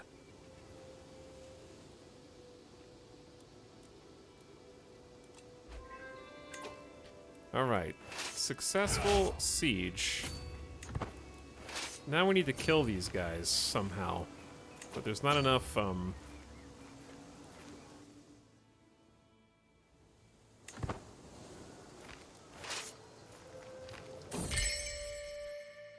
Whenever I talk about Princess Vertelbray with my wife... No, I'm not gonna check anymore. She's my daughter. Aesnith has never betrayed us. She's literally never betrayed us. Stop questioning everyone. Oof, you just abandon these guys to die? It's so sad.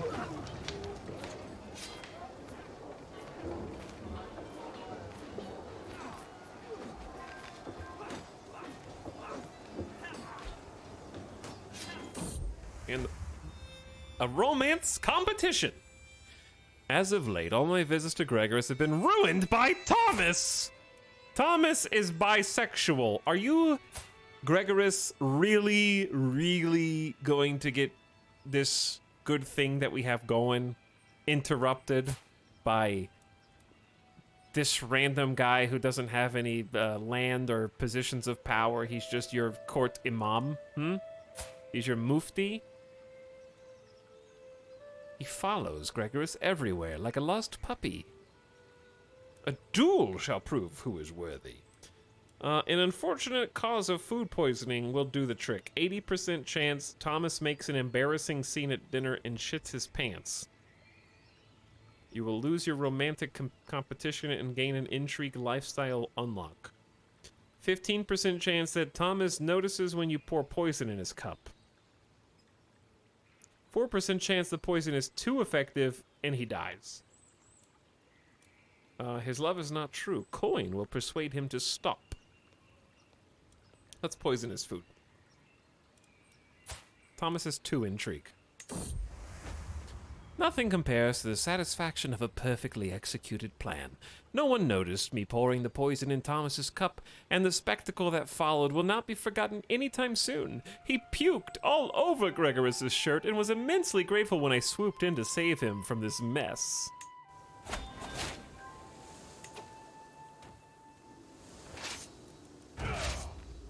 Our army is going to lose all of its stuff so fast. We need someone who's an organizer.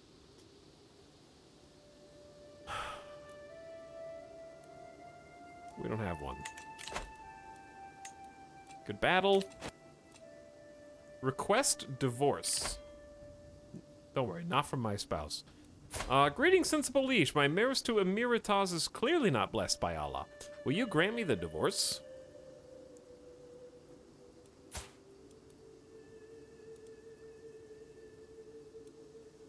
Why? Okay. I mean, sure. I have no reason not to.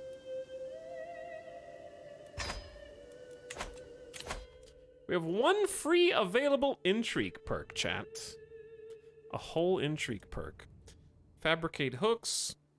Fertility. Seduce.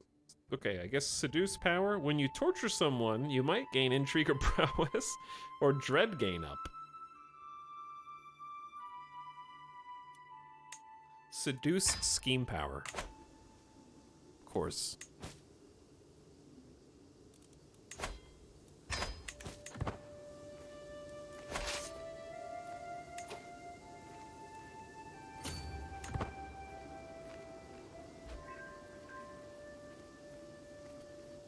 Ooh. Your spouse has gotten 10 years of building construction time down. We need to go on our pilgrimage soon. We're also going to lose all of our supplies.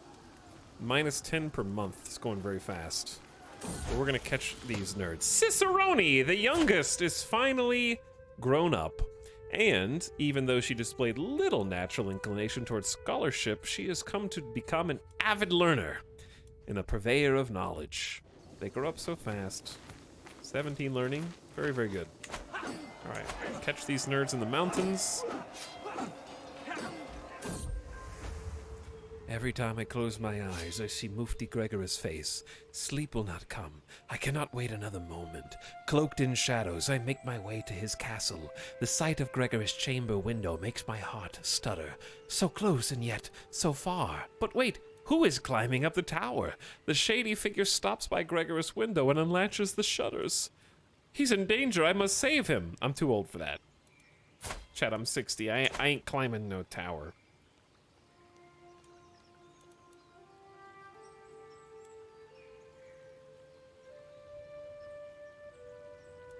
Gods, there's an intruder in the tower.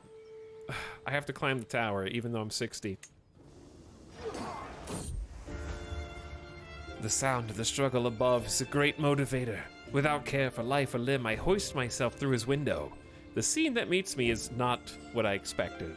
Overturned furniture, shredded curtains, and Gregorus standing over an unmoving body, bloody dagger in his hand. Gregorus, are you all right? As if my words were a spell, he finally unfreezes and throws himself into my arms. Thank Allah, you are here, Etalyx. I will never let you get into harm's way again. I don't think he's my soulmate. Okay, one sweet kiss is the only reward he's definitely not my soulmate.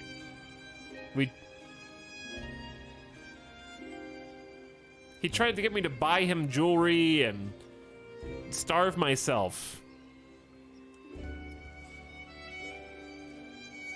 He hasn't done anything for me. He came to my feast, though. He's a walking red flag. He is a walking red flag.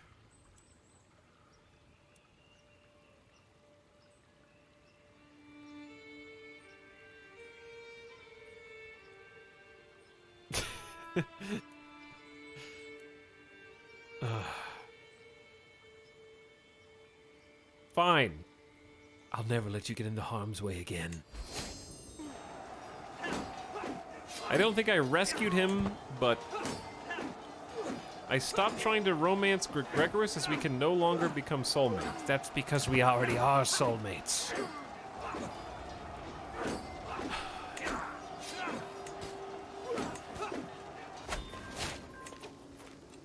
Alright, that put us up to 94%. We lost 1,000 people in the mountains. It turns out fighting in the mountains is difficult. Who could have guessed?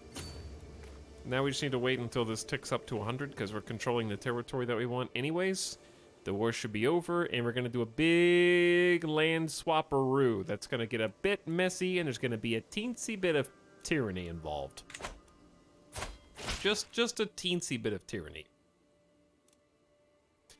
I have studied the Arabic language for many moons. I personally penned this missive using Arabic script, a letter of friendship from a speaker of Berber. I wish for our future diplomatic dealings to benefit us both greatly. He learned Arabic? Impressive. Send my regards. Oh, speaking of, let's look at the language. We already know Arabic. What do we know? We know Arabic, Iberian Vulgar, and Basque. We could learn this language. Try to learn Berber. Why not? We're a good diplomat after all. It makes sense. How amusing. The chat court now dictates the actions of Streamer King.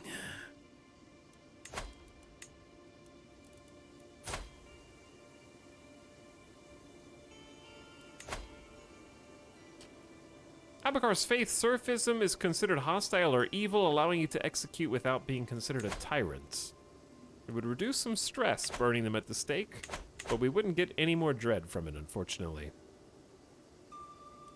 99, and soon one. There we go. 100. All right, that looks nice, doesn't it? Maghreb grows. We need to get the islands sooner or later. Figure out how to take care of them. But before that, this is what we're gonna do. This is gonna be a huge pain in the ass.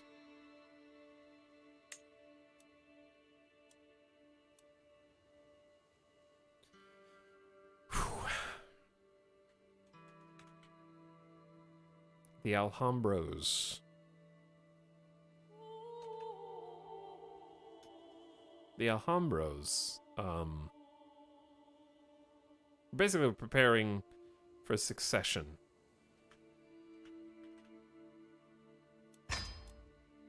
A little tyranny is afoot. So here's what I mean. Okay. What we've got is a bit of a problem. This little spot here, right? It's a good place. It's a nice duchy with 6 counties. What we're trying to do is pave the way for our death. When we die, because we are not an emperor, but we are the king of 2 kingdoms, the kingdoms will split in 2 on succession. The primary title, Al-Andalus, will go to our first heir, and Malakit of Maghreb will go to our second heir. They will become 2 separate kingdoms. Okay? Because we want the second kingdom to stay in our family line to increase our renown, because we'll have a second king buffing the amount of renown we get per month so we can get more sweet dynastic legacies. What we want to do is make sure that the son who is going to inherit, which is presently Volboa, has more than 1 county. We just got him a county. But he needs more than that to actually hold his seat of power, because he'll need an army. So what we need to do to ensure that we keep things the way that we want them to be, we need to give him more land. And the only way to give him more land is to either take it by force from other people. Alternatively, we can take it from within. So, because I'm such a good diplomat and my subjects like me so much, what I'm going to do is just a little bit of tyranny. They're going to like me a little less, but they'll fear me hopefully too much to do anything about it. So, this Malalid is a pretty good place because it actually is the seat of the Maghreb title, as far as I can tell. And there's a few holdings here in this castle of Marrakesh. So my plan is to take this duchy from its owner, Emir Malal, my chancellor. It's going to get a little complicated. We're going to revoke his titles against the law in 2 of the counties that come with it. And I need to give them to my son. I want my son to have 3 counties. I'm not sure how this is going to work. Because I might need to give him something to... Like, I feel bad from an RP perspective taking this from him, so I'm not sure what to give him to make up for this. What I'll probably do is declare a couple more small wars and give him some territories down here. Because I'm taking 2 counties and the duchy title. It'll reduce cultural acceptance, he'll get pressed claims, but he will accept because his opinion of us is so high, personality is good, he's generous. He's also wounded, so we need to do this before he dies. So I'm gonna revoke his titles.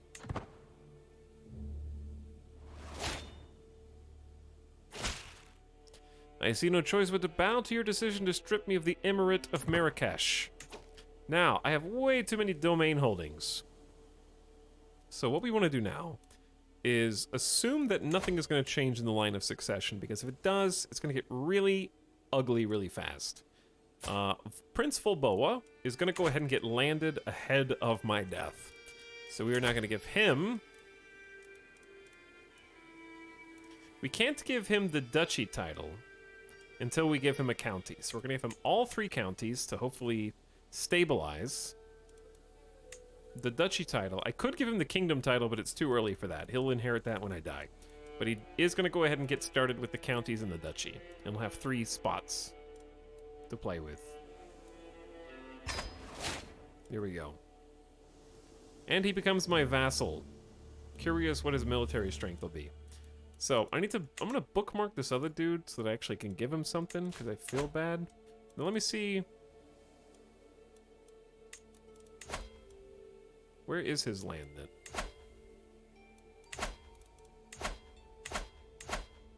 I think he controls, like, that entire duchy and all of its counties. So he's still doing very well for himself, and also still thinks plus 80 of us for a while. Not for long, because we swayed him. He might stress if he doesn't have money for events. What, our son? I guess I can send him a gift of 150 gold just to jumpstart him. Is that what you were saying? That's not a bad idea.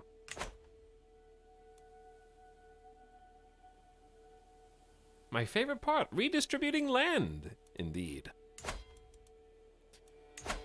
So this neighboring ruler...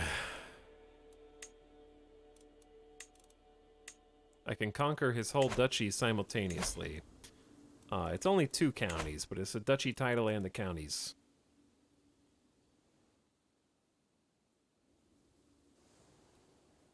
Now, I could give that to this guy, but you don't want to give too many duchy titles to the same stuff. He has claims on your son's land now. He can easily take him out when you die. He's gonna die. I mean, maybe not. He's wounded, but... Just give us some time.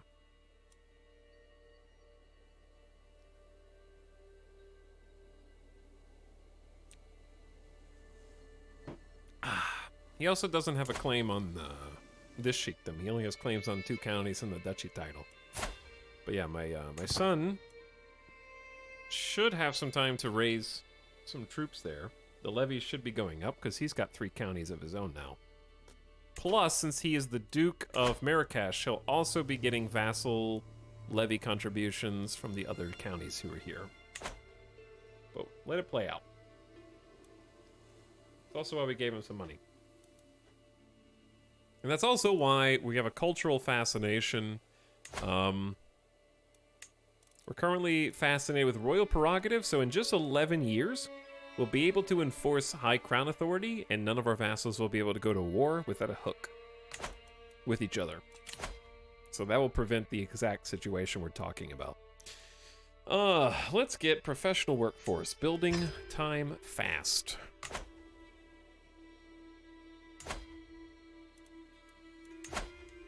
That's a tough place to go to war. This is an easy one.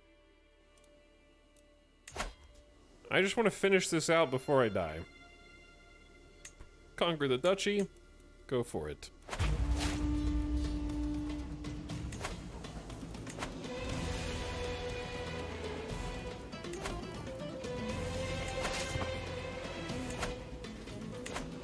Should be good with just men-at-arms. Yes? Oh no! My wife and mother of my 5 children is dead! How can can a heart endure this kind of pain without breaking? It cannot be possible, and yet I am here, my heart beating on whilst yours has gone quiet. Aeshnith, my beloved, life won't be the same without you. It really won't. It really won't.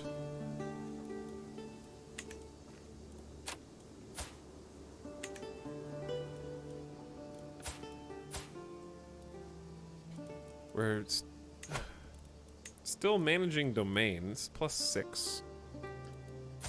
I need one more stewardship. Stewardship is not your strong suit.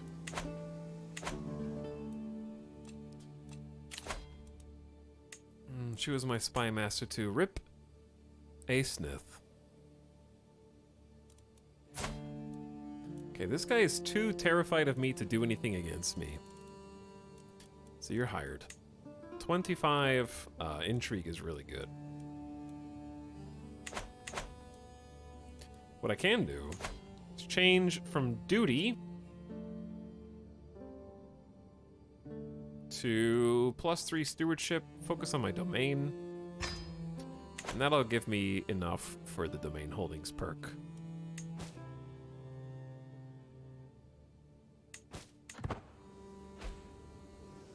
Well, that sucks. It's honestly probably a good idea for a secondary spouse. Temperate, sadistic, ambitious. Hold on, let's try. Yeah, she is Mualati. Very good at martial.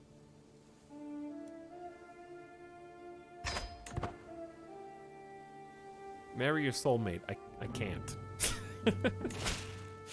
He's also married himself. So whose court would we go to? Would he bring his wife that he loves along? Or how would that work? Sensible Malik Shaddix of Alhambros. You and I should be friends, not foes. Oh. The guy, he sees what's going on and he wants to buy me off. Please accept this gift in exchange for your signature on a treaty of mutual goodwill. A 10-year truce for 220 gold. Oh, interesting. You want a truce? I see. You know I'm coming for you next, right?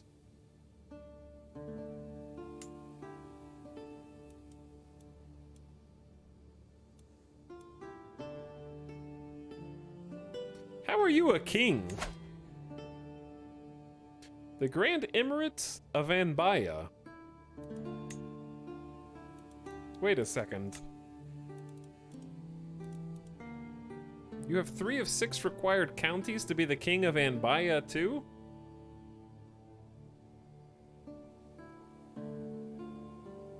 Just break the truce later.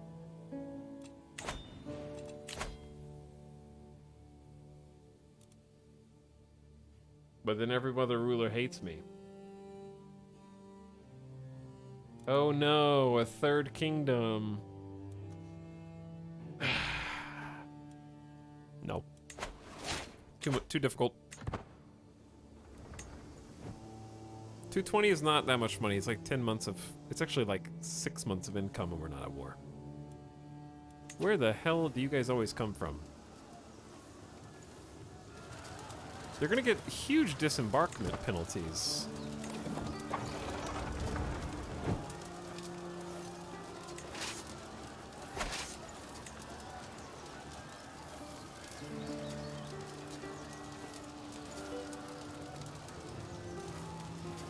I would say I want the open terrain expert, but this guy's got 29 prowess. I mean, I can get... That is a lot of people.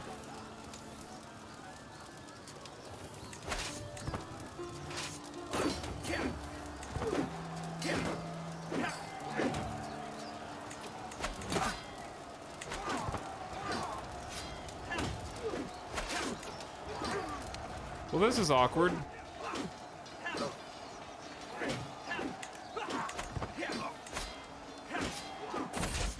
Can I help you right now? I don't care about the Berber language!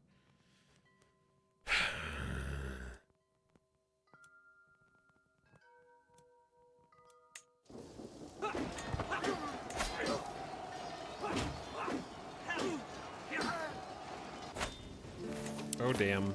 This is extremely awkward. Why does it say it thinks we're gonna win? What's happening? What? Where's the battle?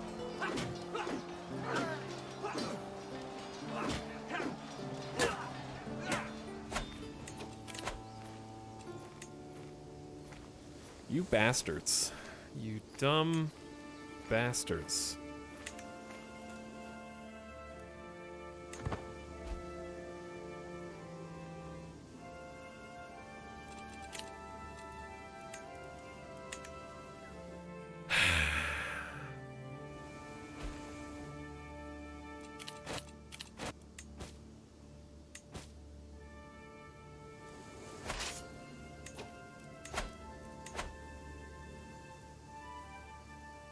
You really gonna make me do this? Okay.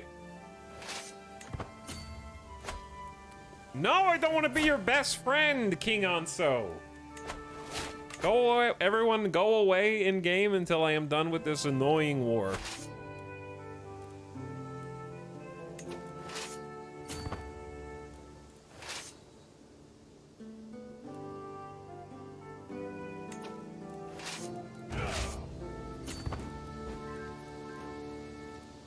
About to come kick everybody's ass.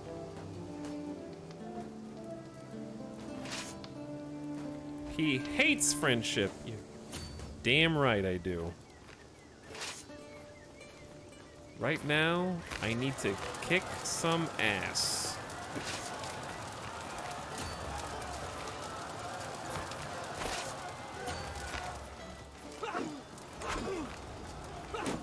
Coming back with a vengeance. I was just trying to save some money, that's all. There, how's that? 1,300 deaths. Right back at you. Now I'm gonna go siege your land. Capture 2 enemy combatants. Guess what I'm gonna do with them?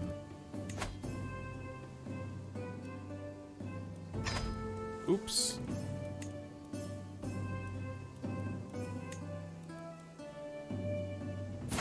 Imprisoned for 8 days? Oh no. Your prisoner and compassionate lackey. 10 gold? How about...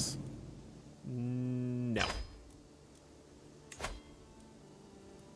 Aw. Wait, 16 months? I don't know why you're in here. You can go. Kill them all.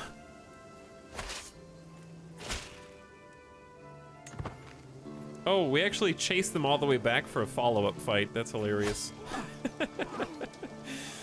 Oh, that's good. And we'll stack wipe them. Now the siege begins. 10 supplies a month. This should be a 4-month siege. We'll fix it. All right, give me 1 sec, chat.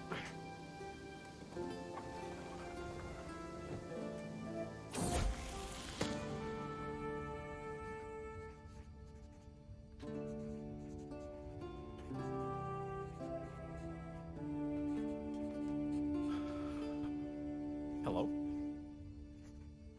What if I told you now's not a good time for a board game? I'm also not playing as the king of chess anymore. So people with good martial skill are just bad matchups. My character is not good at chess. I have finally learned the Berber language. I've been practicing for months. And the peasants who speak Berber now respect me more. 88% chance that we might form a friend, and we might impress the person who taught us. Cool. You haven't been working on chess 3? No. They've not been working on chess 3 yet. I'm mad about losing the first 2 battles, so I'm just executing every single combatant that we capture. A little vindictive, perhaps. Anyways, do you guys know how amazing it is to be able to just summon an army of 13,000 whenever you want, because you're the king of the Alhambros? It's pretty sweet. It's also amazing when your spouse is so nice and so lovely. They give you a medium health boost for 5 years and make you incredibly comfortable. It's also great when you just win a war for a duchy, even though you lost the first 2 battles, and take the territory to make the Alhambros almost completely whole and almost border-goreless, but not quite. We have our marshal working on organizing the troops to replenish those levies that sadly died in combat as fast as possible. We have Chancellor Emir Malal working on domestic opinion internally, which I think is fine. I don't know. Let's take a look at our vassals. Does anybody hate us? We've been the king for so long, I doubt that they do. Maybe we should start working on foreign opinion? I don't know. We could also... The target becomes de jure part of your primary title. What does this mean?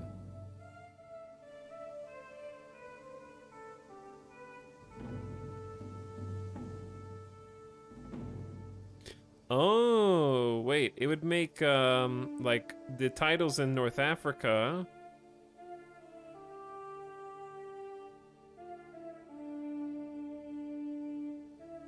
part of the primary king title? It would complete in, like, 50 years. That's an incredibly long amount of time. We could, we could take 9 years to basically...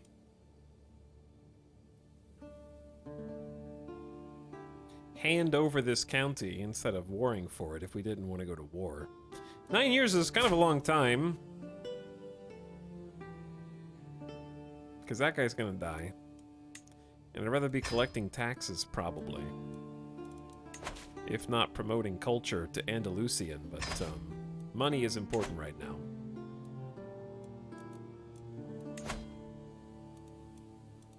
We don't really need to fabricate any claims. That's if you really, really want a territory to be inherited or something. So does a 3rd son get a kingdom? No, not yet. We don't have a 3rd kingdom. Sadly.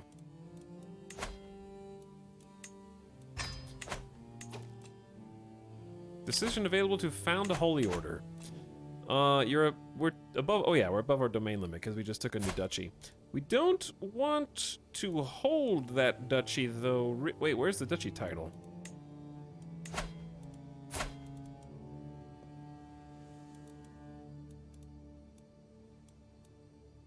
Why are you still holding it?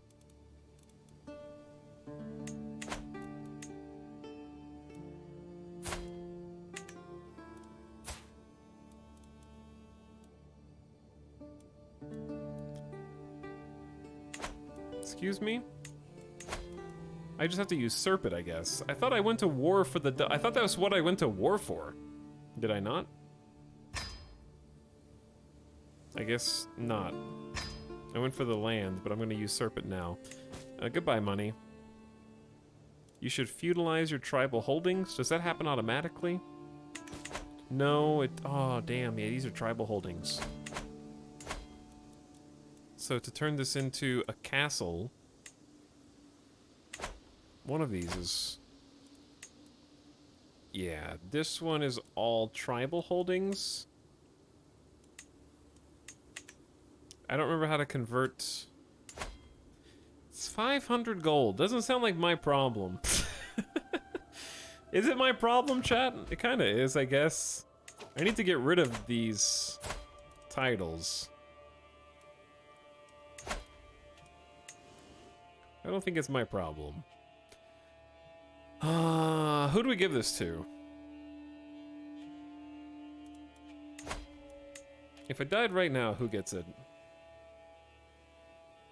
Prince Volboa. Chat, we could make Volboa... If Volboa is gonna be king of this area, should we not just give him 2 neighboring duchies and associated counties? to give to whoever he wants.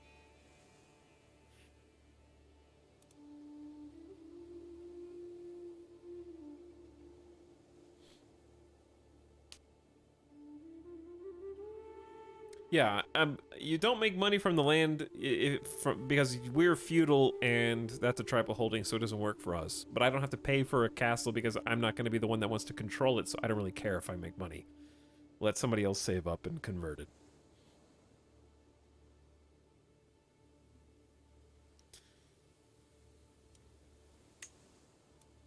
I need to find... Yeah, he needs to have an heir. We need to find him another spouse.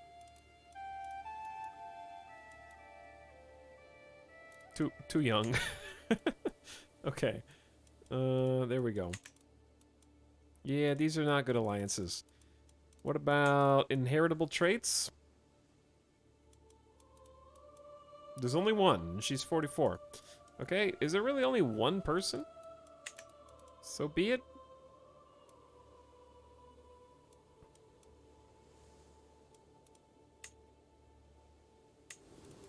It's not a good alliance for you.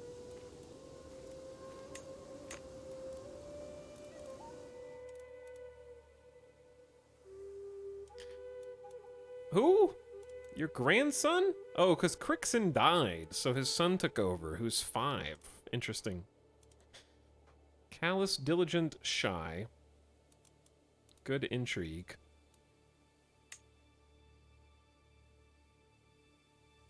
Terrible alliance, but just do your thing.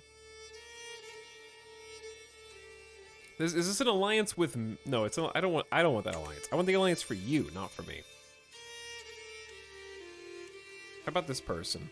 Pretty good stats across the board. Compassionate, arrogant, just. Seems good. They are related to who? I don't know who either of these people are. Not my problem.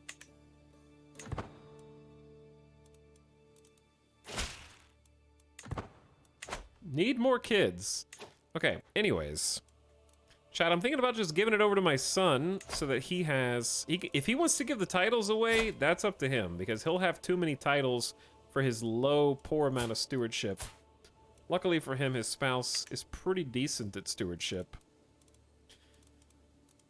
But if he's going to be the king, he's going to need to be able to defend it. So, here you go. It feels unfair to the rest of my children, but that's just the way it is. But I could make another one of my sons a duke. But he's going to inherit it anyways, right? Yeah, Balboa's going to inherit it anyways. So that's just the way it would go. Okay. We're just doing it ahead of time.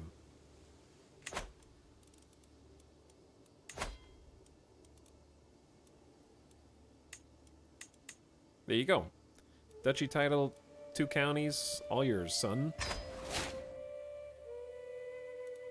Now, nobody can take that from you, unless you give it away. That's up to you. And we're back to 7 out of 7 domain holdings, so we're not losing any levies or taxes. We do need to marry some people, though, but I have to make some decisions.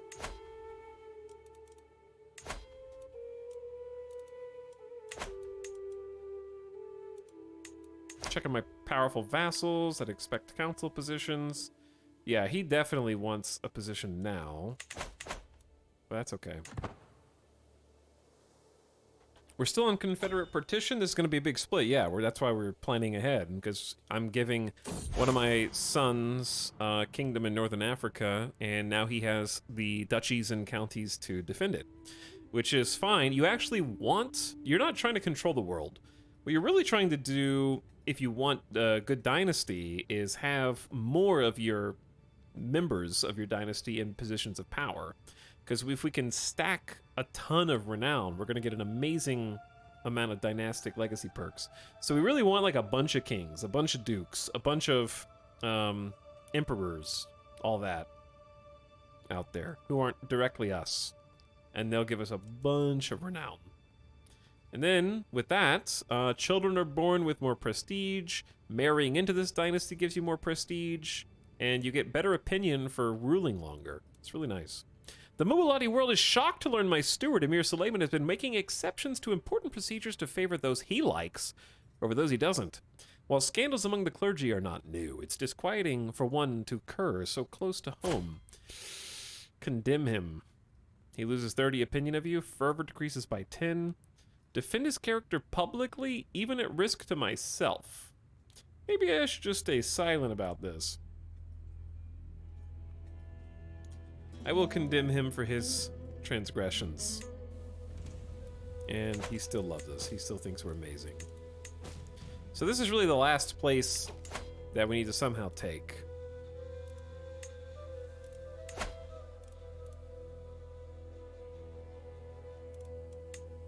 Seize the chiefdom of Dra. De jure. We're just waiting on the levies to finish repopulating. I'll check my health, make sure I'm feeling fine. But I want to paint the map and control it. Already looks like Volboa is having war problems. He's defending against Sheikh Takfarina's war for Emir Malal's claim on the Emirate of Marrakesh. Oh no. My son only has 900 soldiers.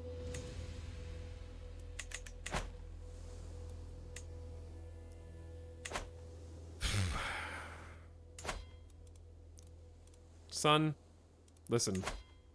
I want you to spend this 150 gold on the war. Just hire some damn mercenaries. It's easy. I'm funding the war. Are you losing? Wait. Did you just suicide them immediately? It says you have 1,600 troops. Which ones are yours? Are the ones on the left? Balboa can't catch a break. Sure he can. All we have to do is fund the war effort from afar. God, Mercy, that's a really cool system, though. We just gotta pay attention to when he... I wish you could mark certain people and then know when they're at war. I'm gonna pin him. We can just check on him every so often, but I don't know if it tells me when he's at war. Are you losing, son? To my surprise, my vassal Abdallah has come to me promising whatever I need. Whatever he can do, he'll provide it if I ask. Okay. Seems sketchy, but I'll accept it. What's up, Karmaloaf? Pumping it in chat for 30 months. Hi, Karmaloaf. Thanks so much for the sub. Welcome back. Hope you're having a nice evening.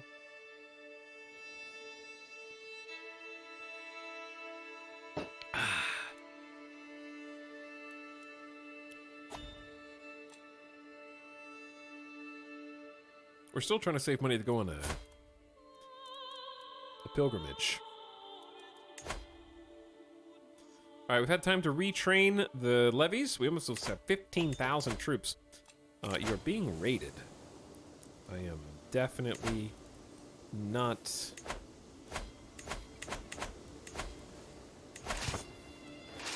Yo, what up? It me.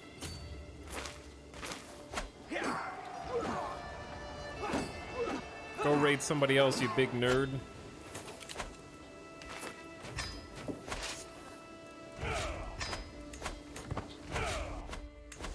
Were those Vikings? I don't know who that was. All right, one more war. Chat, just one more war. Just one more war.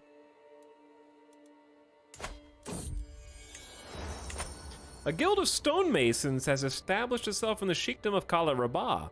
Having dedicated craftsmen in my personal service could help the region flourish. I will strike a deal with the chief mason. Emir Suleiman, earn me their allegiance. Why would you need their help when I have serfs? Peasant labor. 36% chance you get prestige and, ooh, building construction time. 45% chance I get a fair deal. Oh man, lose 220 gold. So basically, these all suck. This is a really bad event. I don't want 20 years.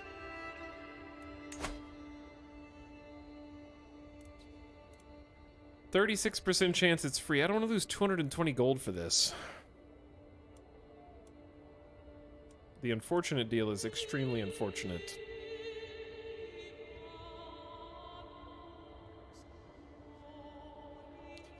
I'll strike a deal.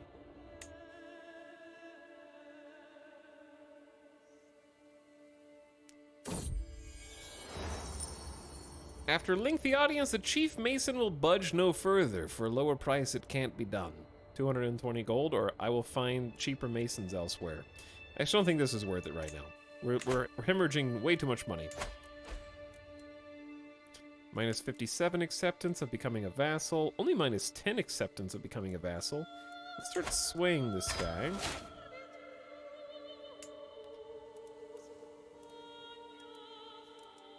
Minus 29 of becoming a vassal.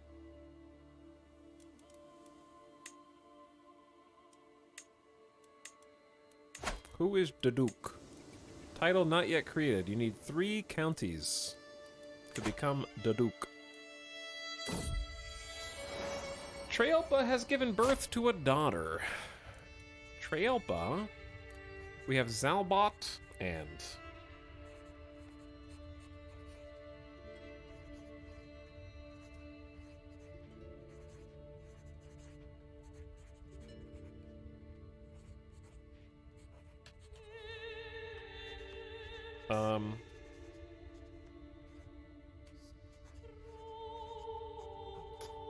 Walladay.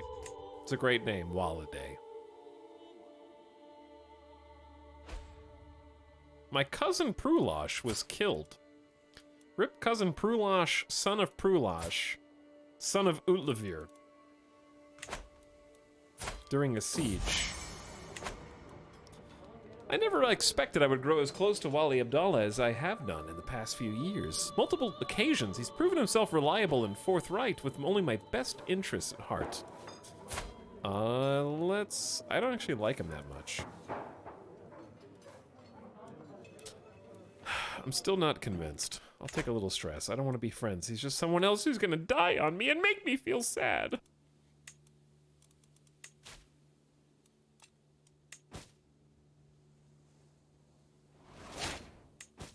Okay, don't really care about hooks right now, I don't think. Because there's really not much I can do with them. What did I say? Wartime? It is. Seize the chiefdom. Alright, this is the last war of this character's lifetime. Unless we do a kingdom invasion, which is difficult.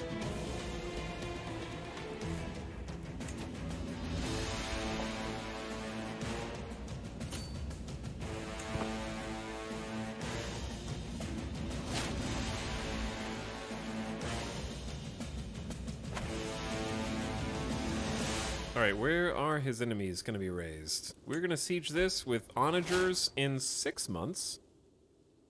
Ooh. Peasants. Peasant rabble, no less. Someone's gotta establish control in all this. 7 years to establish control there? Oh my god. That's not easy. We don't have to do the whole thing. But I definitely don't want to deal with angry peasants. New stewardship perk. Development growth and realm capital up. I like. Doing some late life stewardship. Anyways. Chat, here's what I need your help with. We need to establish what constitutes a win. Obviously, ending Iberian campaign constitutes a win. But here's the thing. To finish the Iberian struggle, we actually have the opportunity to try pushing for that now. If we want, we can just... I'm not... Actually, I will play you in a board game. King Ponce. Take... this. Little marshal? I mean, counter his marshal. A little intrigue. Chess is a matter of logistics. I'm in the lead for now. I've read manuals on chess. Easy. Good game, King Pawns. Anyway, chat, here's the thing. We can actually start trying to push for some kind of end game now if we want. The catch is, we have to do it in a way that fosters peace.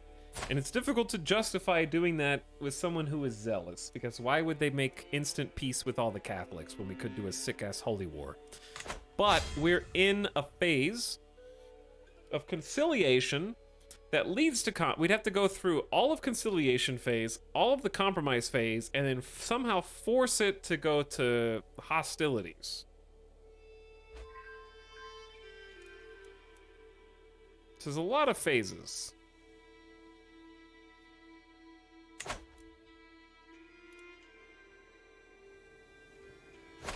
Because for us to get the... Well, I guess there was another one. Peace by eradication. Yeah, I was going to say peace by war, but that works too, where you just holy war them so you don't have to ally them. And then you make peace with the other nations. But there's 4 separate Christian nations that we have to go to war with. I don't know what that said, to be perfectly honest.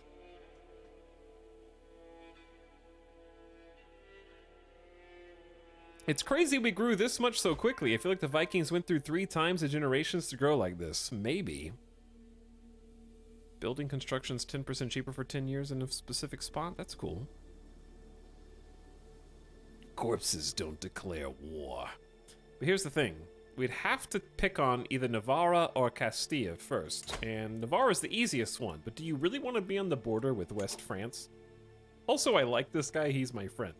So, Castilla's a little difficult too. Mainly because they're allied... No, they're actually not that strong. We don't like this guy at all. We just beat him at chess. That was foreshadowing.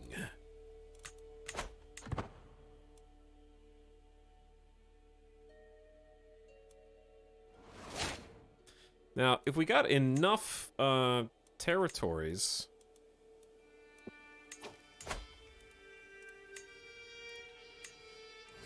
Like, we can go to war with our rivals, too, but it's better to go to war with the Christians if we wanted peace. Oh! Chronicle writing. That's not what we were choosing, but it's still nice to have a new discovery. Chronicle writing lets us use the individual de jure duchy Casus Belli, if we couldn't already. And Casus Belli... So basically, we can go to war for de jure duchies now. That's useful. Doing a siege of this capital here.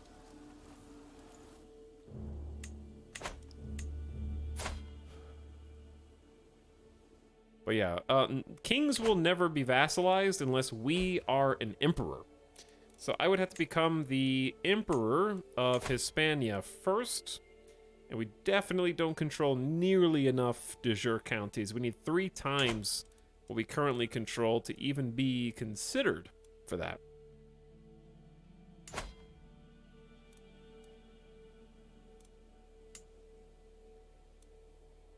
So taking Al Sark actually makes the most sense because we have a considerable amount of territory from Al Sark already. Not enough to usurp. We only have 2 counties. Okay, so it's not considerable at all. It just felt more considerable in my mind. Any more loose ends before you die? Like I said, it just depends on if we want to try for a last seconds Iberian struggle peace.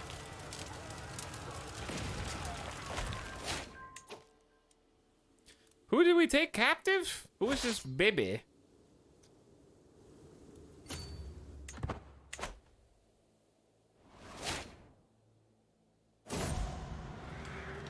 Chat, look what you've done.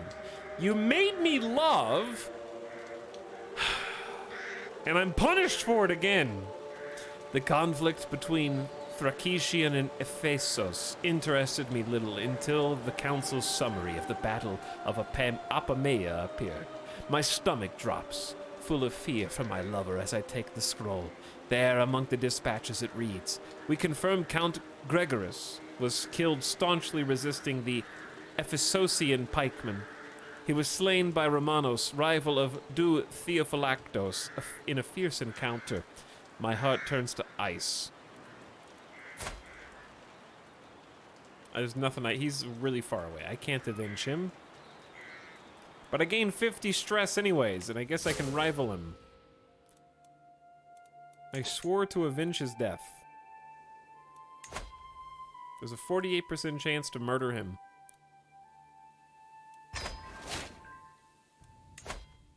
But is there though, really?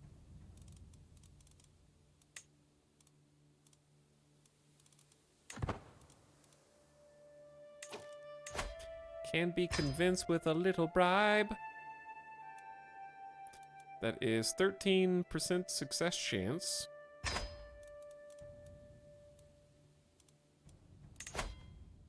With a little bribe, I will get someone else in your court to come help. I have to avenge my soulmate.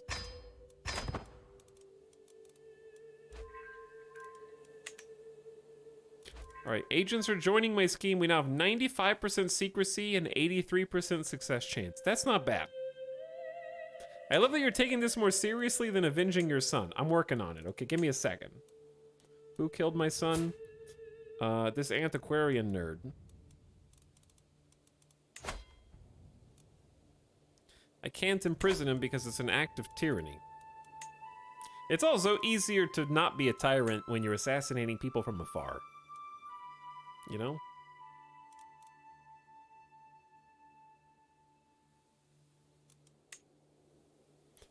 So I'm not really sure what to do other than also try to murder him, but... You know? But we loved and we lost, chat. 55 stress is a lot. Okay, we need to stop swaying you.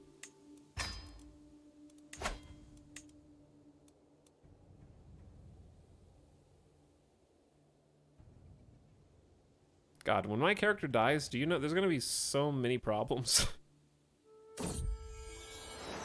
It's gonna be so bad. Because they are not gonna love my son. I just had a baby? I'm 64, she's 44, and I have a new daughter who may know me for up to 5 years of my life.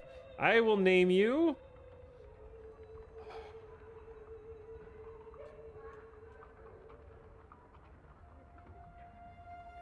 Shashapash. Shashapash. My daughter.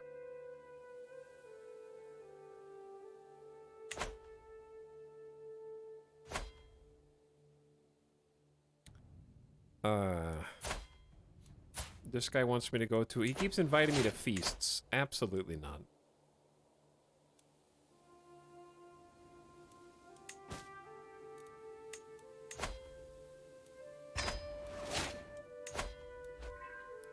$50 gold, baby? Chat, where did I get all this money? I have 1,000 gold now.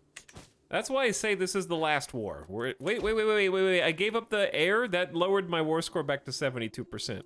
Oops. Oops. Did not realize that was contributing to my war score. I mean, on the upside, we're still gonna win, because I control the territory. Like, it's just gonna tick up more slowly now. You better spin that before you die. Let me see. How are we doing? I'm feeling fine. I trust the war is in the hands of my commanders.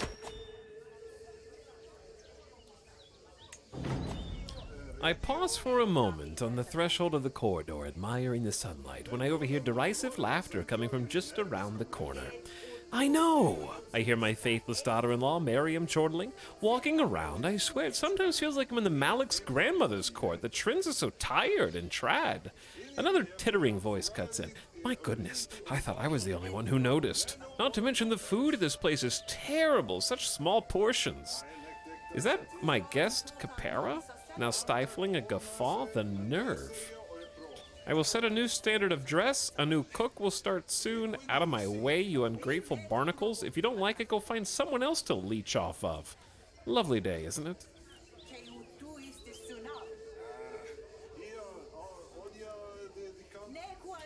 Look, I'll upgrade the food. A new cook will begin soon. Court Grander level 8. I mean, we can definitely afford to make these a little better.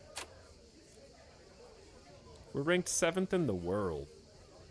Courtiers who lived at the court for 5 years get a more powerful trait based on the court type. Fancy UI now, I know, right?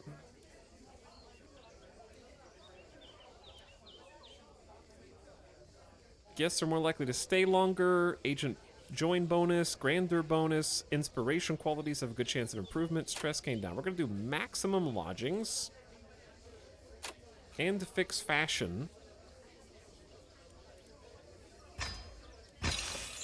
Boom.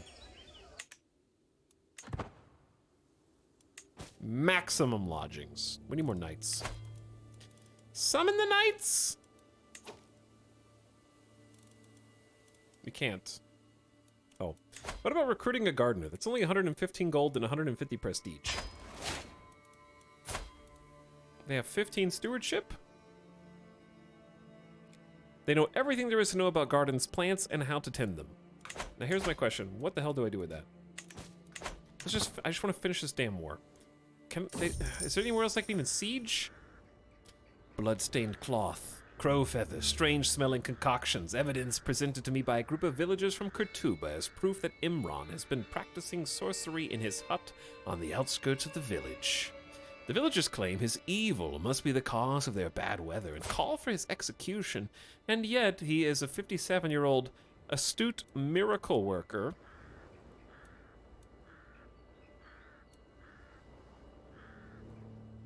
The peasants become satisfied, though.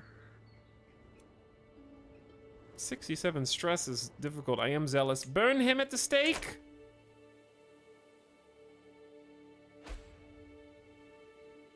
Neighboring ruler just lost the war, and our war score just shot up. Now we'll go siege. Down here, I didn't even see this. I think the spot was already sieged by someone else. Originally. What? I inherited a mosque. Which I do not want. Chat, we have a lot to do. Let me check my health. I'm 64 and apparently feeling fine. How do you make a garden? The existence of my plot to murder Romanos has been discovered. And yet... Wait, why does this have an 8% success chance? Oh, because it was discovered.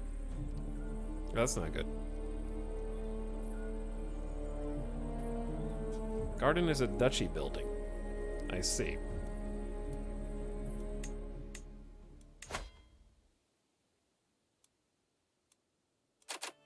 So fun fact, secrecy is just your chance to be discovered. That you're involved.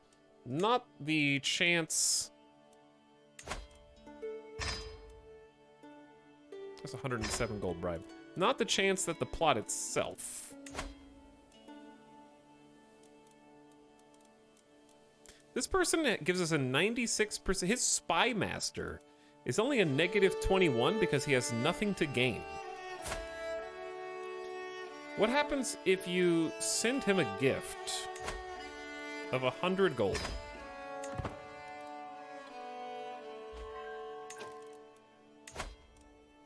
And then another gift of 100 gold. Chat, do you know how much money I'm pouring in to assassinate the person who killed my soulmate? I have sent 230 gold to this guy's spy master to get our success chance back up to 95%. Like 300 gold. Everyone has a price. We got really lucky there. Ooh, you want to pay homage to me and give me 50 gold so I can assassinate more people? Excellent. I accept your generous gift. Thank you so very much.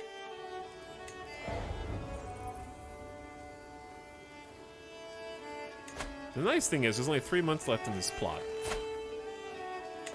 To kill Romanos. and our vengeance will be complete. My vassal Sheik Foth approaches me in private with clear doubt in his eyes. He explains his faith is faltering due to his time spent guarding the border against Asharism and fraternizing with the enemy. His words are not in jest. At the slightest mistake, it could push him away from Allah. This is an opportunity to strengthen our fervor. I will reignite it myself. Pick any faith so long as you serve me. Someone call a priest. There's a 100% chance that his faith is reassured with the priest. That works. My rival has discovered that I am the mastermind. Okay, what?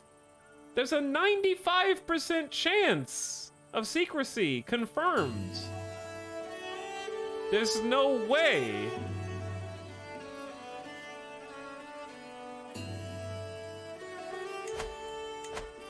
Do you see how many people I had to pay off for this?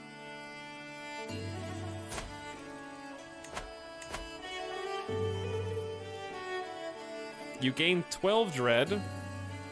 End your scheme to murder Romanos. And all of our money is wasted.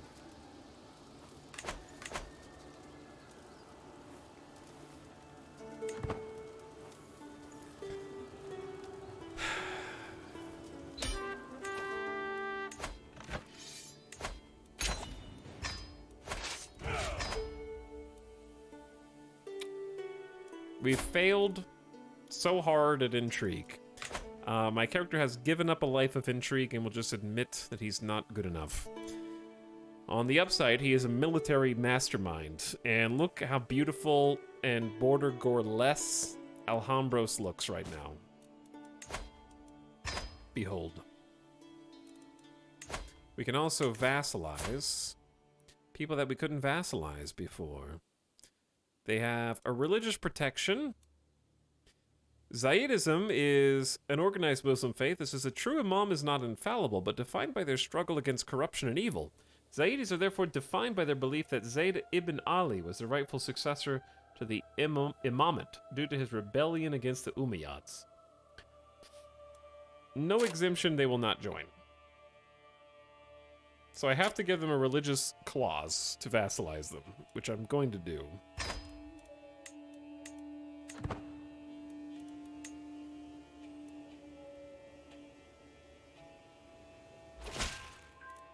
I accept your gracious offer of vassalization, my liege. You can always change that later. What about you? He will not accept minus 15. He's intimidated. He's impressed by our court. You are not his rightful liege.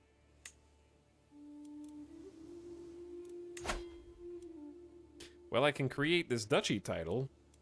And then I'm your rightful liege, probably. It's nice to create titles when we have the diplomacy perk that discounts creation of titles, so that's pretty nice. Okay, now I have too many duchies. Now I should be his rightful liege, right? Still says minus 20, I'm not his rightful liege. But I am the Duke of one of his counties. Oh, no, it's a different guy. It's a different guy. Yeah, because he goes all the way over here. Minus 108 for you, because he's ambitious. Minus 260. His realm is distant. I guess it is, because this is not, this is desert. It's impassable terrain. I don't want to send him 150 gold. What if I just play him in a quick board game? A friendly game. Board game convincing? He goes first, opening with some well-worn traditional tactics. Let's counter his martial with our learning. We're neck and neck. though neither of us is even close. His intrigue is too good. Intrigue countered by learning. I read manuals. Watch this, chat. I use bonus intrigue. Innocently whistle. I didn't just cheat by having my spouse boost my intrigue to 16 for the chess match. No, no, no, no, no. That would be silly. He won. I let you win. I let you win so that I could convince you to have a better opinion of me. And you do, because it worked, which was all part of my plan, as I mentioned. And now, he agrees it was such a good game. He's only -2 on vassalage, chat. How can I find 2 points to vassalize him? He's impressed by the court grandeur of your diplomatic corps, plus 22.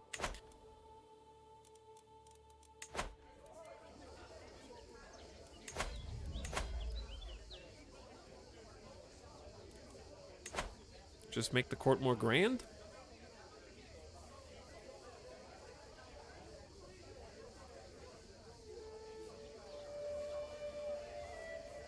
We're making 26 gold a month right now. I can't change this again. What if I give him an artifact?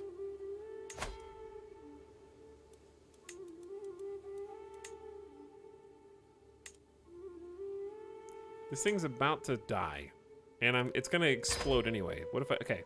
He has become the owner of beautiful Scopperal, gained 1 opinion of you. That doesn't seem good.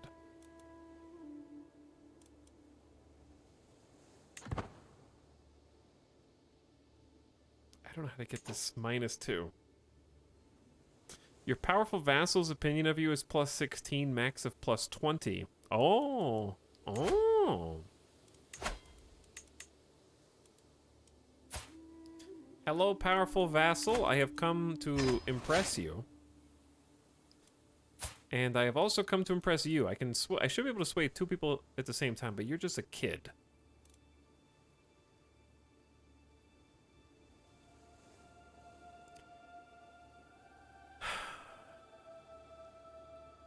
But you're the only other powerful vassal that I have.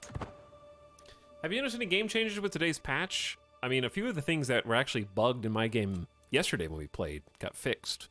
So, technically, yes. Like the coat of arms getting bugged. That happened. Okay, chat. Here's the thing. I need to take a quick pee break. But also, what I want to do is there's a few things we need to decide before... Okay, we're in poor health. We're at 65. It's time to make the hard decisions. Things we need to consider. The things that you can be thinking about is whether or not we should make an attempt at an empire. The way that we could attempt an empire is by creating our own. But I feel like creating our own defeats the purpose of the Iberian struggle. It feels weird. Because, yeah, well, we can eventually still become, like, we'll hold 3 or more kingdoms. Our realm size is not 80 or more anyway, so we can't do it. So never mind. It's actually not that easy, because I literally can't do it. But what we can do, potentially, it would be hard, but doable, is... if we go for the détente end, which is basically peace in Iberia, I have everything except for an alliance with all of the involved rulers. So that means an alliance with Zinzir, Alsark, Navarra, Castilla, Leon, and Galicia. 1, 2, 3, 4, 5, 6. Who's 7?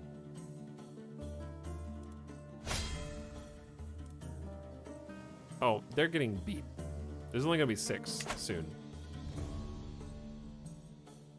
Kill Zinzir and form Portugal. You can do that too, yeah, I guess. That'd be fun. But yeah, I could probably pretty easily find alliances with these guys. I could arrange some marriages with my children's children. And because, like, I'm kind of a badass. Like, the Catholics even like me. Plus 100, dude. I'm a diplomat. Malleable subjects is a plus 10 from our cultural tradition. We're in conciliation is a free plus 20 for this phase. Like, every single Catholic nation likes me enough to ally everybody. There's no problem. It's harder actually with the Muslims, like Al-Sark. But I can still do it. It would be weird, but we could do it. Even though we're enemies. We could put that to bed. We would never do that. I mean, we would though, because even though we're zealous, you get punished for it. It's only 34 stress. It's not that much. Because my character isn't like super passionately opposed to them because of the conciliation phase. In fact, we like Leon more than we dislike them.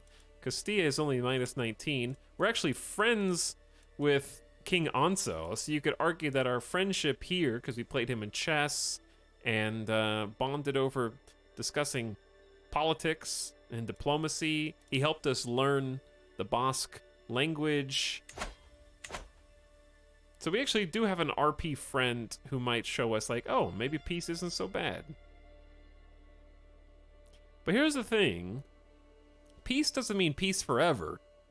Peace just means we get to have access to the Empire of Hispania. Those kingdoms stay kingdoms under your empire, and you have to appease all of them. It's just a much larger umbrella.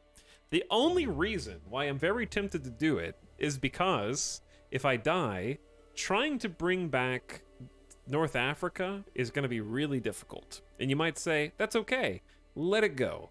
And let it be its own thing. And I think that has merit, especially for renown and just having some of our family members who I think my son won because we paid him enough. Did he?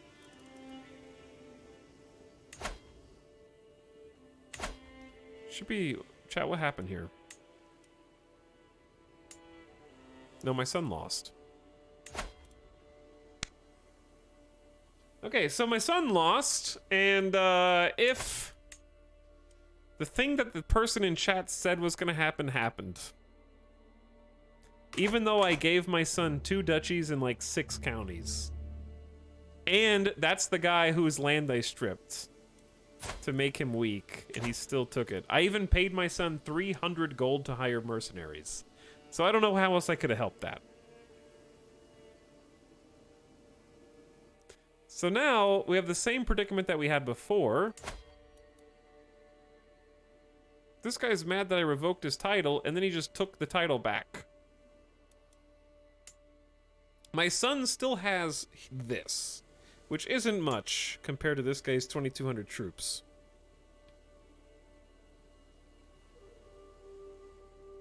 But anyway, my point is, if we do give up this kingdom, what I lose is all of my vassals' levies and taxes.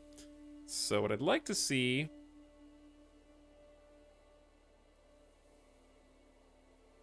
You know, it'd be cool if it told you... I wish it broke down your taxes by kingdom, then duchy, then county, instead of vassal. Because I can see that the Duke of Cortuba, or the county of Cortuba is giving me the most because it's mine.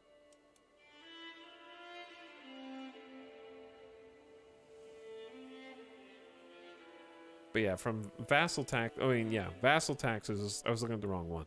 Which is like 1.7, but it adds up. Like this is Tangier.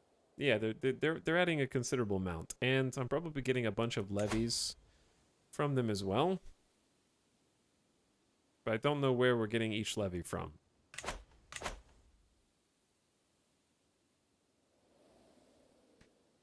Warring your future king is a bold move by that dude. I guess so, yeah. So I guess it comes down to whether we want the Alhambros to be in charge of North Africa, which I kind of do.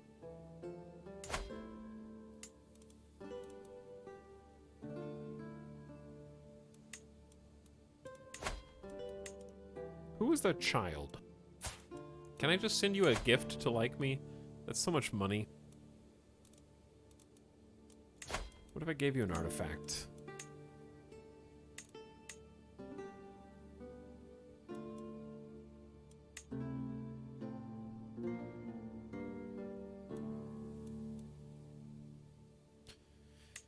Here's a blessed spear. We can make a new one.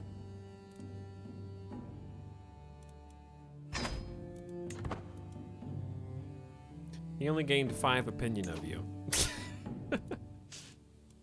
He hates my artifacts! Why can't you improve opinion with leaders who are not adults? Fabricate a hook. I'm gonna get caught.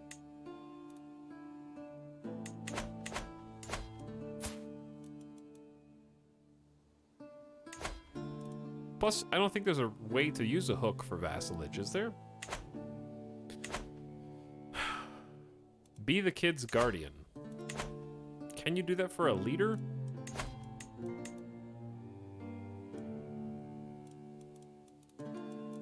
I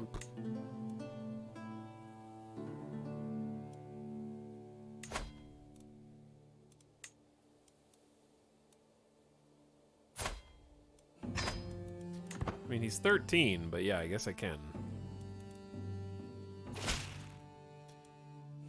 Excellent. All right, that got him to plus 73. That is, he doesn't really like me that much more. We're down to -1. That got me up to a plus 17 for powerful vassals. All right, chat, I need to take a BRB. So that's the first thing we need to consider. The second thing we need to consider is we have enough money. We need to go on the pilgrimage. And the second thing is we need to actually look at the courtier and court positions, because we have a lot of cool positions that we haven't been using, and we definitely should be because we have the wealth and we can pass some titles around. However, there is something to be said for leaving all of those blank, saving a bunch of money, and then when my heir takes over, we make everybody a position to improve their relationship and make them like us more. So maybe leaving all the court positions open is better, unless it's something really important. But we should go on the pilgrimage and then just hoard money and maybe build.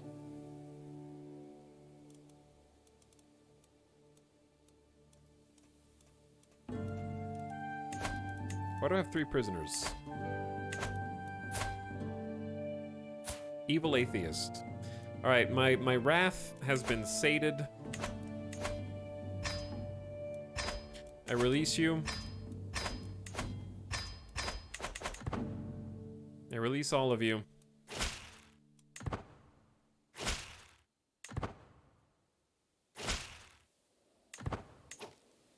Okay. I'll be back in a few minutes, and then I think I want to try for the Empire, because I just think it's better. I think getting the Empire is better because going via war is kind of just a pain in the ass because of how long we have to wait. We have to wait for compromise, then we have to wait through compromise, then we have to force hostilities. And it just doesn't seem viable. We also have to have every de jure county must be Muwalati and Andalusian, and we have to control 2 full kingdoms. So, like, I'm such a good diplomat. We're never gonna have another... Dude, Abbasid is big. Damn, Abbasid is huge. I'll be back in a few minutes, chat, and then it's time to become an emperor. Okay? I'm very excited. I'll be back in a few minutes.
Hi.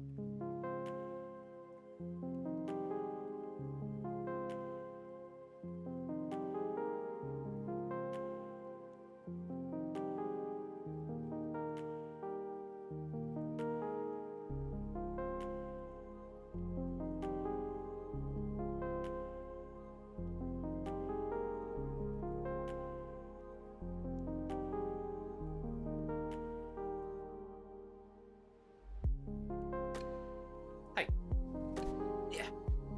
Yeah. Okay, I have returned. It is time.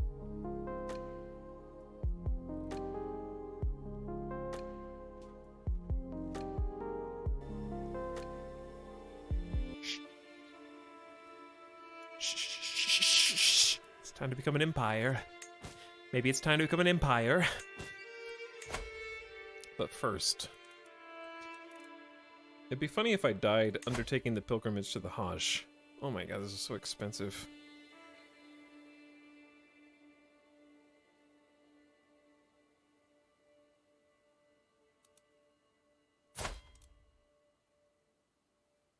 Why did we have to go do this while we're in poor health? Why did I wait so long? Listen, if I die, I die.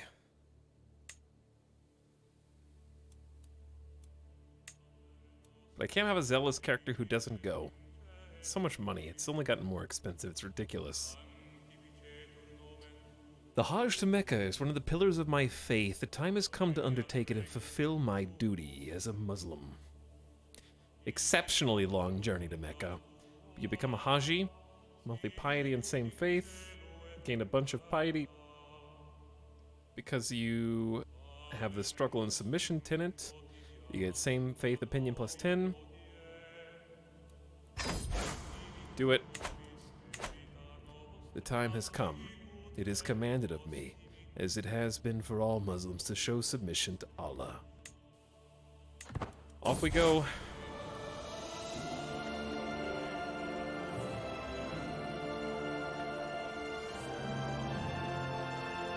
As I prepare for my journey, I know I will travel safely under the protection of Allah.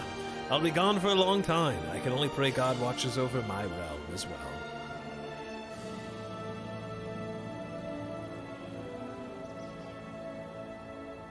I have left instructions for my counselors to diplomatically make some moves in my absence. Too many held duchies.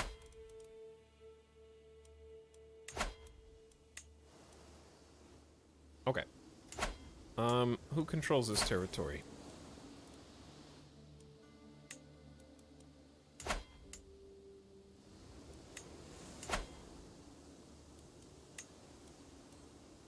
Sheikh Immel. Sheikh Amik, your spy master. Ooh. See, that's why you check. Normally I would give it to this guy because he owns the duchy thing. But because my spy master, even though he's 54, he is a good spy master. He's a good candidate to give that exact duchy title to because it'll endear him to you for 50 years. Obviously, he won't live that long.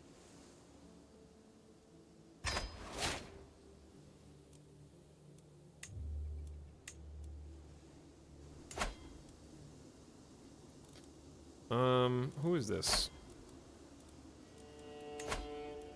He might accept. I don't think I can give him that vassal. What if he lives to 104? He could. Modest Shaddix, I will call on you to honor our alliance and join me in the war against the tyranny of Caliph Jair. Oh my god. You're speaking music to my ears. This is the son of the enemy of the entire last stream, Caliph Al-Mundir, from Al-Sark. My ally, Emir Mudrik, is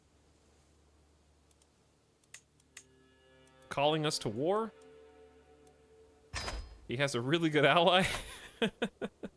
In me? Well, so much for the last war. I have to help. But it should go quick. Hopefully I don't die first.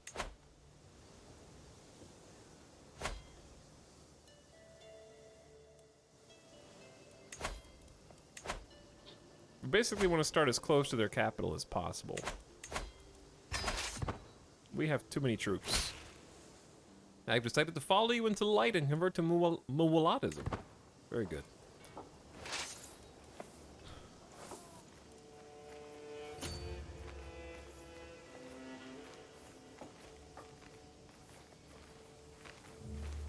The real question is, will you become ill on the Hajj? Should we take a bet on it?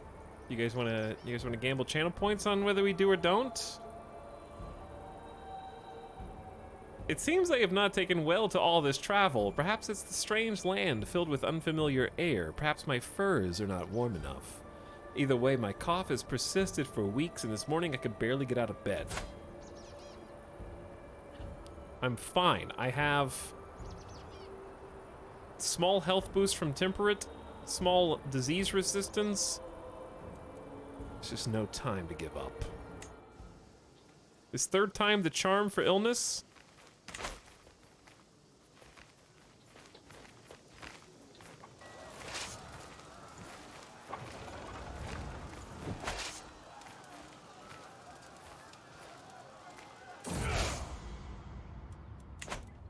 Among my fellow pilgrims, there's a man who preaches compassion and fellowship until he reaches the topic of heathens. One evening around the campfire, he loudly declares them to be abominable monsters in the eyes of Allah. Deviants, child murderers, all. Most avert their eyes when he looks at them. Tonight I was not quick enough. Do you not agree, O Malik? Truly, they spit in the face of Allah. Disdain for heathens. They are not all that bad. I agree, and I would not trust anyone who can. Listen, I have a good friend who's Catholic. Domain taxes on different faiths up, opinion of different faiths up, and I'm getting ready to ally all of them. They're not all bad. All right, speaking of chat, it's time. Are you ready? Well, it's not time yet. We gotta finish this war first. I better not die yet. 3-month siege on the capital.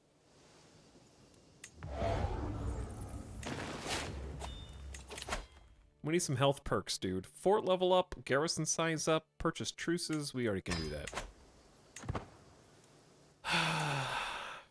Because if I can't make all of the alliances, then it's a waste of time. We also can't be at war to end the game anyway, so if I die, then it wasn't meant to be. After my long journey, I arrived at Mecca, ready to complete the Hajj. I walked 7 times around the Kaaba, touching the black stone on each circuit. I prayed at the place of Abraham, drank water from the Zamzam well, walked between Safa and Marwa 7 times and sacrificed to Allah. The next rite I must complete is to cut my hair. Shave it all off.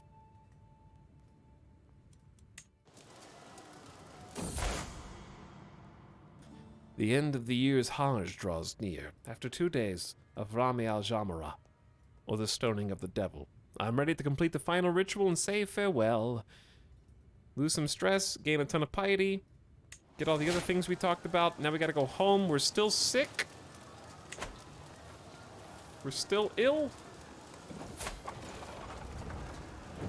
Coordinating a war while in a mosque. Listen, I have trusted advisors for that kind of thing.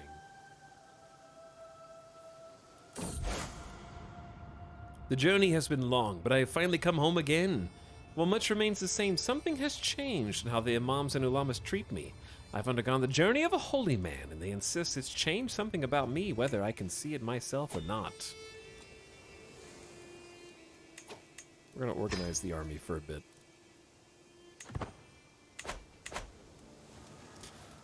Making the knight stronger would be a good idea too. I just don't know when to do that.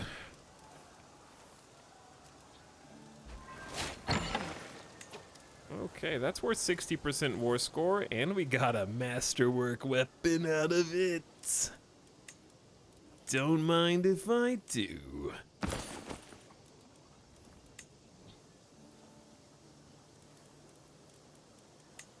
What's the other thing we got? I don't even know what the other thing we got was.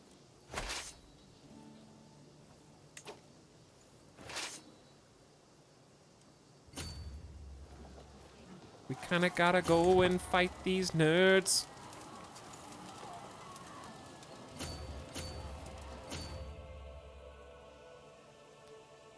Why are we gonna take so many casualties through this? Why would I take 700 casualties?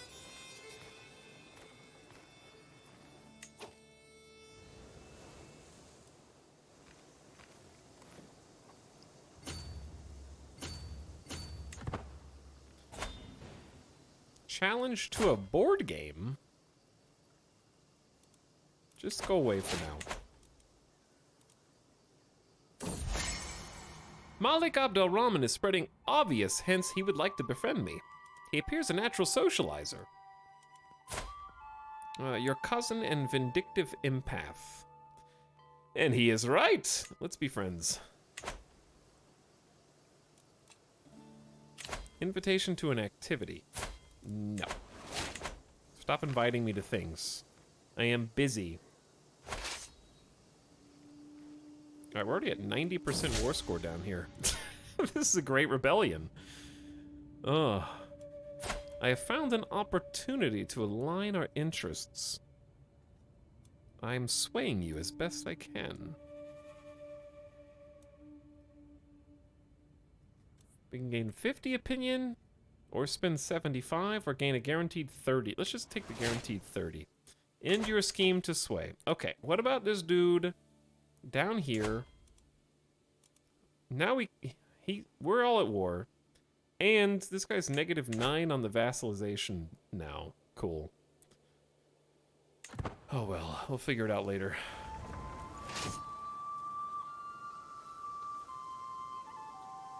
Every time a thing pops up, I get terrified it's you died. Well, I'm still sick. Bad humors plague Shaddix. It is true. This is way too long of a siege. And the war score's at 97% anyway. So I don't think we have to do anything.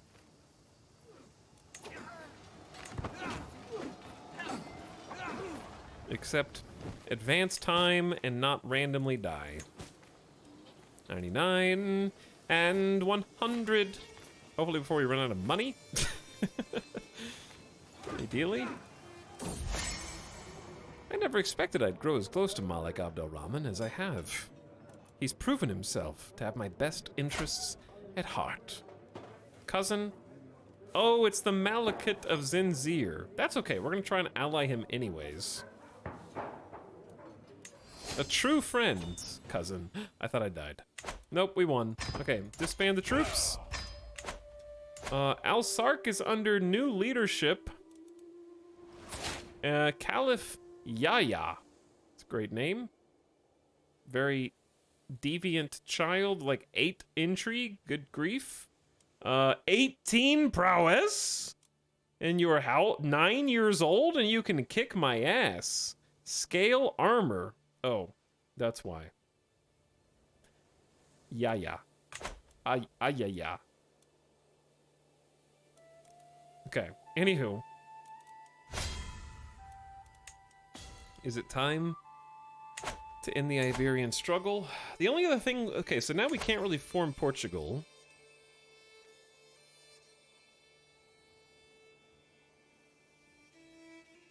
We have to have a whole slew of titles up there that we definitely don't have. That's not going to happen. We might be able to form Portugal later. That would take a long time. I would have had to have gone to war with my friend. That would be hilarious, though, making friends with my cousin and then invading his entire kingdom. But we're not going to do that.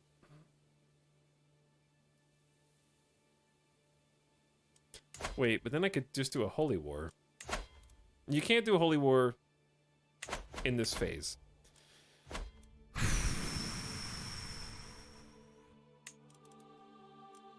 This save is going to be called the Illest Emperor. Get it? Because I'm still sick. Chat, this is the crazy one. None of these nations are at war. Well, one of them's at war. Damn. If he's at war, I can't propose an alliance with him, which is a huge pain in the ass. And it looks like the war literally just started. He's defending...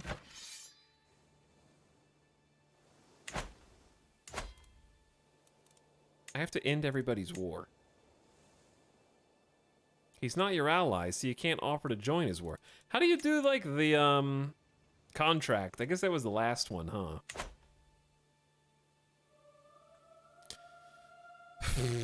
Do I have to really wait? No. Chat, I don't know what to do. What if his war doesn't end before I die? But what if I wait for his war to end and someone else gets into war? You might be able to just marry into an alliance. That may be true. This dude is 16 years old. Second in line.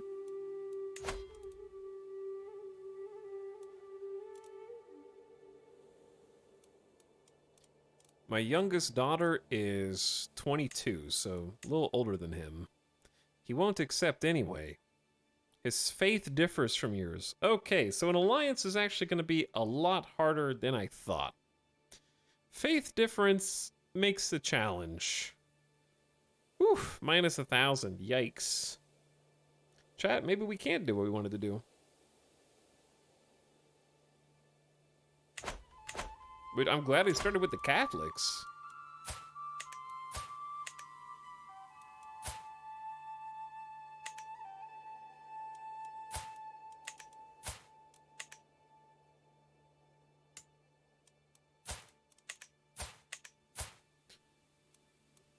Dude, she's 41 and you're 17. Dude, that is actually Lord Farquaad.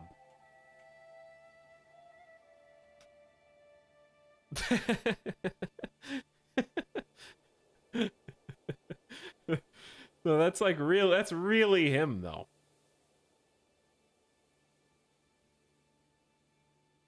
Hold on.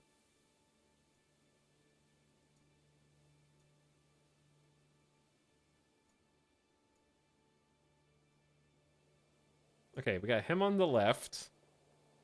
And then on the right...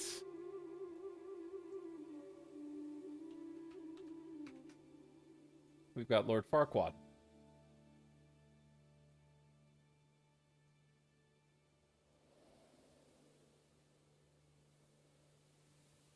Right? Like, look at the chin! The chin's identical! The hair's the same. The nose is a little less down and pronounced.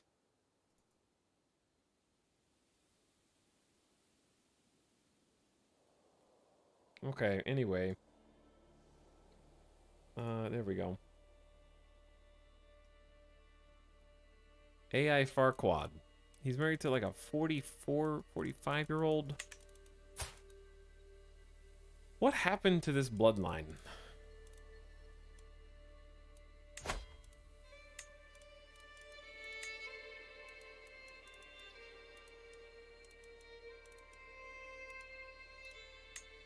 Wait, they'll accept?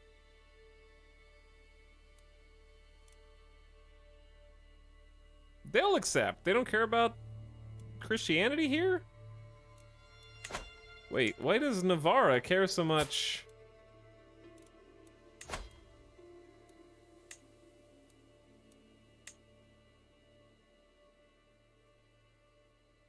Why do they care? They're both Catholic. Is it a cultural difference?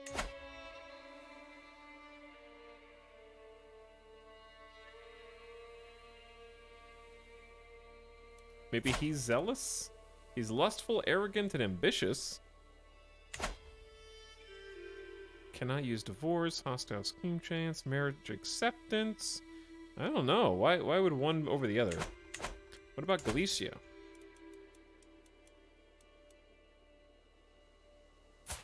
Don't I just have a daughter?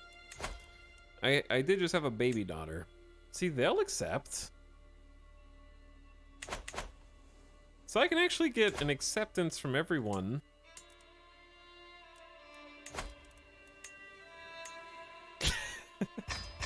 Wow, she won't even accept matrilineal.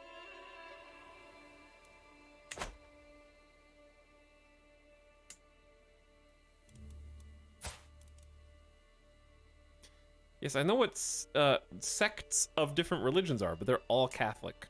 So they're just different cultures only. I mean, there's other people I might be able to...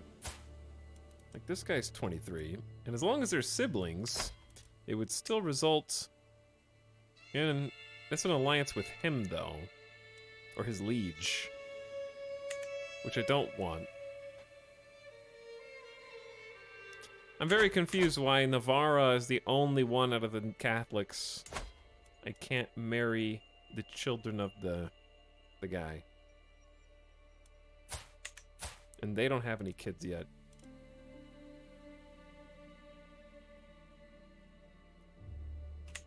Huh. I'm literally one alliance away from just doing what I want to do. So I'm keeping it paused for a second. I can't propose an alliance with Navarra because they're at war.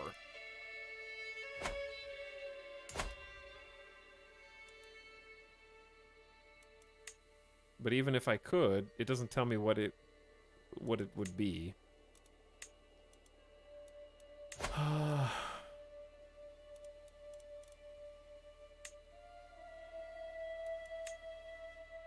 Minus 1,000. Obiko's faith is a different religion.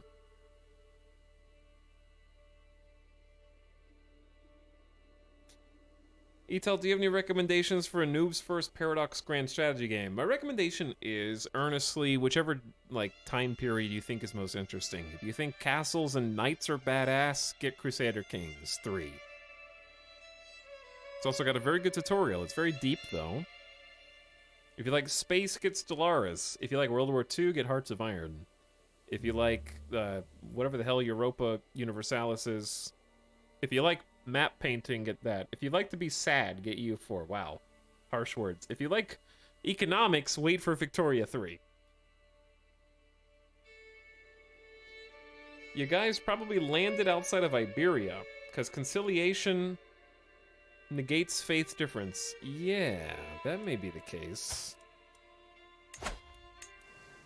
He is. Good call. All right, Chatter figured it out. He's landed outside of Iberia.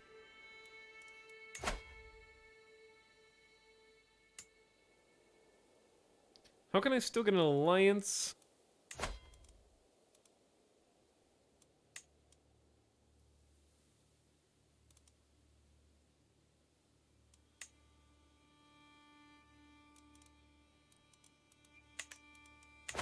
How can I still get an alliance with Navarra?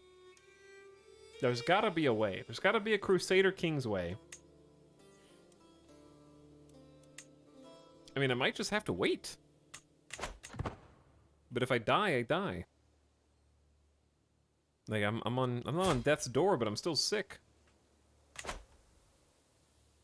I don't really have a personal favorite, so I didn't want my answer to sound like a non-answer, but I like all of them. I like Crusader Kings, Stellaris, Hearts of Iron. Waiting to learn Crusader Kings 3. I woke up this morning and saw rays of sunshine falling through my window. I slept soundly for the first time in weeks, and I didn't wake up coughing even once. I'm no longer ill, but I'm still in poor health, but I'm doing okay.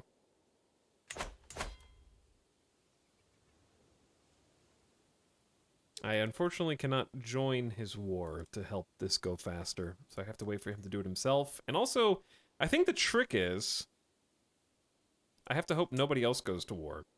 Because if I make alliances with these nerds, and then I can't get the alliance with Navarra, it's all for nothing. Unless I declared war on him to invade his kingdom. And even then, I can't do it. So I feel like this is gonna go belly up, and we're gonna miss our chance. Because I'm friends with Navarra! No longer the illest emperor. No, not yet. Gumby Oak says, I finally have the answer to everything and subbed for a 42nd month. Hey, Gumby Oak. Sorry if I missed you earlier, but I appreciate the sub. Why doesn't it just tell me what court artifact I have?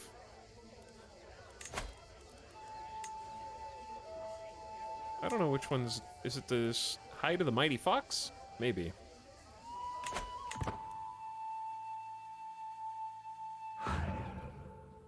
There's some kind of siege happening. What?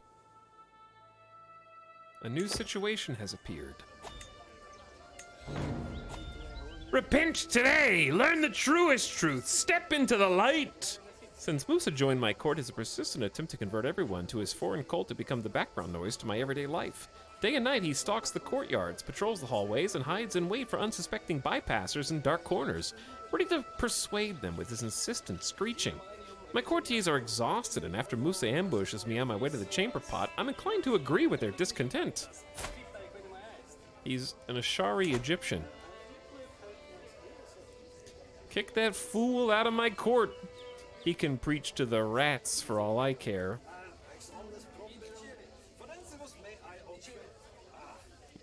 Oh, I imprison him. Enough of this blasphemy! He's killed, you lose 24 stress, and gain 36 dread.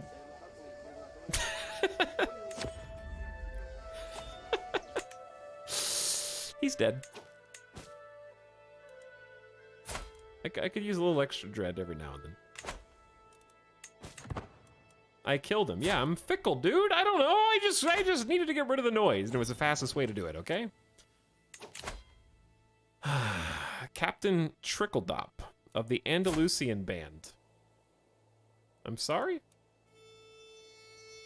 The son of your cousin Ubada the Hunid, son of Equalfuzz the Hunid, wants a divorce from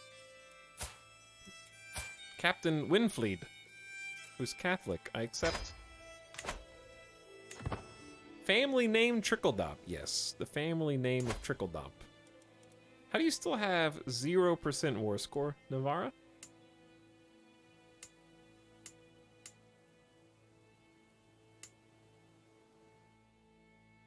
We're waiting. We're waiting for you.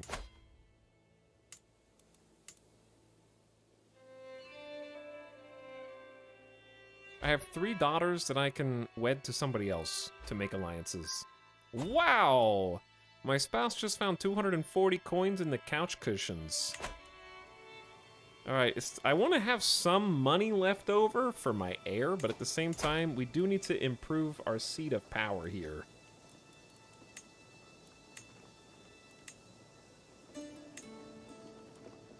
Never made a duchy. We don't have a duchy building. We don't have the tech.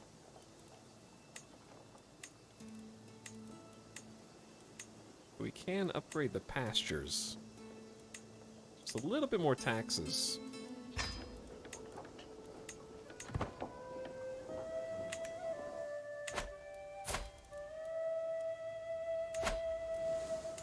Improving Kurtuba might be nice as well. I know how nice Kurtuba is in general. I think it'd be fun just to let the Mosque of Cordoba chill over there and have the Super Alhambra 4 level plus 8. Yeah, we can. We'll eventually move the capital.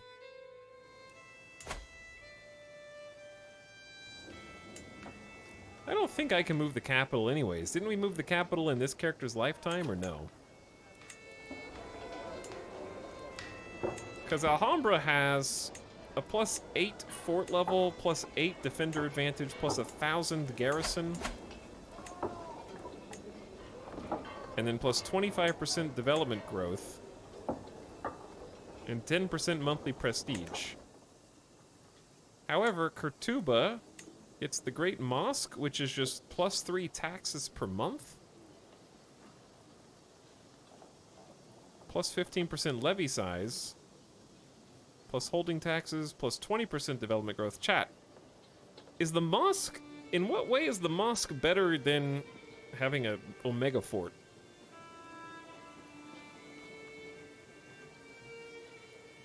Is it just the little plus 5% down there? I don't know if 3 gold taxes is better than those other things.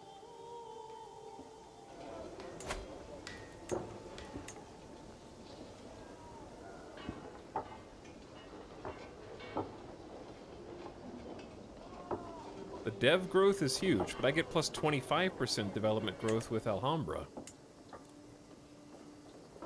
Versus, I guess, the 0.2 per month? But we get 0.2 per month with Alhambra.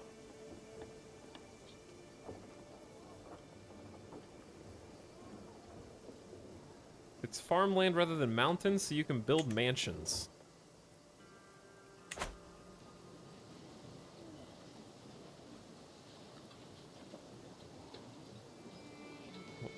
Hills, one plain tile, forest, and hills.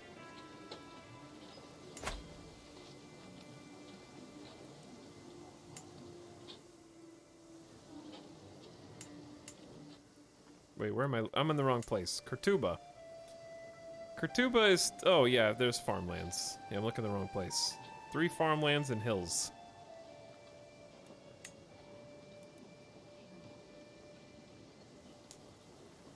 I haven't caught the stream a ton. Does your capital get sieged often? It gets sieged a fair amount.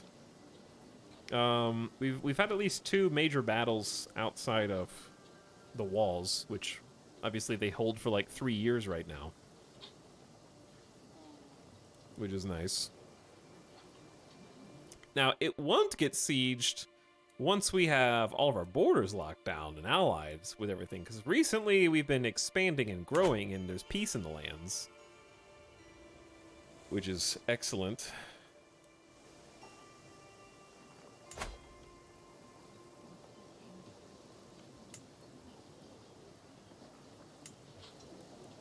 So, like in a city holding, it's just tax and development growth.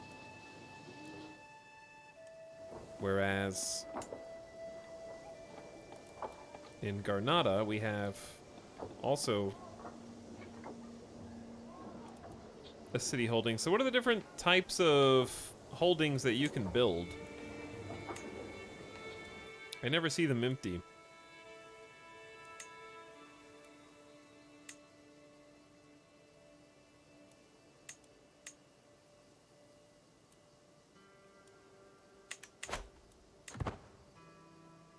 I guess I need to look at the wiki. The Dahunid dynasty is known far and wide. We are considered reputable. Navarre is finally winning their war, for what that's worth.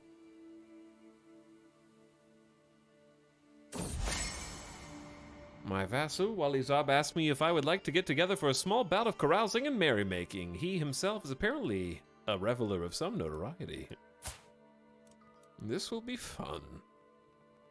Sure. Let's go carouse a little bit. Okay, so anyways, in the duchy building, don't we have the opportunity? Where do we make gardens?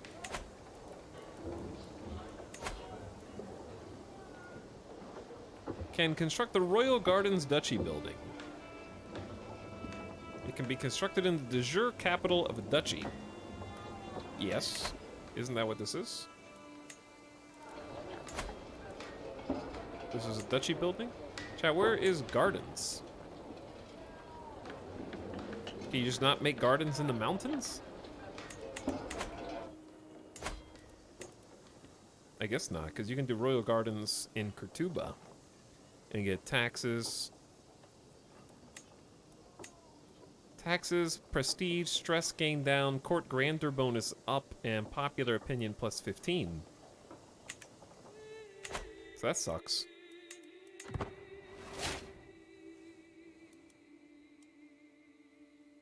That is very sad. Alsark is at war again, by the way.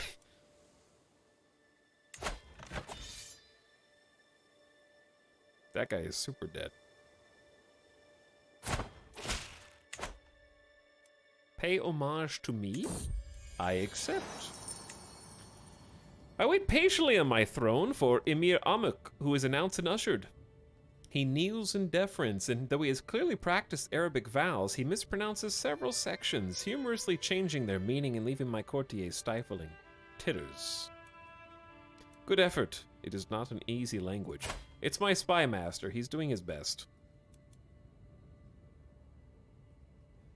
Do you have any idea what you just said? He gains the nickname the Linguist.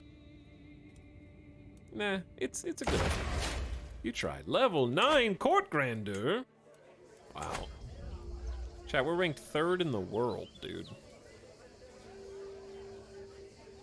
A lot of that is because of the stuff that we inherited. The guy whose stuff we took when we took over this kingdom had a lot of goodies inside this court. Monthly renown plus 5%. It's awesome. Abacids are so... Look, Abacid Empire looks like a paintball gun. Here's muzzle, top tube, stock, front handle.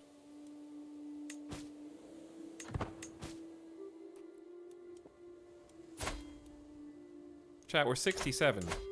We're not getting any younger. All these stupid kings keep going. Oh my god, Castilla's at war, Leon is at war, Galicia's at war. There's no way. There's no way. Well, I guess I could get it via marriage. They don't have to be at peace. Navarra is the only one that has to be at peace, because I don't understand. His son is dead. Interesting. Minus 92 propose alliance, because their faith is different.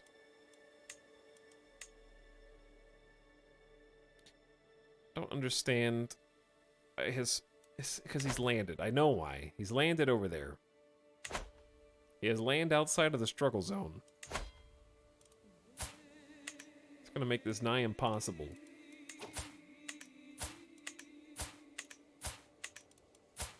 All your family members, you don't have any grandchildren.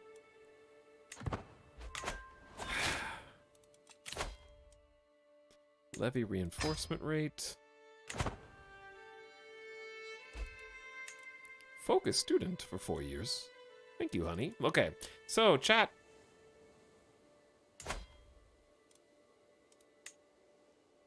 It won't tell me how likely we are to actually form an alliance with this guy just by asking him. He's at 38% war score. Homesteads have been constructed in Garnata. Okay, let's upgrade the tents. That's probably all we can upgrade right now.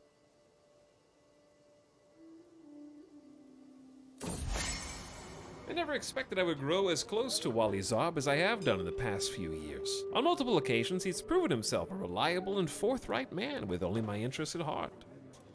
It is rare to find a true friend.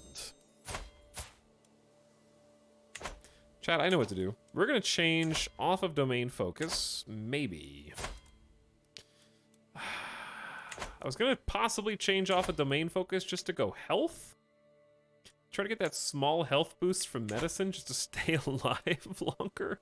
But then we'll have too many counties.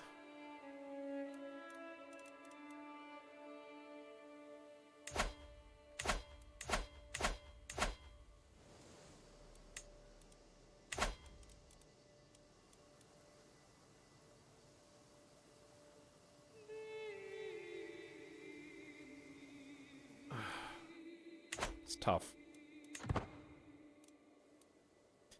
You have a boatload of piety. It's actually not as much piety as you think, but also you can't really create hybrid religions. You can just create new religions and then basically demand that your close family and vassals convert.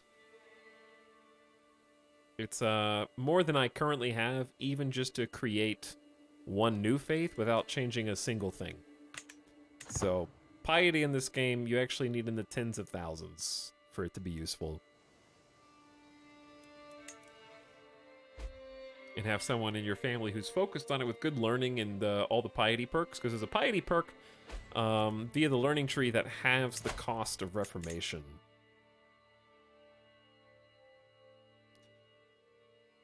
I forget which one it is. It's one of the ones on the right. Maybe. I always pass it up. Convert faith. Theologian does. Oh yeah, faith creation and reformation cost is 50% off. That one's huge. Kind of have to have it to do anything. It's gonna be weird taking over as a 50-year-old son. Yeah, he's like 47 now. His stats are awful. He's depressed and he's smoking like crazy. My son, Prince Jalman, was taken prisoner by your marshal. What are you guys doing? Why are all my sons losing their wars, by the way? They're just bad gamers?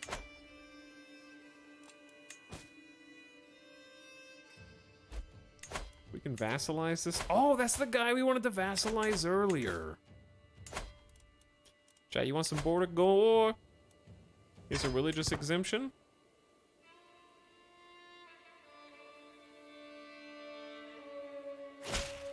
North Africa border gore.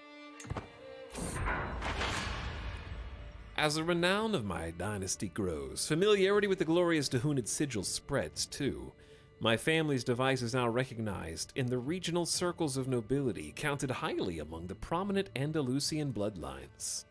Dahunid dynasty banner has become masterwork.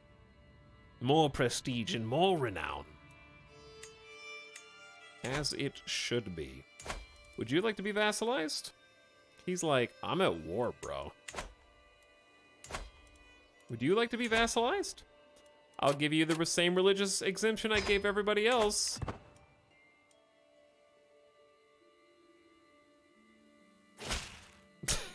Excellent. Can I create any new titles?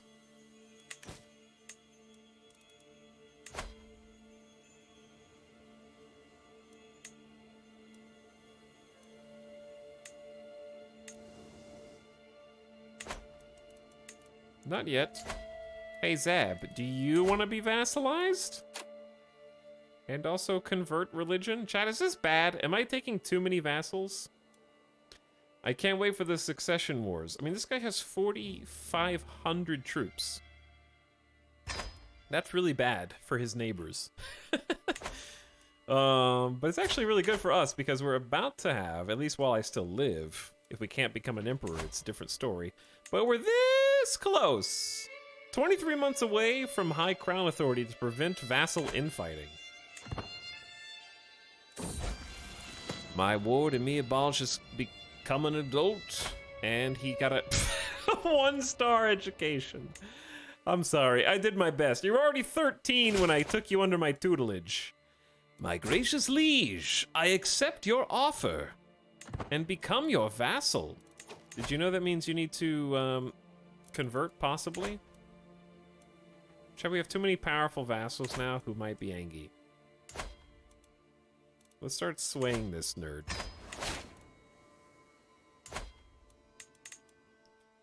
Do you see the potential here? A third kingdom? Don't mind if I do. The king of North Africa, apparently. Then, who the hell would inherit that? Chat, do you know how fast we're gonna lose these kingdoms because my nerd sons can't keep any territories? We've had 2 kingdoms, yes. But what about third kingdom?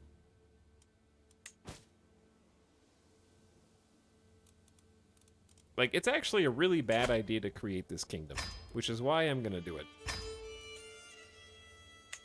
It's mine.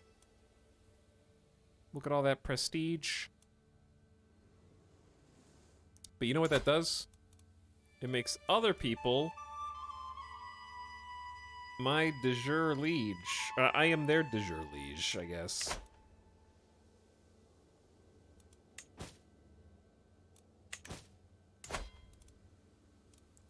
Hey, do you want to be my vassal? Whoa, whoa, whoa. We'll accept 0. Chat, this has got to be bad, right? There's no way that adding infinite vassals to your empire right before you die is a good thing. All the way up to the Abbasid border. But I can't stop. Look at it.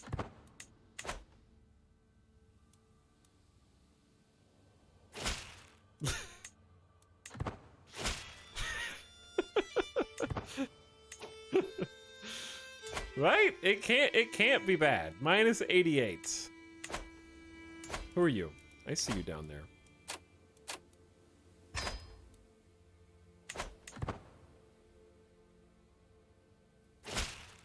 Uh-huh. Welcome aboard. Someone is plotting to kill my guest. That's too bad. It really is too bad. He flew too close to the sun, trying to make Iberia vassalizes North Africa instead. You gotta do what you got. I didn't see you there. Who is this? He's at war. Also won't accept.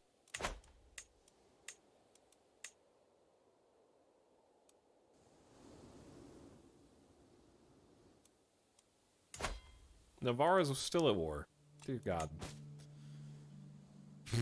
You can create the... Oh, shit. I'm sorry? The Kingdom of Africa? Oh, damn. I can do that? Chat, what about 4 kingdoms?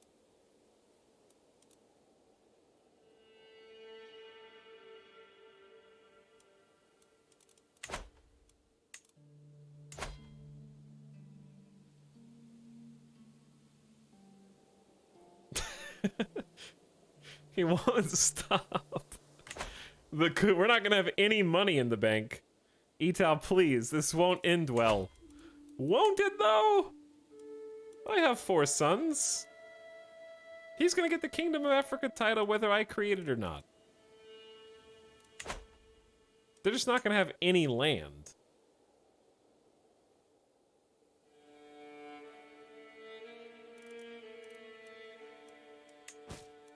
All right, King of Africa, here we go, baby. It's me, your rightful king.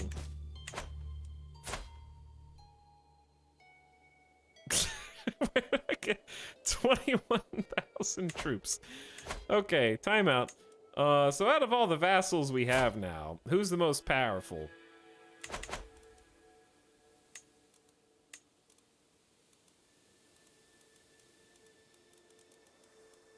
I am, unfortunately, the only homosexual ruler inside of our entire realm. That's too bad. I was looking for some of the honeys to seduce. But it's just me. It's lonely at the top.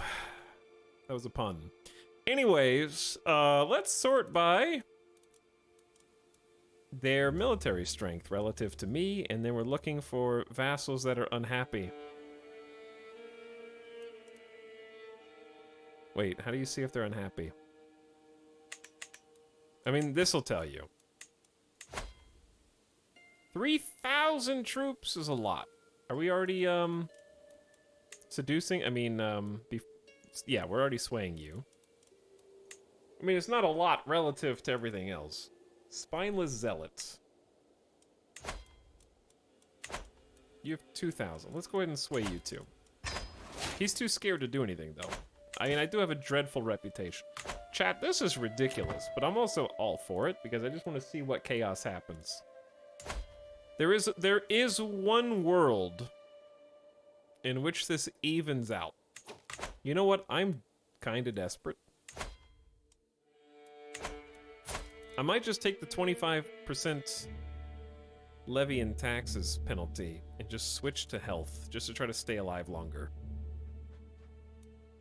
I think it's worth it, because I can't really give up any counties. Let's say give one to my son,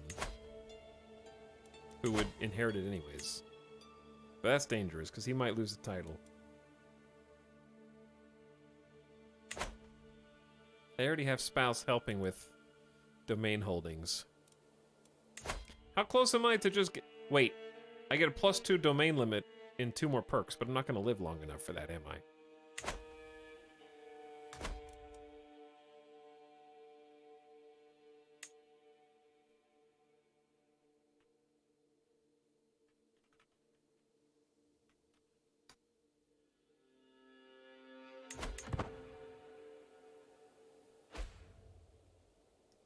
Your vassal has created a faction against you. I'm not surprised. We're waiting on Navarra to end their war against Duchess Sibylla. And then we're not even sure if that'll work.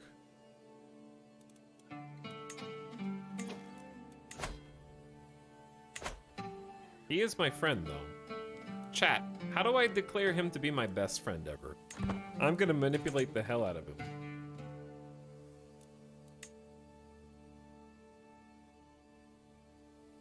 How do we become super best friends? Did I already decline him?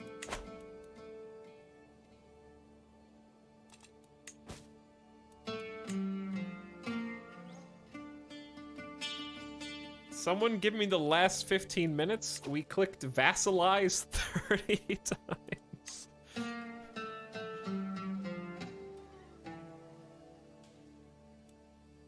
Wait, chat, was I supposed to negotiate an alliance with my sons so that the other members... Would that have prevented the other vassals from warring my sons? Or no?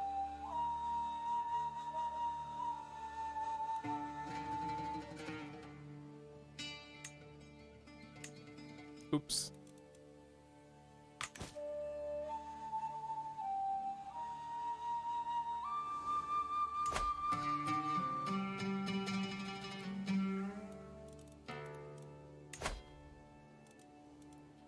What if I just, I don't know, take the Emirates of Marrakesh and the 3 counties that I originally gave my son and just have just a little bit of tyranny soon.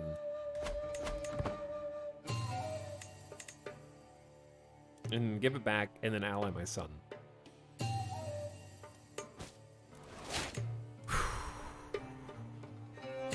I'm worried. They're at 73%. I'm worried that this isn't gonna work and that they won't want to ally with me even after the war's over.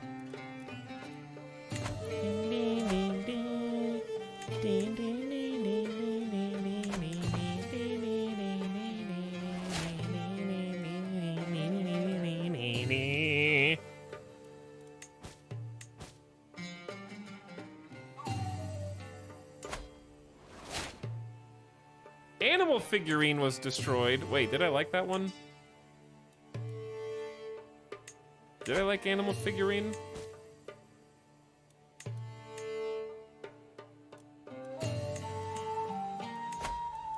$63 gold.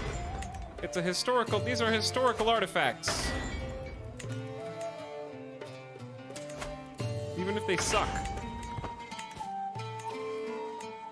Wait, I did like that the animal figure! No, it was a different figure. I thought it was giving me health. It was not giving me health. Never mind, we're good. Piety, prestige, court politics.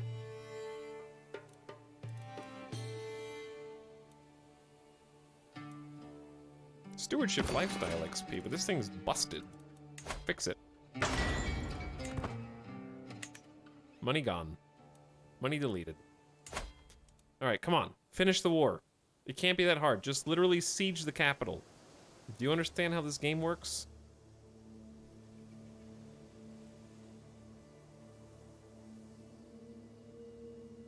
Please, I don't want to die yet. I have things to do. As a commoner of Maghrebi heritage has been accosted, a commoner has been accosted. Yes, they're good people. They are good people. I need plus opinion. 8K prestige, just a little bit. I don't know how to spend it before I die. I am jumping on every pop-up. I mean, I am 68 years old, but I'm not at death's door yet. I'm just in poor health. What I could really use is spouse making me comfy for 5 years of health bonus. That would be nice.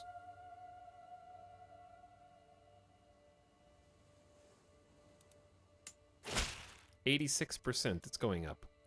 I studied Arabic for many moons. I personally penned this missive using script, a letter of friendship from a speaker of Basque. Oh, yeah, no, I love it.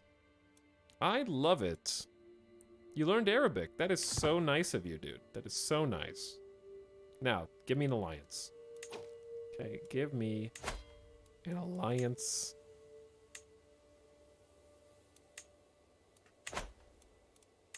No, not declare war.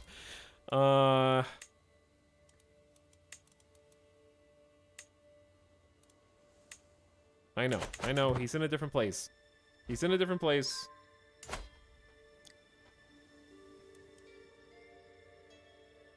What a lovely letter. This means war! 88%. He's almost done with the war. And then we can just try and form an alliance. Alongside the letter, you find the severed head of one of the thieves that has been running amok in both of our realms. I have taken the liberty of sending it to you. Thank you, neighboring ruler. What a delightful gift. That is lovely. Everyone's trying to suck up to me now, because they don't want to be declared on.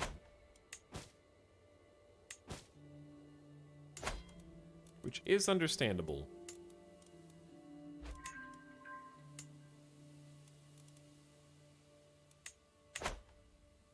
Is this a bug? It's not telling me what court trait they gained? Emir Yamdas has been in pain, vocally supporting the Liberty faction. Thankfully, I'm about to get the upper hand. My wife discovered a closely guarded secret of his. I thought you might find this interesting. That's okay, their faction is very weak.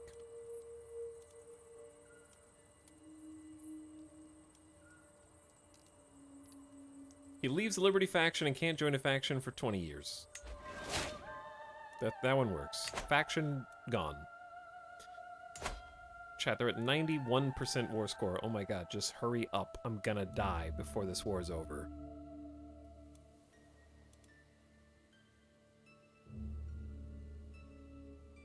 It's 90, it's going up so slowly.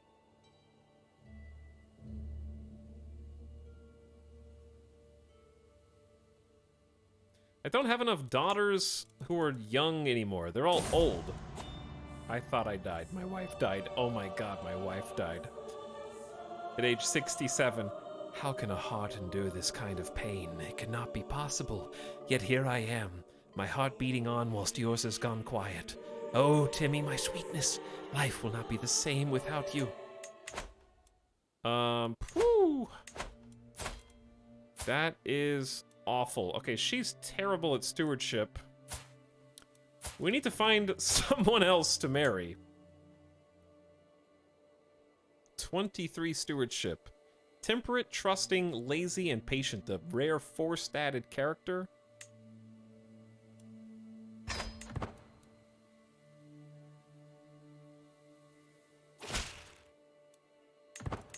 Excellent. Make primary spouse. Listen, it's honestly no hard feelings.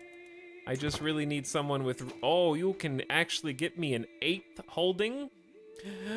Does that mean that if I change focuses now, I can change I'm so close to getting popular figurehead. Next perk is in 7 months. I have to live for just 7 months, chat. That's it, just 7 months. And then I can switch to health, small, tiny baby health boost. Oath of true friendship. No. We're not best friends. Sorry, Wally Zarb. It has come to my attention local commoners are moving to Gabe's, the capital of my vassal, Emir Boutros. Locals, newly settled or not, praising me can surely do no harm. It's not worth it. We're already swaying him just fine. They're at 97% war score, chat. And then we get to find out if we even can ally them. And then it's game time. We have to get crafty, crazy, go fast. Oh, no! Not fast enough! Shit! The greed! We'll never know! We'll never know whether it was possible. All I needed to do was live for 7 more months so I could take on a healthy lifestyle. I was gonna go on a diet and lose 15 pounds in 7 months. Navarro wasn't gonna be at war, and I could have asked them if they wanted an alliance, and then I could have become the peaceful imperial ruler of Iberia. It's all gone. Damn. Malik Shaddix of Alhambros has left the transient house to call the true one at 69 years of age. He died of old age. He lived a long, fulfilling life. Malik Riddle V ascends to the throne. Renowned for his interest in metaphysical matters, he might be ill-equipped to deal with the everyday problems of a secular ruler. I can't believe this, chat. We played him for 50 years. This map is going to be a mess. We created so many. We didn't even leave our heir that much money to play with either, and my taxes are 1/3 of what they were before. Died of old age. He was the cultural head of the Andalusians. He was dreaded and feared, exalted among men, a paragon of virtue. He finished a diplomat, fought in 18 wars. Malik Redlefith. By comparison, his best stat is 16 learning.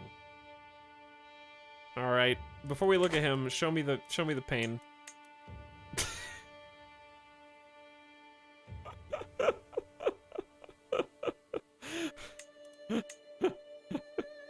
Oh no. Oh no, where did it all go? Where did it all go? Balboa, king of Maghreb. Jalman, the king of Tahert? What kingdom is this?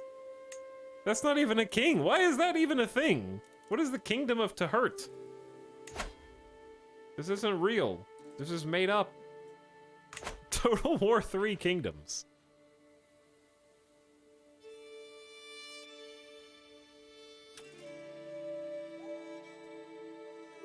Unbelievable.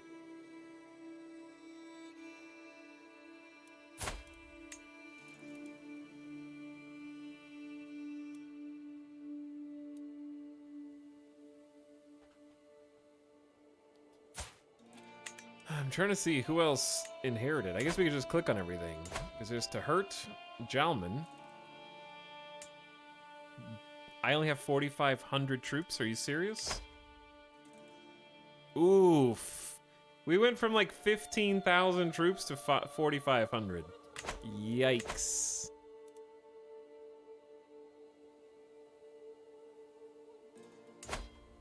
There's Maghreb. Okay, we have territory down here for some unknown reason. Oh, that's to hurt.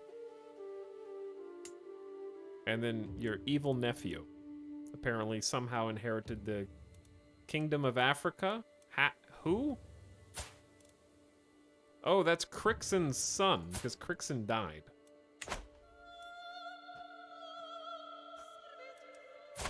He's 48 years old. This is you, though you don't always feel like yourself. Aw. Maybe you stopped trying to kill your brothers earlier in life.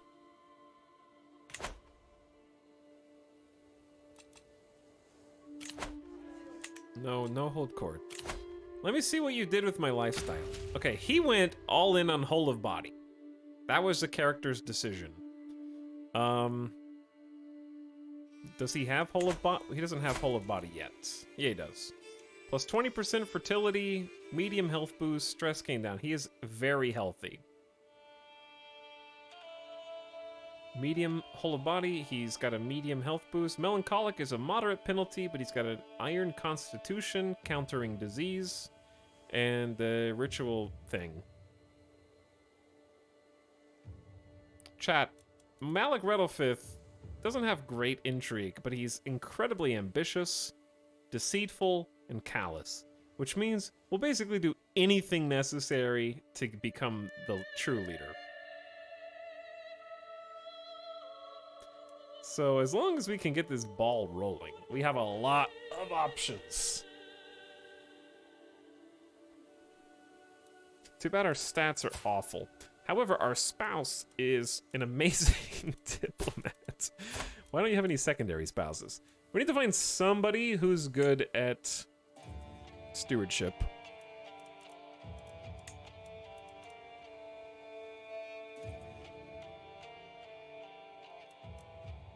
I mean, 23 is nice, but 18 with robust is nicer, in my opinion.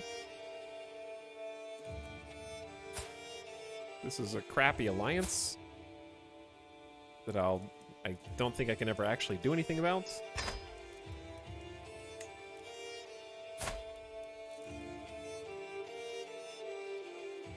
And we're really gonna need to boost our intrigue I was looking for intrigue with stats for possible kids. I mean, pretty is nice. Brave, generous, and diligent, they're okay, but they're not as good as this, like, 24 stat.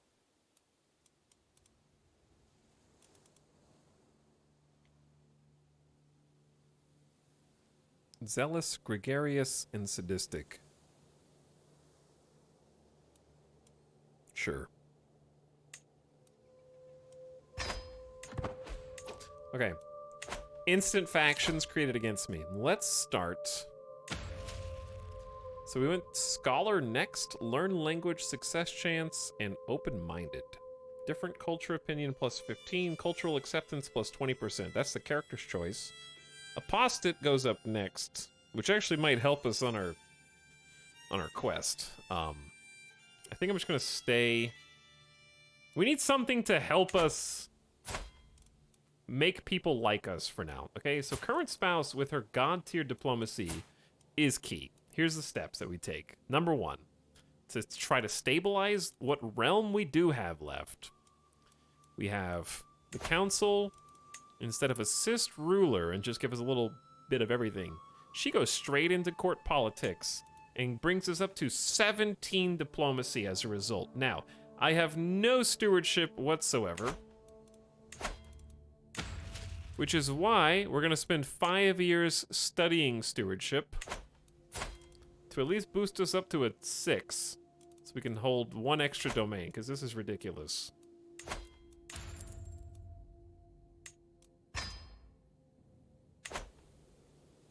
I still have too much land. So I'm gonna have to get rid of some.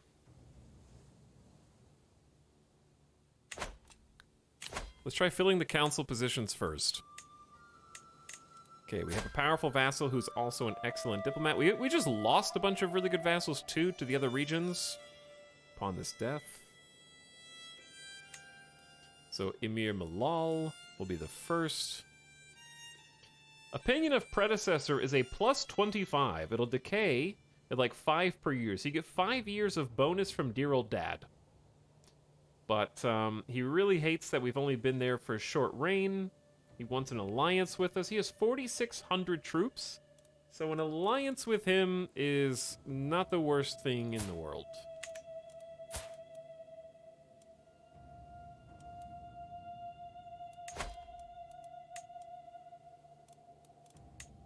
I do have children. My daughter isn't married and she's 30. Okay, see, that's a problem. Do you have an older son? No. Your oldest son is 16?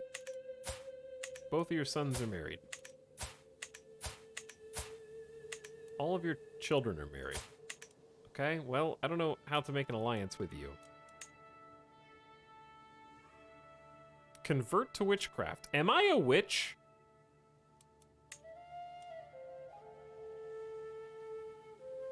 Chad, how do you tell if you're a witch? I don't know. But anyway, he's on the council. Hopefully that'll make him at least happy enough to not start a faction against me. Stewardship. Let's check Spy Master as well. Okay, so we have 2 powerful vassals that want to become Spy Master.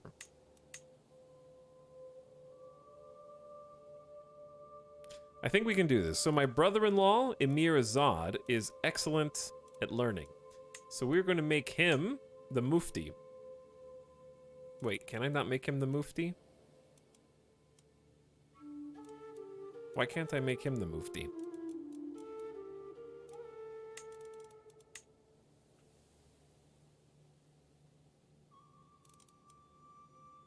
Emir Suleiman ibn Luki, your vassal and knight, is probably the best steward. God, arbitrary, sadistic, and paranoid. This is a den of thieves.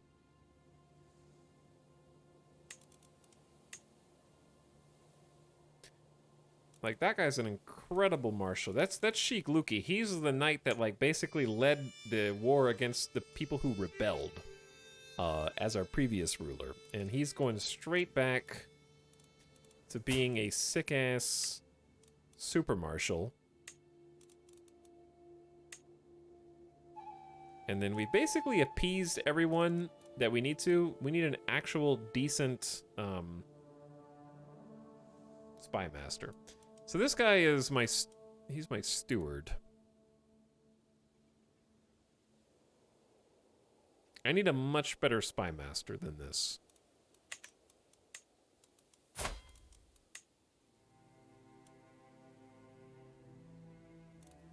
How about a new spouse? Cynical, deceitful, stubborn. What can go wrong?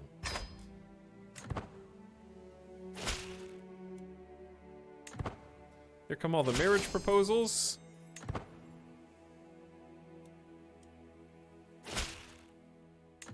Which actually might be bad, because maybe we could use an extra slot for an alliance. But anyway, my new wife is gonna be my spy master. Oh no, I accidentally hired 2 spy masters. I accidentally took 2 spy master wives. Oopsie, whoopsie. That's okay, I'll take the one that's better.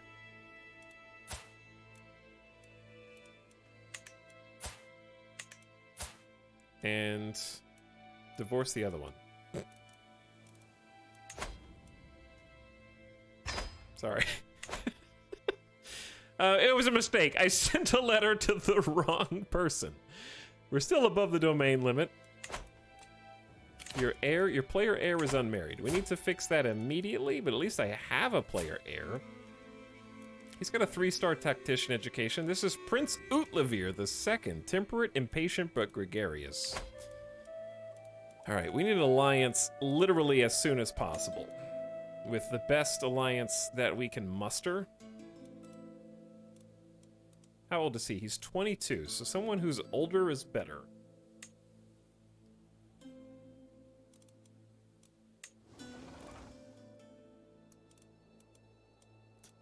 Chat, this is rough, dude.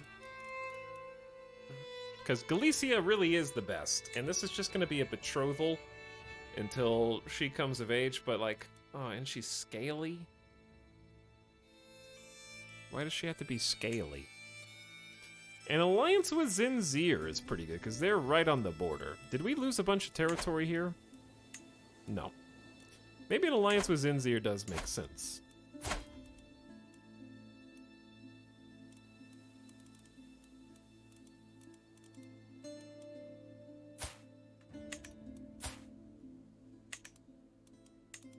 Was my second son? Okay, he's 17. That makes a little bit more sense. Why don't we just have our second son, who is younger, take the shorter betrothal? All right, that's... Oh, wait, that's scaly. Wrong one.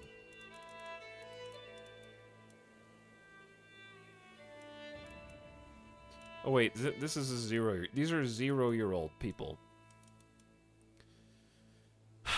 Doesn't matter. Our second son... Fertility minus 20%, natural dread, attraction opinion down. These are not good alliances. What the hell am I supposed to do?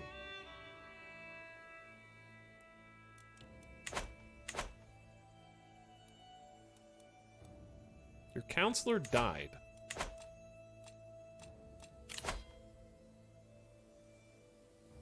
There was a dangerous faction member. I should start swaying the Emir with his 4,000 troops. I would make an alliance with him, but all of his kids are currently spoken for, hilariously. I don't know how to get my domain holdings back up. You can designate a guardian for Trindea. It seems a bit late. Martial education.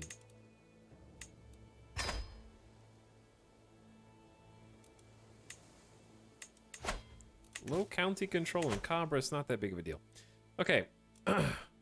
Now, we have the council established. What we need to do is tell them things to do. We're going to focus on domestic affairs with Chancellor Emir to try to appease my new vassals and keep the ship from getting leaky. We definitely need to collect taxes to try to make bank. Sheikh Luki is going to organize the army, which is increasing the number of levies that we'll be able to recruit. And then the Spy Master is disrupting schemes. Those are good defaults. Okay, and what we need to do is strike fast before they even have time to do anything about it. If anybody is weak...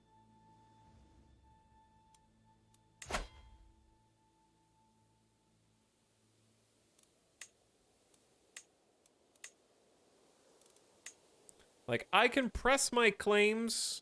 Luckily, my guy has some prestige. Actually, I wonder if we just... Who do we declare war on first? Maghreb is super weak. It's time to reunite. I think we take the land at home first. God, their capitals are here. That's excellent. They're right next to us.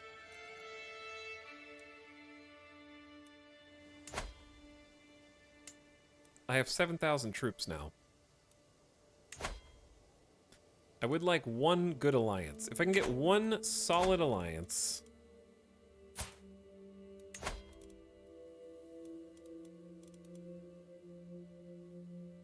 My nephew Zalbot will not get us an alliance. Okay.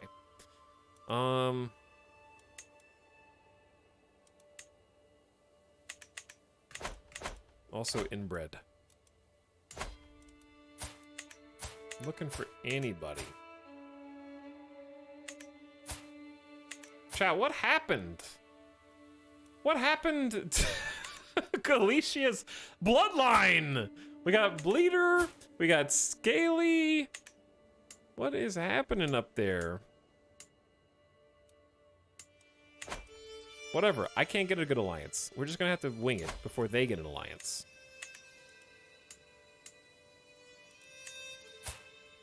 Oh, they're allied with Maghreb. Chat, we are about to...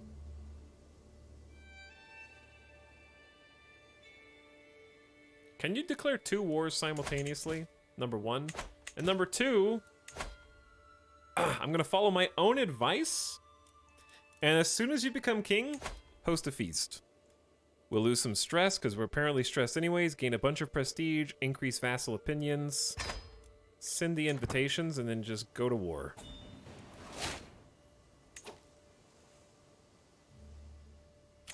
Demand an artifact. Grow closer to forming a rivalry. You want this? You want this goblet? You want this goblet? How about this goblet, brother? I will press my claims on the Malachite of Tehert. We will feast while we war!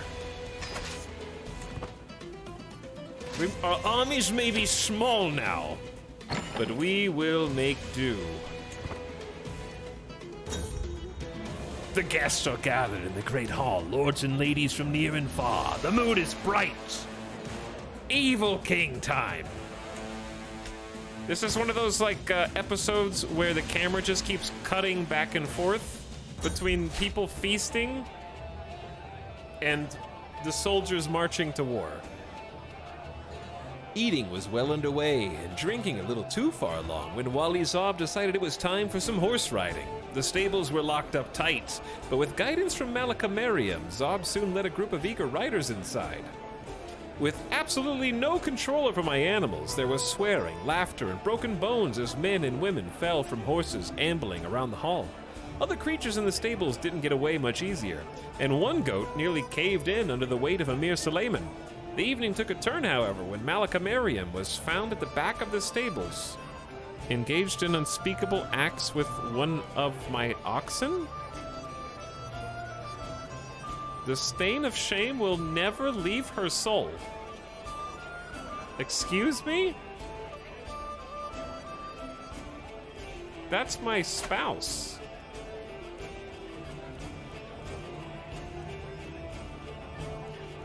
Why is my family so fucked up now? Like, I'm a deceitful, callous, ambitious egomaniac.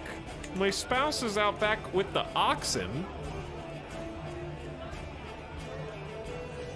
The feast doesn't truly start until the livestock join the table for 10 years.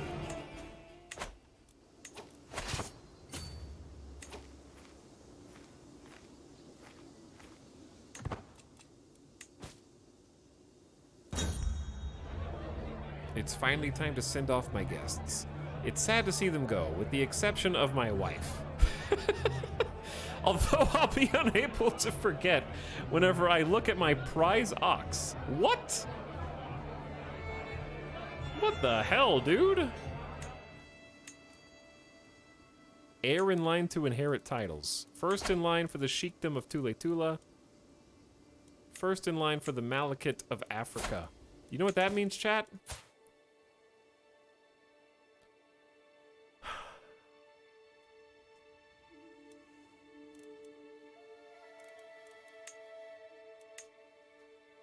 You can't use murder until 995. That's 7 years. I have to wait 7 years to murder?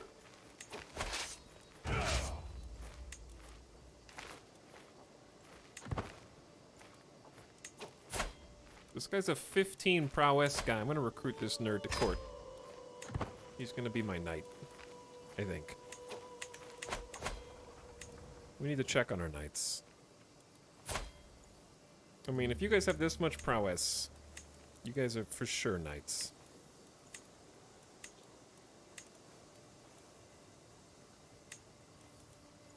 If capable.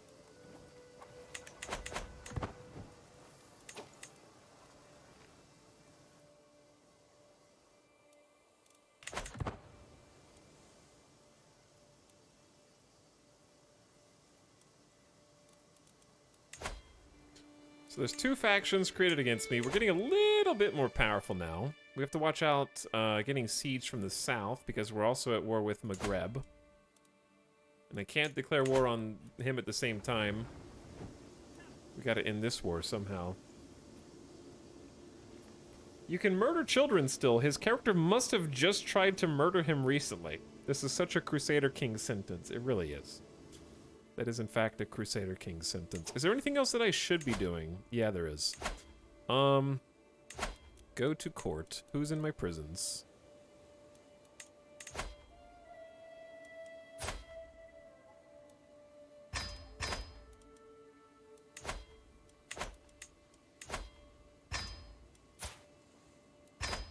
Clear the prisons. I was gonna look in the court to possibly improve court positions. Namely, we need an antiquarian. Your half-sister, Princess Cicerone. I hire you.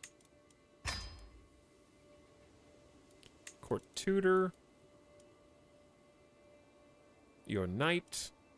Good aptitude. Why are you so smart? Hey, why you so smart, dude? If I see any more malcontents, I might consider giving them a special position. Like, I can grant him... This is Emir Malal. Emir Malal, congratulations on your boost to Master of the Horse. You're an excellent Master of the Horse. Improves knight effectiveness and increases monthly court grandeur change. He's also going to get a plus 10 opinion.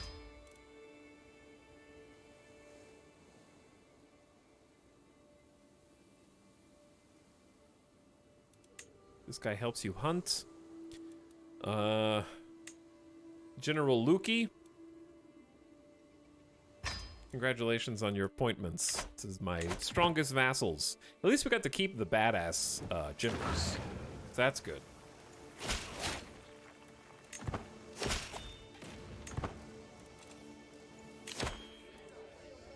I don't know if I'm ready for these court events yet. I'm a little busy.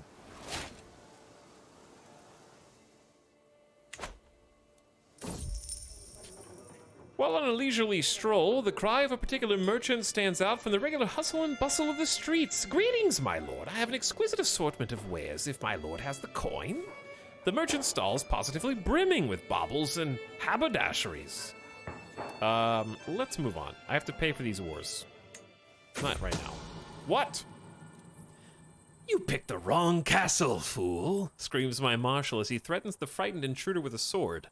Under further pressure, the young woman explains that she's part of the large criminal organization originating from the Malekith of Alsark and commanded by the dreaded Lope, King of Thieves. So you're trying to set up a new thieves guild under my nose? I ask, to which the thief merely nods. She's willing to exchange information for her life. Control up. She joins your court. 25? We have a 24 spy master already. The Thieves Guild sounds taxable. I will gift your severed head to the Caliph. The Thieves Guild may retaliate. Caliph Yaya, your neighbor. No, I don't care about that guy. Tell me where your accomplices hide, and you may yet live. That's the best one.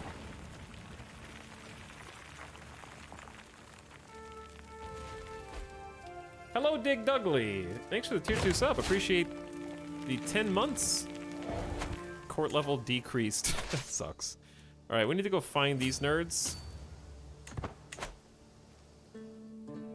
We could base race them and just siege the rest, but we're holding the capital.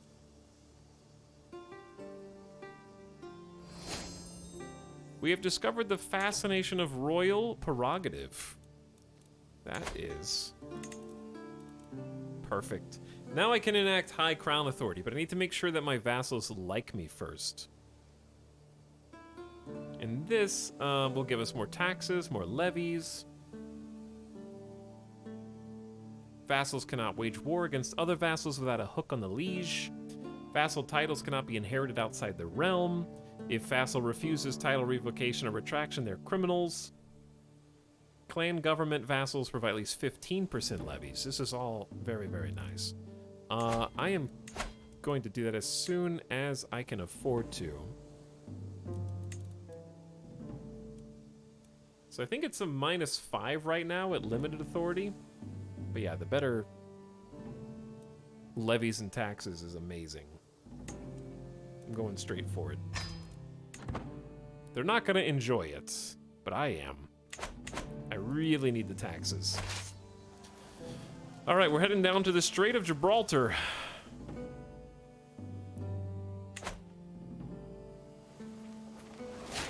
And they are running. What do we want to be fascinated by next, I guess? We can get Banis. It's only going to take 3 years. Hers are the higher tier buildings. Chic. This guy might join the war. There's a new alliance. But yeah, these are some good new buildings. Mangonels give us a lot more options for sieges, but it helps everybody who's Andalusians, not just us. More men-at-arms regiments. Armored horses. Is partition law that much better than Confederate partition?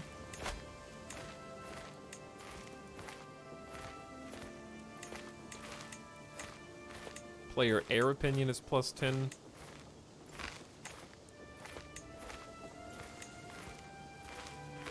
Player heir always gets the primary title, the realm capital, and any direct de jure titles associated with it. Partition makes it so new titles don't get created when you die.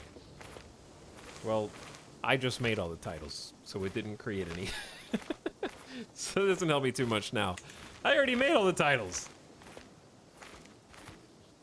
Domain limit +1 would be nice.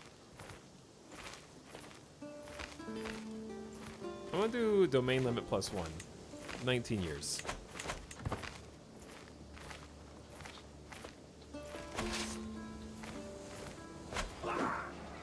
All right, nerds. Behold, I still have the strong forces of my father before me, and I will run you down. That was a good battle. 76% war score from that victory. Now I'm gonna wander back up here, and if there's still time, we'll do a siege on the territory that I want. We also get a new dynastic legacy. We had just taken Oh, I don't know what we're gonna take now. Ah, I should have got this before creating all those titles. Too bad. I feel like this character would pick something learning related.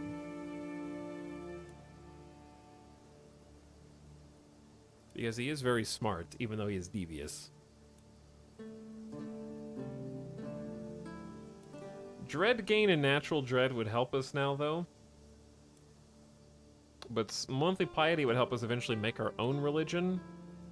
Development growth is good with monthly learning lifestyle XP too. Yeah, I think he would take knowledge. Even though this immediate thing doesn't help because his character is spec'd in knowledge, which makes sense. Ah, how is renown? Chat, we went from getting 5 renown a month to getting 20 renown a month, I think. Because Jalman, Yaskar, Volboa is giving us 4.4.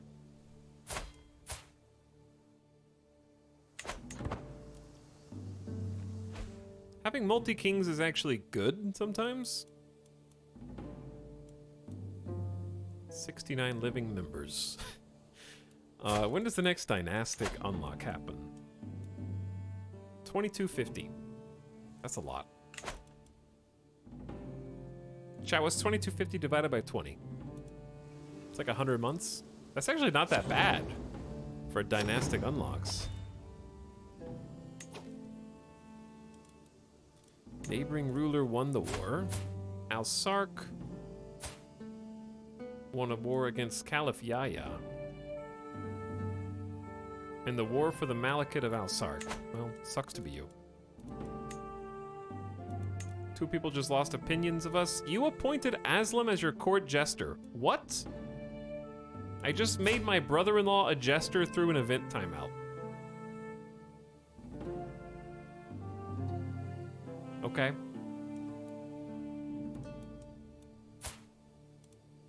That's Princess Treyelpa's husband. My bad.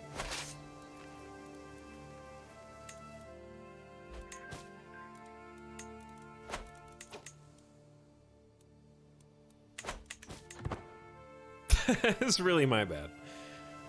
Okay, let's put an end to this war. Royal grandeur of the court. Oh, there's no way they can stand against us. The problem with going to war with Tahert is we have no land. Oh, dude, there's a huge war going on here. Defending against the Alhambroan claim of the Malakite. Oh, that's mine. Yeah, we're going to go to war with Maghreb next, too. And it actually won't be too difficult to reunite everything that we had. It's just people won't enjoy us. My son and heir Ulavir has fallen ill with pneumonia. The future is uncertain. The physician wants to know how this should be treated. He's in poor health. Do no more than what is necessary. Last time we tried to do drastic measures, they cut their face off. He got reduced disease symptoms for 1 year. Huge health boost, it says. Okay, I hope that helps.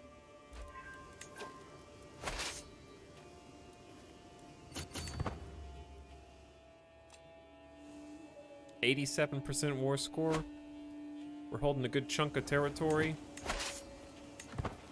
Running low on supplies. 6-month siege, even with 50 onagers. At least we have decent coffers to support this war. Forbid your 6th son from being a knight. I believe they probably, my children probably already are they not? One of my sons is a knight. He only has 5. That's really bad. Where's my heir? I mean, he's definitely not a knight.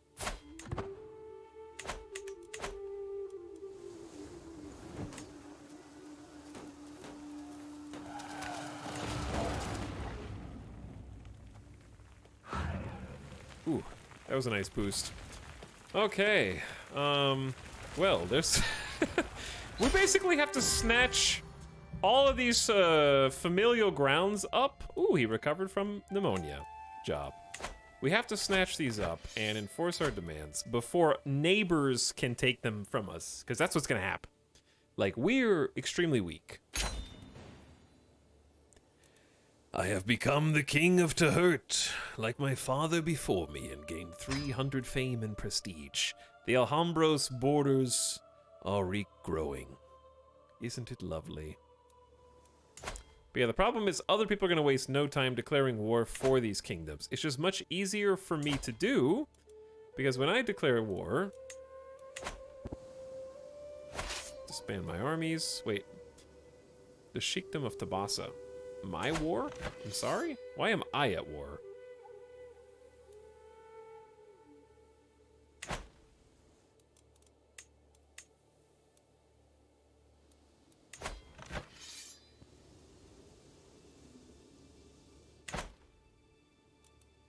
I am defending. What?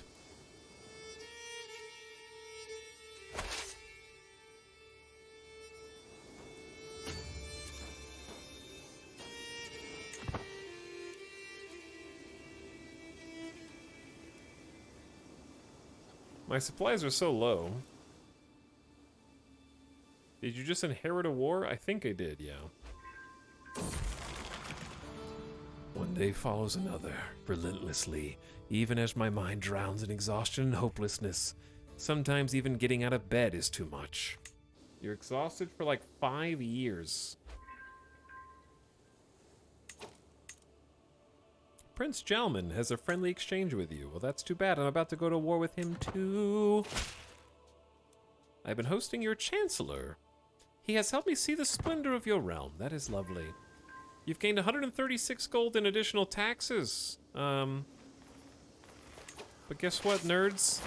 I'm Newman on in. I'm Newman on in. You think you're gonna siege me? In the scorching midday heat, they sit in the shadow under a great stone pine, playing lutes and flutes, singing in Arabic about beauty and glory, love lost and found. I hear them from the balcony, and they stir my soul, yet I do not know the identity of these musicians. And when I leave my lofty halls and approach the tree, they are gone. Are they sent from heaven? Are they phantoms devised by Shaitan to ensnare me? Perhaps not. But what do I do with these damn feelings? Sponsor more musicians. I mean, that'd be cool. Enough! I'll have that damn tree chopped down. Martial per level of stress. Dread gain per tyranny. You lose 12 stress because you're callous. Popular opinion goes down. Just take the stress reduction. That's what you do with the feelings. Rip 1,700 of them. Anyway, sorry I'm fast forwarding so much. I'm just trying to like kind of wrap this up. Who's this? Peasant Uprising. I don't know who that is.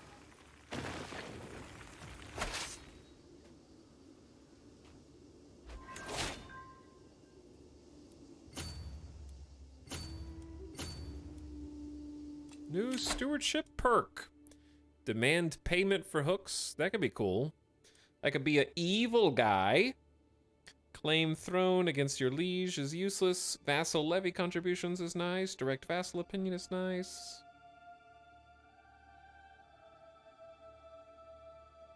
Become avaricious. Sell titles is stupid. Monthly income per stress levels up. Men-at-arms maintenance per dread is down. Yeah, we're definitely going to do the dread. I like avaricious. If we're going to stay on stewardship. The only reason I'm staying on stewardship is just so I have too many holdings, I know. But we're doing that purposefully. I can have my spouse manage domain, but I lose 12 diplomacy, which is making a lot of people like us.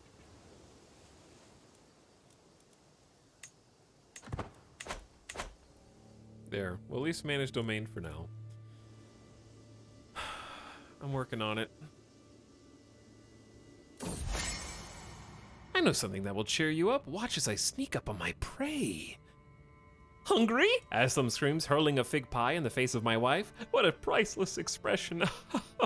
And she's taking it fine. What fun.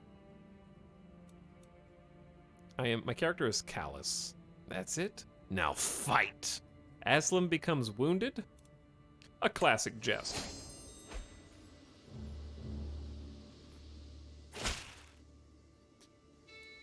You've arrived to pay homage to me?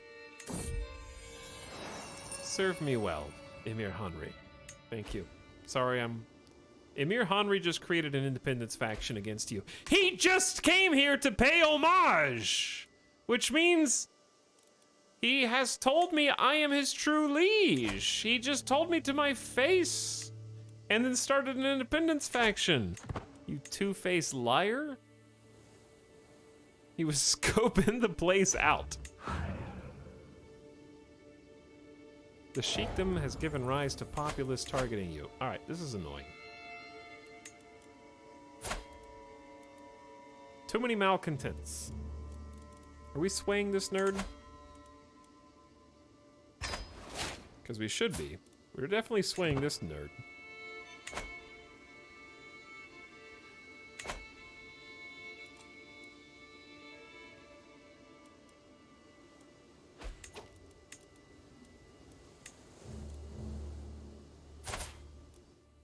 Looking at who... Well, Ghana is very large down there. All right, can we finish this capital siege? We're at 44% war score already.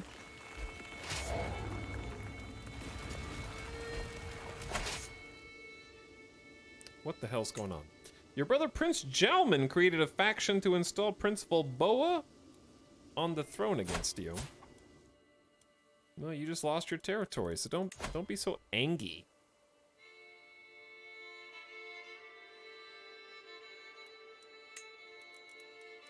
You don't have the strength to enforce that. You won the siege and got 24 gold, took some prisoners in the siege, you're at 68% war score.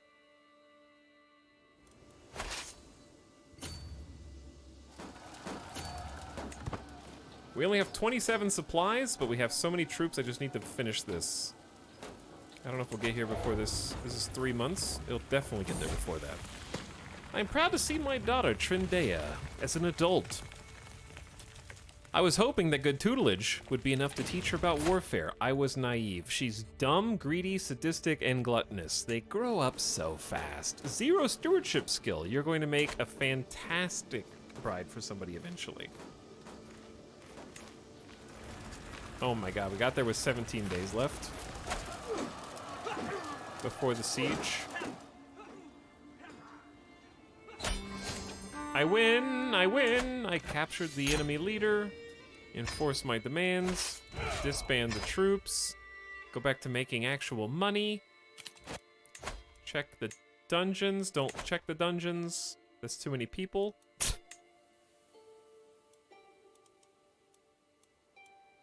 Your nephew was, oh, Shaddix. Nephew Shaddix, son of Prince Jalman, was slain. Well, that's sad. Chat, what happened to the kingdom of Maghreb? It got destroyed. Who destroyed it? Prince Volboa destroyed it. Did you destroy it because you knew I was gonna come get it? Be honest. This is why I said we had to move fast. Now this is a lot harder than it would have been otherwise.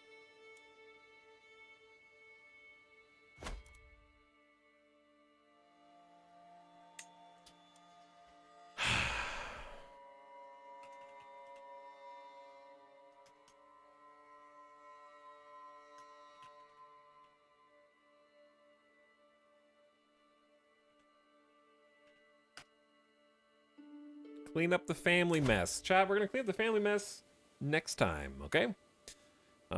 It's 51-year-old Redlefifth. He's not gonna live super long. His son is pretty good. Handsome, a military engineer, not very good prowess, but average stats. Has potential to be better, needs someone to make him whole.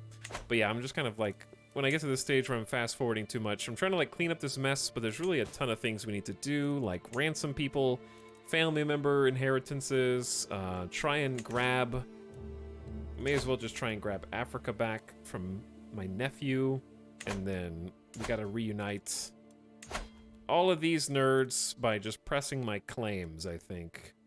Actually, I don't know if I can press my claims, because since my My brother was the king. I have to have 8 more counties to press my claim, so we're gonna have to just do this really obnoxious...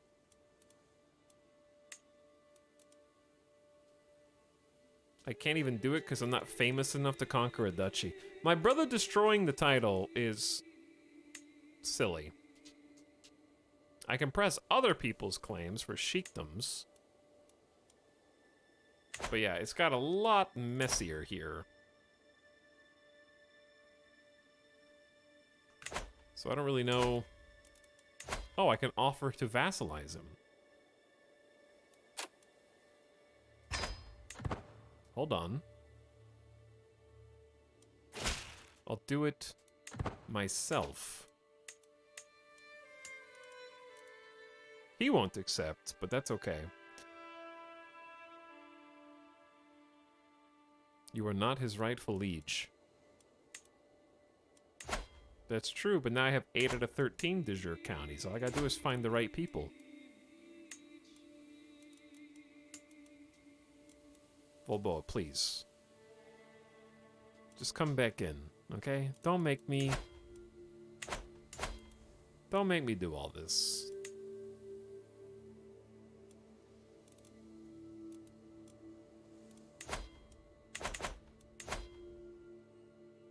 I gotta sway these guys because they're actual powerful vassals. Volboa's actually kind of cool with us. Yeah, Volboa's actually kind of cool. I'm just trying to figure out how to improve his relationship. I'm already swaying 2 people.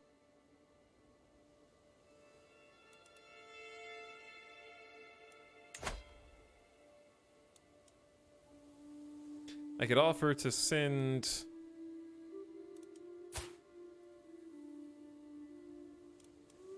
my half-sister to go study under him. They'll gain 15 opinion. That's one way. Is send a ward.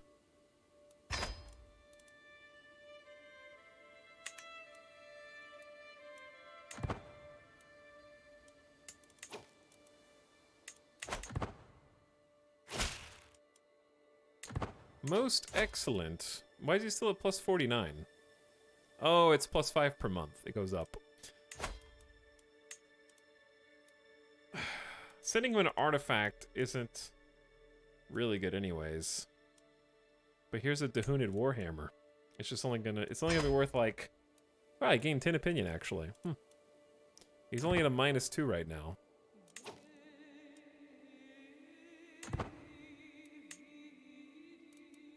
It's so close.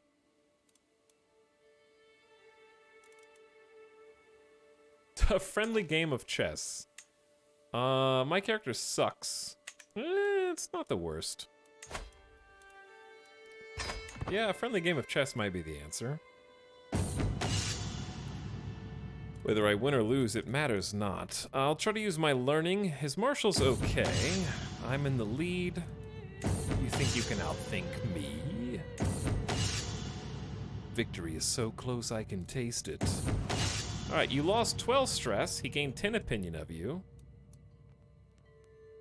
Diplomacy challenge, I'll definitely fail. GG.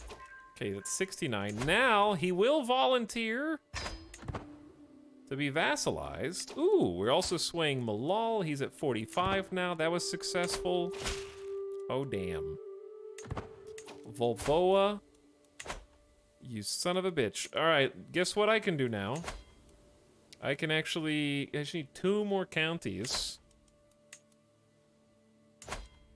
Okay, never mind. I said guess what I can do, but... what I can do is actually nothing yet. But really, like, we're 1 war away from just making the king of Maghreb again.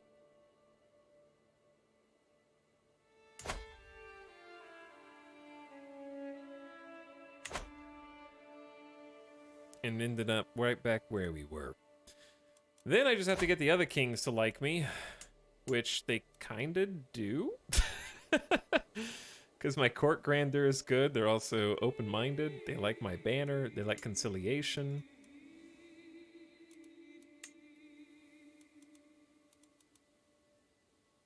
Here's the fun part. I can't actually ask him to ally with me anymore. Because the reason that we could ask him to ally in the first place was diplomacy. Who would have thought? You can propose one alliance without marriage with defensive negotiations. So,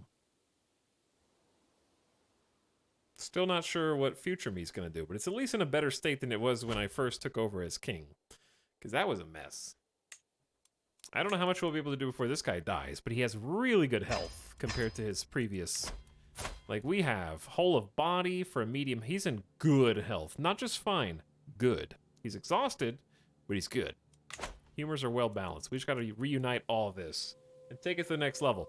We haven't fixed Iberia yet, but we're getting closer. On the upside, we'll hopefully have some more children. We just need some people to, like, marry for alliances, basically. Maybe check the inventory. Whew. All right, chat. That was fun. Chaotic, but fun. I honestly am so upset that we were this close. We were this close to doing everything, becoming an emperor, and the game just knows. It can sense when you're about to taste success. We're going to take the next couple days off. I will see you guys again probably on Sunday. And I don't think I can do Crusader Kings 7 out of like 8 times because I'm wearing myself out. So we might try for some variety, but then again, I don't know what else I want to play. So I'll just take a look around. We'll see. No promises. It might just be one last Crusader Kings 3 stream and just call it and say the end on Sunday. Or we might do a different thing. Because I think I only have one more good Crusader Kings 3 stream in me. Because I think we're that close to finishing sort of the Iberian struggle. And becoming an emperor is sort of my win condition. At least for the stream. I'll play some more off stream just for fun. That way I can just shut up, drool, slack-jawed, and just let the game happen in front of me. And then play on that 4x speed. But we're going to take 2 days off. I'll see you guys on Sunday. Enjoy your Friday and end of week. Hope you guys have been having fun as much as I have. I've been really having fun with Crusader Kings. I think that's obvious with how much we've been playing it. It was a good moment. Doing everything, we vassalized so many people. We had these 3 North African kingdoms and then dead right before we can become the emperor. Only Crusader Kings 3 things. But it was a spicy stream. I'm glad we at least got to find our last king a soulmate before we died. He had a good life. What a lad. Also going to enjoy looking at the history of all of our leaders and what they were able to accomplish. Fun stream. Love the CK3 streams. Have a good one, Etel. Hey, thanks. We're going to start a Stellaris campaign on Monday. Okay? So that's why I'm trying to wrap up. We're not going to do a full Stellaris campaign. Probably. Never say never. But new character creator, new toxoids. What's the mod you use to show feelings toward others? I think if you just search opinion, it'll come up as the top one in the workshop. It's called In My Humble Opinion, I think. But it's a good one. Great gaming, thanks for stream. Hey, thanks for chilling, thanks for hanging out. It's been an awesome time. We're approaching 300 hours in CK3, but Iberia DLC has been really good. I like the mechanics quite a lot. All right, chat, I am going to send you guys into the void.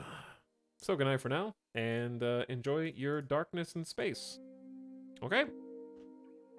We will definitely play this at least one more time and try to get some kind of conclusion, which may be easier said than done. But I think we're on the right track.